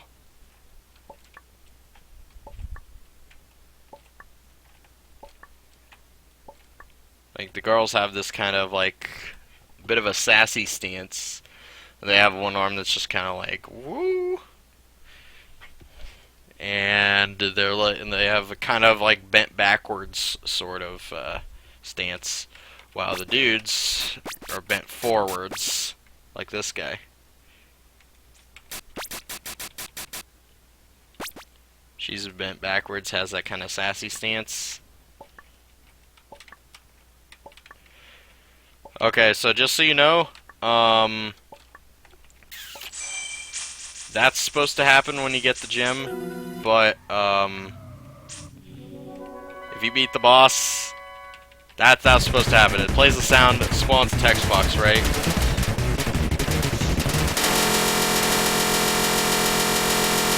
Well, it doesn't do any of this.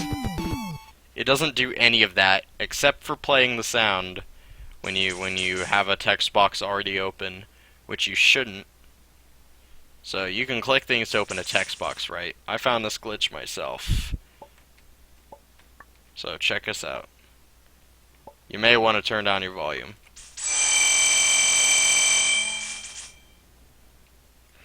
So it didn't trigger the, like, get the gem, great, you got it sequence, because there was a text box already existing.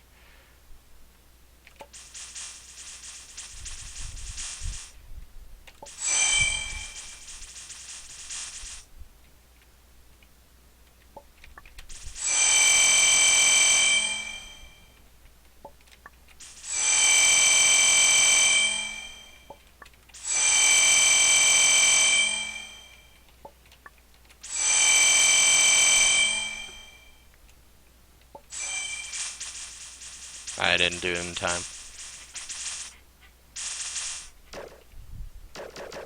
So now Haley could shoot the shuriken, and the progress menu shows that we have the steel gem. See? There it is. So good job. Let's be the original kid from I Want to Be the Guy. He's got full animation and everything. X-Gamer would like this one, because he's so used to playing as this character. Aren't ya? Frickin' Camellia 3 and whatnot.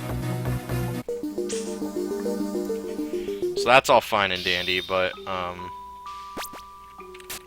there are 5 partners, so, Gamer, where are they? I'll show you.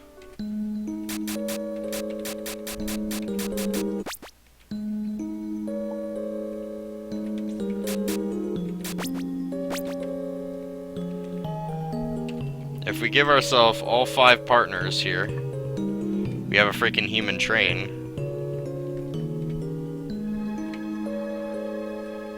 We aren't supposed to be in here, so there's no dialogue. So if we go out here, jump back in, here's the correct room. Also, I just gave myself all 4 gems using a debug key. It says if you get in bed here, your adventure will really be over. Now view the true credits. See, the credits are programmed so that certain images will appear if you have certain partners with you. If you have all 5 partners, then all the images will appear. So I'm gonna do a reload here. That's what a completed save file will look like. So let's see the true credits. And they'll make you feel amazing.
And that's it.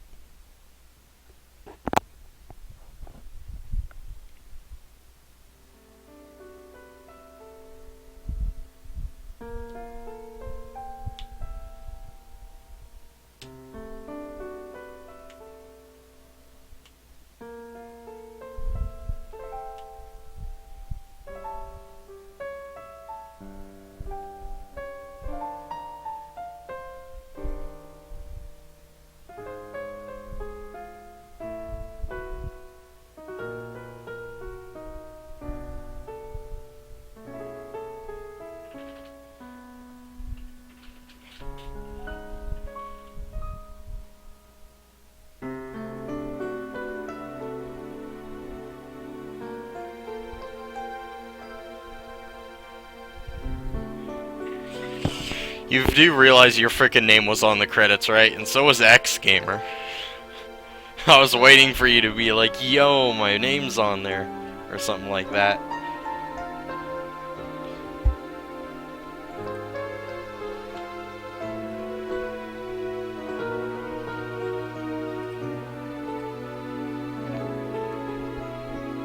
Also, there's a flower here to represent life.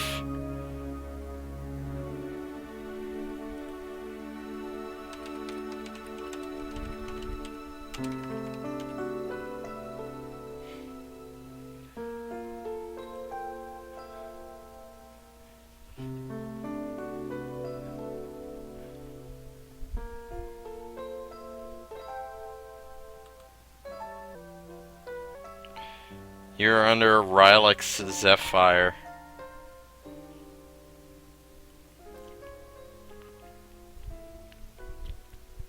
Oh yeah, everyone is. No one tests the work in progress versions.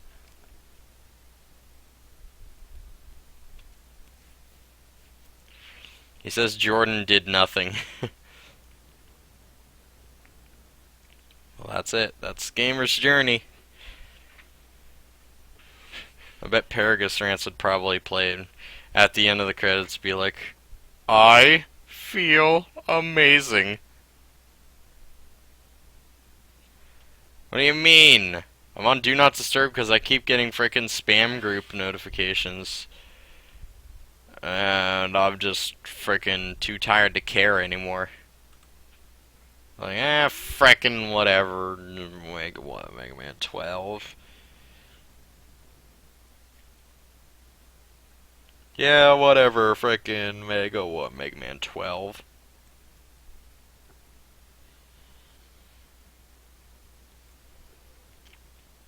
I'm not making I Want to Be the Bench.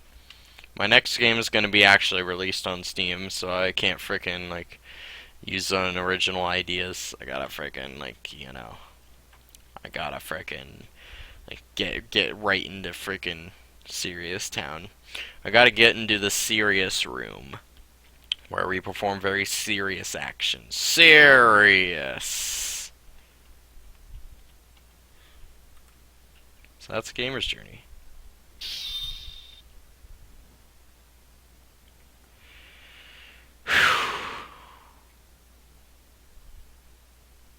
Man, oh man.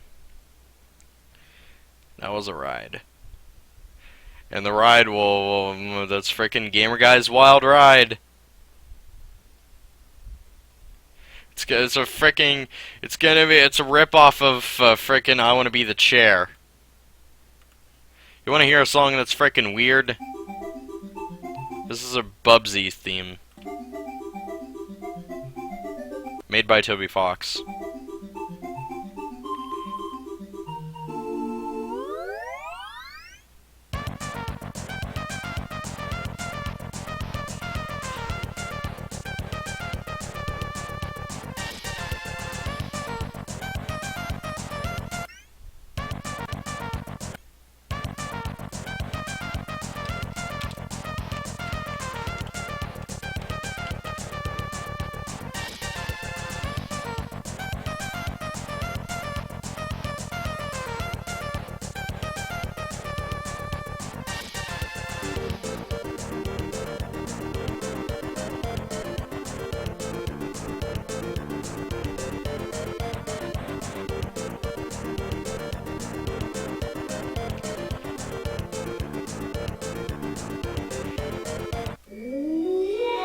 Hey, hold on to your seats. We're just warming up now. I don't know why we have that freaking audio file here. It's the same freaking reason we have this one. Yeah, yeah. Your kiss is mine. Kiss. I don't know what some of these are freaking from. Here's what I do know.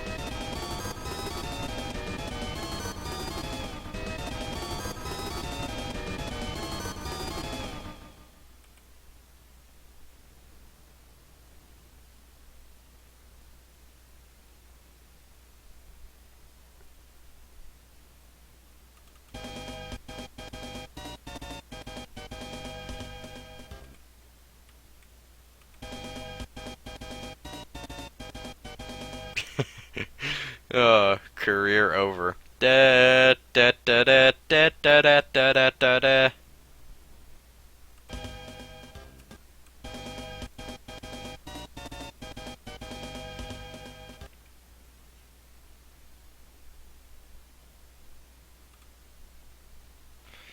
Some of these are stupid, like this one. I've got you now. You big hot, baby. I don't know what the frick some of these are, dude.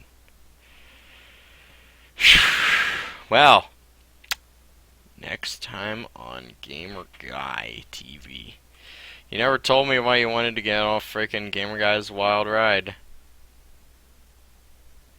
We have a new guy here, K18 Mix. He does not have a sign update on his thing.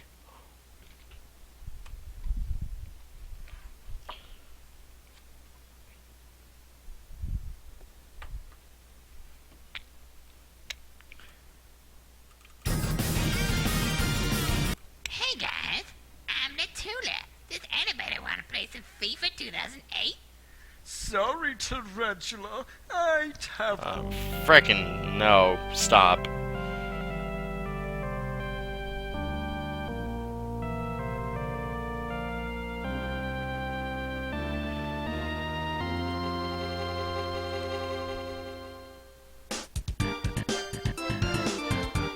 I don't know what some of these are, but some of them have a good beat.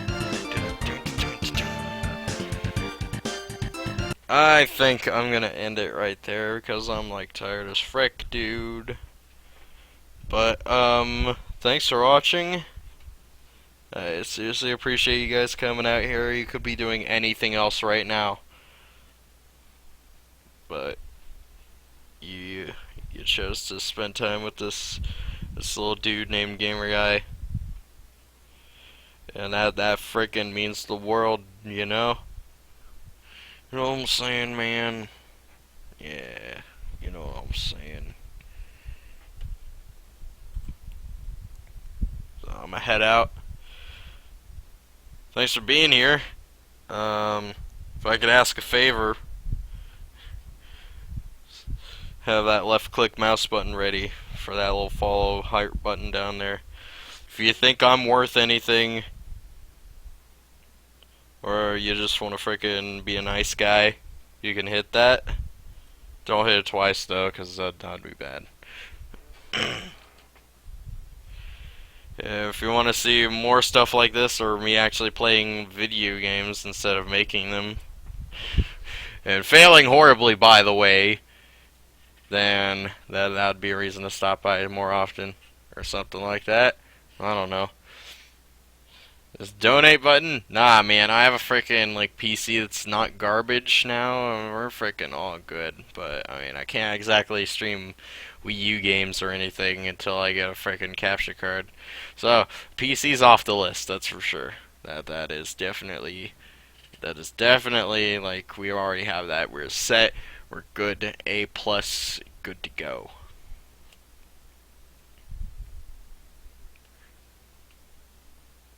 Oh, okay. You don't unfollow. Please, Bible Thump. I don't think T-Gull is too interested in Gamer's Journey, but he's been here for like frickin' since I started playing, so like, it must have been somewhat interesting, right? Come on, man. Don't tell me my game's horrible and I'm freaking like halfway done with it, dude. At least tell me what I can do to make the frickin' thing better. You know? Anyway, I'm gonna head out. Thank you for being here. Hit the follow button if you could. That'd be nice. It would be very nice. A very good deed. Good deed. Yep. Insert frickin' witty outro here. I don't know what the frick to say, dude. You would play it, dude. I post the links to the new frickin' versions every time in the Skype group. That's another thing, frickin' Skype. I have that. See the info section if you wanna get in touch. You don't need a microphone. You don't need anything. Well, okay, you need a computer and an internet connection that is not powered by a potato. So, I don't know what else to say. Thanks. I can't thank you enough for being here, man. You're a friggin' good man. Did you hear that? That was the sound of relaxation, or me cracking my elbow.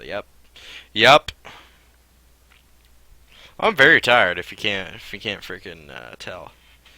So that's why I'm going to remedy that by going to sleep. Yep.